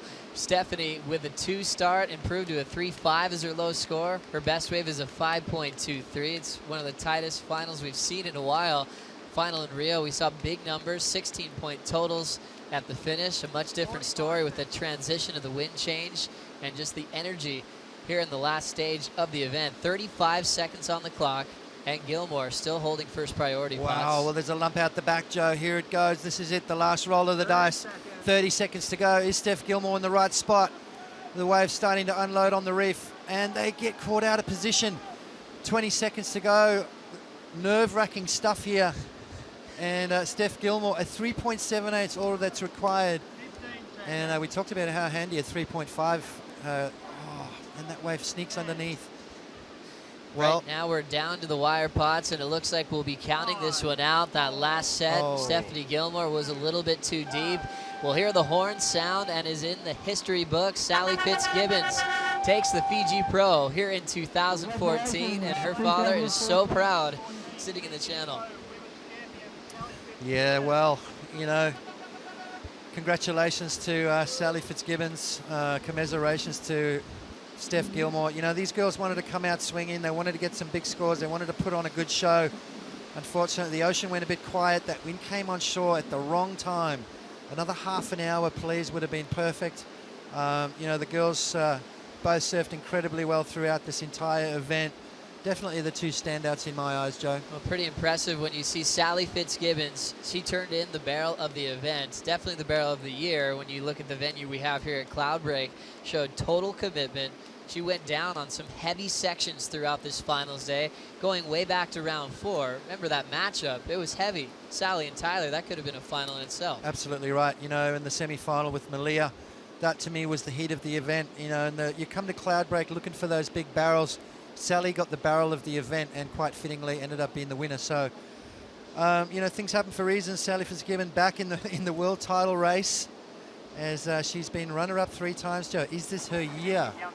Pretty impressive to see a surfer go back-to-back wins, just like Carissa did at the end of the Australian leg, but now all the momentum is going with Sally Fitzgibbons, and you think in surfing, you have all these highlighted moments. She was turning into this small wave specialist when you think of Brazil and how dominant she is in that beach break. You couldn't have had a more drastic transition as far as venues are concerned, as she proves she has no weakness in her game. Absolutely none whatsoever. She rips at bells, snapper rocks. She's got the barrels down. She's got the backside barrels down. She charges in big waves. What can't this girl do? I'll tell you what, and that's what you've got to be. You've got to be a complete surfer to be a world champion. You've got to have everything under your belt. The ability to charge, you know, there's got to be no weakness between your backhand and your forehand. Sally Fitzgibbon just showed she can go from a 2-foot beach break to an 8 to 10-foot reef break and win. So there we have it, Potts. Congratulations, our 2014 Fiji Pro champion, Sally Fitzgibbons. Thumbs up to the crowd, big shakas, and the biggest smile that we're going to see for a long time. The celebrations are already starting right here on Tabarua Island. A well-worthy champion. She'll get $60,000 and 10,000 points on the ranking, still sitting at world number 2, heading into Huntington Beach.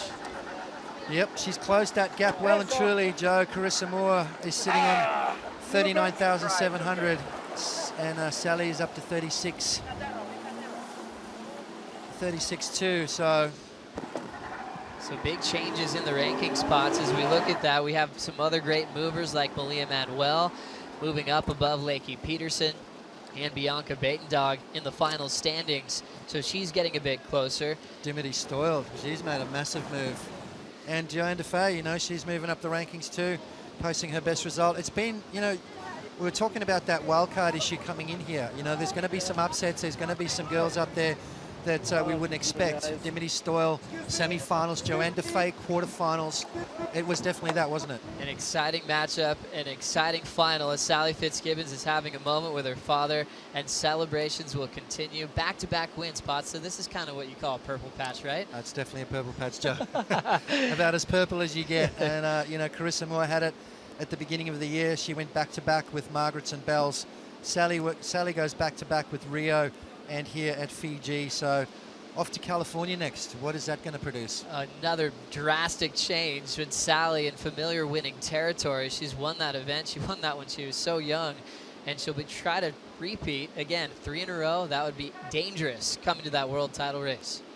Yeah, I mean, that's a special feeling, winning 3 events in a row. As Malia with her hand all bandaged up, geez, you know, she performed as well. I mean, absolutely unbelievable. You know, from out at Cloudbreak in round 1, just producing some incredible surfing, and then out here at restaurants as well, and then back out at Cloudbreak. I mean, some of those barrels she was pulling in, total commitment, broke 2 boards in the semi-finals, just pulling into some of the biggest barrels and almost coming out. That was a gutsy effort, and doing it all with the broken wrist. Pretty impressive. Malia Manuel, definitely worthy as a champion of this event, even though she finished in the semi-finals. And now the celebrations are happening on the boat. It's like one big family for Sally here on the island of Tavarua. Big hugs, big smiles. I mean, Sally smiles at the best of times, so you can only imagine how big that smile is now.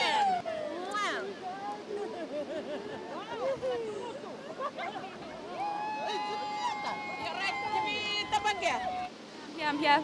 So such a special moment. Let's get right into this vibe here on the boat.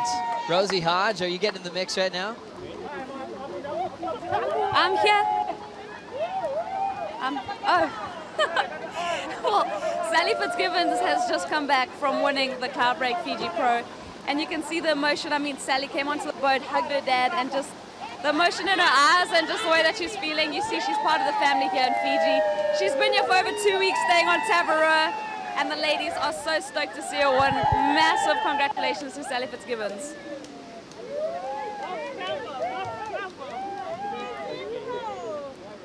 Fitzy, come here. You've surfed pumping Cloudbreak 4 times today. You girls have laid it all on the line. We've seen ups and downs this whole event. You know, just the passion that's going into this, winning the final against Stephanie Gilmore, that's a massive one for you. I'm just really exhausted. I think the emotion, it's pretty overwhelming, and it's such a big day, and there's so many times you get scraped across the reef, and you just got to keep getting back up, and one more, and you know the conditions changed there for the final, and you know it's just such a warrior day that even though you know you only needed a 3, no matter how you win at Cloudbreak, it's just such an incredible feeling. So I'm blown away, and yeah, I'm so happy. And for Sally, coming into this event, there's been so many expectations on the girls. You know, you've really heard the girls maybe taking that pressure on. Have you felt any of that on your shoulders? Well, I think coming into this event, especially getting it, you know, really sizey out there today, it just you want to do it justice, and you just want to push yourself to the limit. You know, we had board breaks. I think Malia broke her hand. We've got bleeding out of her legs, so it was just such a great day for women's surfing because everyone just had a go, and yeah, so I have to thank everyone at home, everyone watching, that we did it. So excited, and everyone on Tavarua and the ASP for bringing us back here. Sally, one more question. Winning 2 events back-to-back, you just come off a win in Brazil. You know, you've got some really solid results. You're neck and neck with Carissa Moore. You've got to be feeling pretty good for the title race coming after this 5th adventure. I think leading into this event, I knew I'd done my homework. I knew I'd put the hours in out there, and you know, when the conditions came, the forecast that we saw, you know, I knew that I'd have to step up and pull out the bigger boards. So I just want to thank everyone that helped me. My dad that's here, but Mumsy that's cheering online, and especially my caddy out there, Jared White. He's been a big help all event. So Thanks to everyone for cheering us on, and yeah, really excited. All right, Sally, well, we'll see you back on Tabarua Island to really get the celebrations going. We're super proud of you. Congratulations to Stephanie Gilmore and all the girls for putting on an amazing show. We'll be back with more from the Fiji Pro right after this. Your journey is as important as the destination, especially when your destination is paradise. Welcome to Fiji Airways. This is exactly where you should be.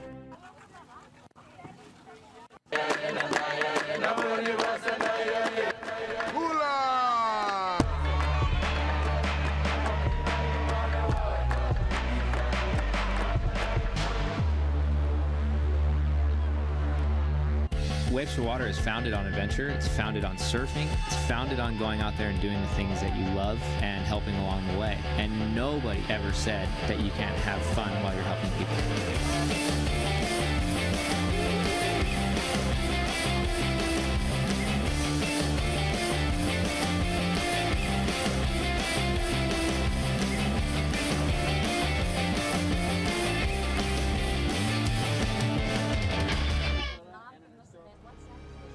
Beauty. A million forms of expression. We have seen beauty, and she is powerful.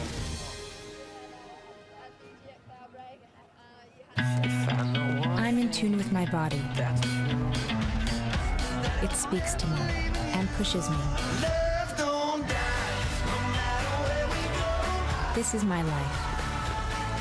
Samsung Gear Fit. Why are we here? Because we freaking rip and we deserve to be here. That's why. The ASP to bring the girls back here this year is an incredible opportunity for us to really get out there and put on a good show. You either have to back off or step up. That's when you see most girls step up, and that's when it comes really entertaining. This event will be a really definitive moment for the future of female surfing.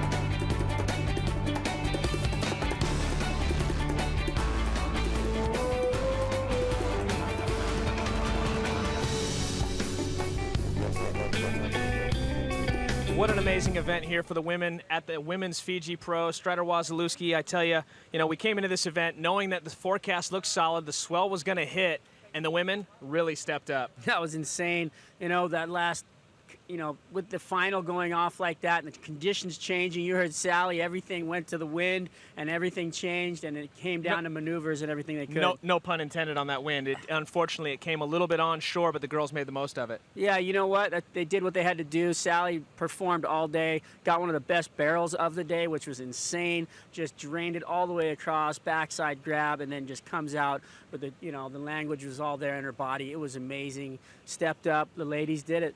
Well, with that said, let's look back at the finals here at the Women's Fiji Pro, where Sally Fitzgibbons was victorious over Stephanie Gilmore. And as we said, the wind came a little bit onshore, but the girls really stepped up to the challenge, still pushing through on the rail. It was all about the turn, Strider. There was no more barrels with that wind out there. Yeah, you know what? The girls decided to go to the top to bottom surfing again, like you saw at restaurants. And you know what? Sally was ripping again, out on the open face, doing the turns she needed to do, just combining the speed and the flow and trying to get it as much as she could right there. She flew over the back. Stephanie, same thing, looking really fluid out there. Yeah, I like the fact the way that Stephanie was drawing out her turns. It was maybe the wave selection that hindered her, but she did a really strong effort to get all the way into the finals, but it just wasn't her day, and it was Sally Fitzgibbons. Yeah, coming off right there on a turn like that, she brought that home. It could have been the change, in the heat right there. Basically, it came down to the end, her only needing like a 3-point ride, and Sally just came away with the win. Transforming from Rio, which is just 2-foot beach break, to 10-foot reef break. I mean, that's just insane. Her dad obviously pumped, knowing all Stephanie needed in the end. There was a small score, and the time winded out on her. Yeah, so I'm sure a lot of nerves there for Pops, as you pointed out, not needing much for Stephanie Gilmore, but The clock sounded. Sally Fitzgibbons was the winner. Congratulations to her. And I tell you what, unbelievable going back-to-back, coming off a win at the Billabong Rio Pro. There's the finals, the two-wave totals for each girl. Sally Fitzgibbons a 9.00. Very close there. Stephanie Gilmore with an 8.73. But as I pointed out, very commendable to come off a win at Rio and come straight into another win. And as we say that, with the two events, let's look back at the first event. The Roxy Pro kicked things off on the Gold Coast. We saw Stephanie Gilmore, who was in this final as well. She came out blazing in her hometown there in Coolangatta, and she surfed snapper rocks day in and day out. And Bianca Batendock, I tell you, she came out of the gate strong on her backhand, was runner-up to Steph. Yeah, but Steph, obviously having some home court advantage and looking really clean. I mean, look at that snap back into the ball.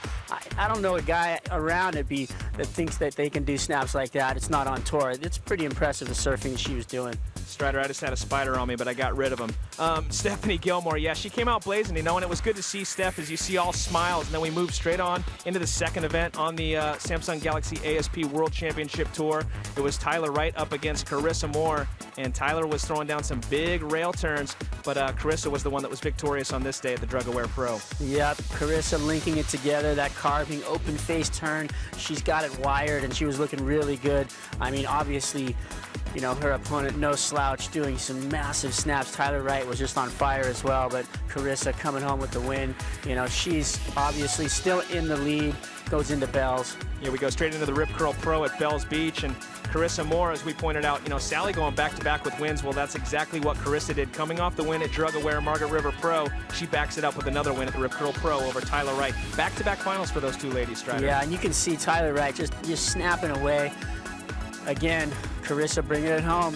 She actually got it done in the time that needed to be, and it's interesting watching these girls then put together their package and what they need to do. And then, sorry, Strider, and then Sally Fitzgibbons comes on the radar here with a win at the Billabong Rio, and she was victorious over Carissa Moore. So Carissa Moore going 3 finals in a row, but hats off to Sally at this one. Yeah, you know what? Sally took it home in Rio. She was linking her turns, going straight up and down, very vertical surfing. Obviously, brought it home. The judges rewarded her for an up and down flow that she had going over there, and she was in the mix with the crowd, loving it, loving Rio the whole time, and she brought it home. Obviously, her dad there to support her. So after 5 events, halfway through the Samsung Galaxy ASP World Championship Tour, there's the current standings following the event here at the Fiji Pro. Carissa Moore still maintains the lead. Sally Fitzgibbons, though, she came in second. She does increase her points, getting ever closer now to that first place position. Stephanie Gilmore jumps up into third, Tyler Wright to fourth, and Bianca also making some changes there. So a bit of a shakeup here after event number 5 and 5 events to go. As we look forward at the remaining 5 events, the ladies will head next to the Vans U.S. Open of Surfing, kicking things off July 27th through August 3rd. We caught up with some of the ladies. It's going to be quite a contrast to what they surfed out here, Strider. Yeah, it's going to be hopefully some more above-the-lip surfing and get some action for the girls for some high performance. The venue there, really a challenging venue depending on conditions. If it's got size from the south, you get that big walled-out face coming across going towards the pier. You got the element of having to try to deal with that. And then if it's smaller, we got basically a peaky situation where they're going to be getting a lot of really good turns in. Alrighty, well, coming up next, we'll have the men showing up here shortly. Some of them are already in town for the men's Fiji Pro. Things will kick off on June 1st, so check back in at ASPWorldTour.com. We've already got a few guys. Owen, Taj, Gabriel Medina, Kai Otten are getting ready. We'll see you guys June 1st, 7:30 a.m. on Dawn Patrol, ASPWorldTour.com. We'll see you then.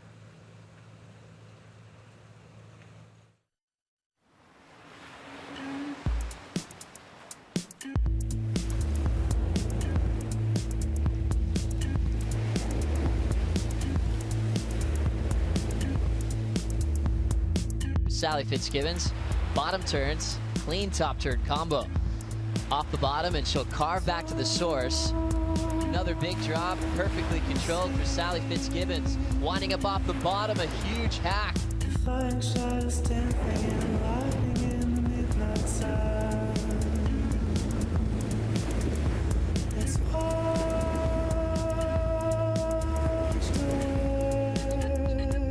As she sets this one up off the bottom, tagging it in the pocket.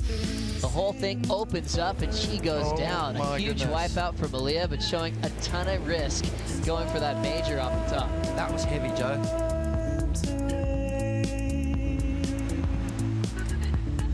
When the city's still asleep, light a fire in the sky.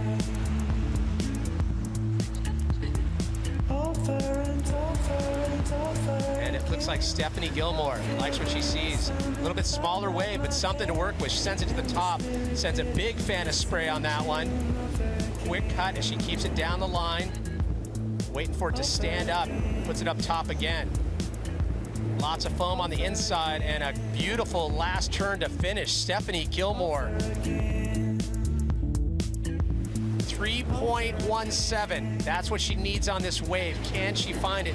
2 turns. Was it better than a 3.17? Very, very questionable. Dimity Stoyle, the rookie, moves onward and forward, dismantling the reigning world champ. A massive win.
The horn sound and is in the history book. Sally Fitzgibbons takes the Fiji Pro here in 2014.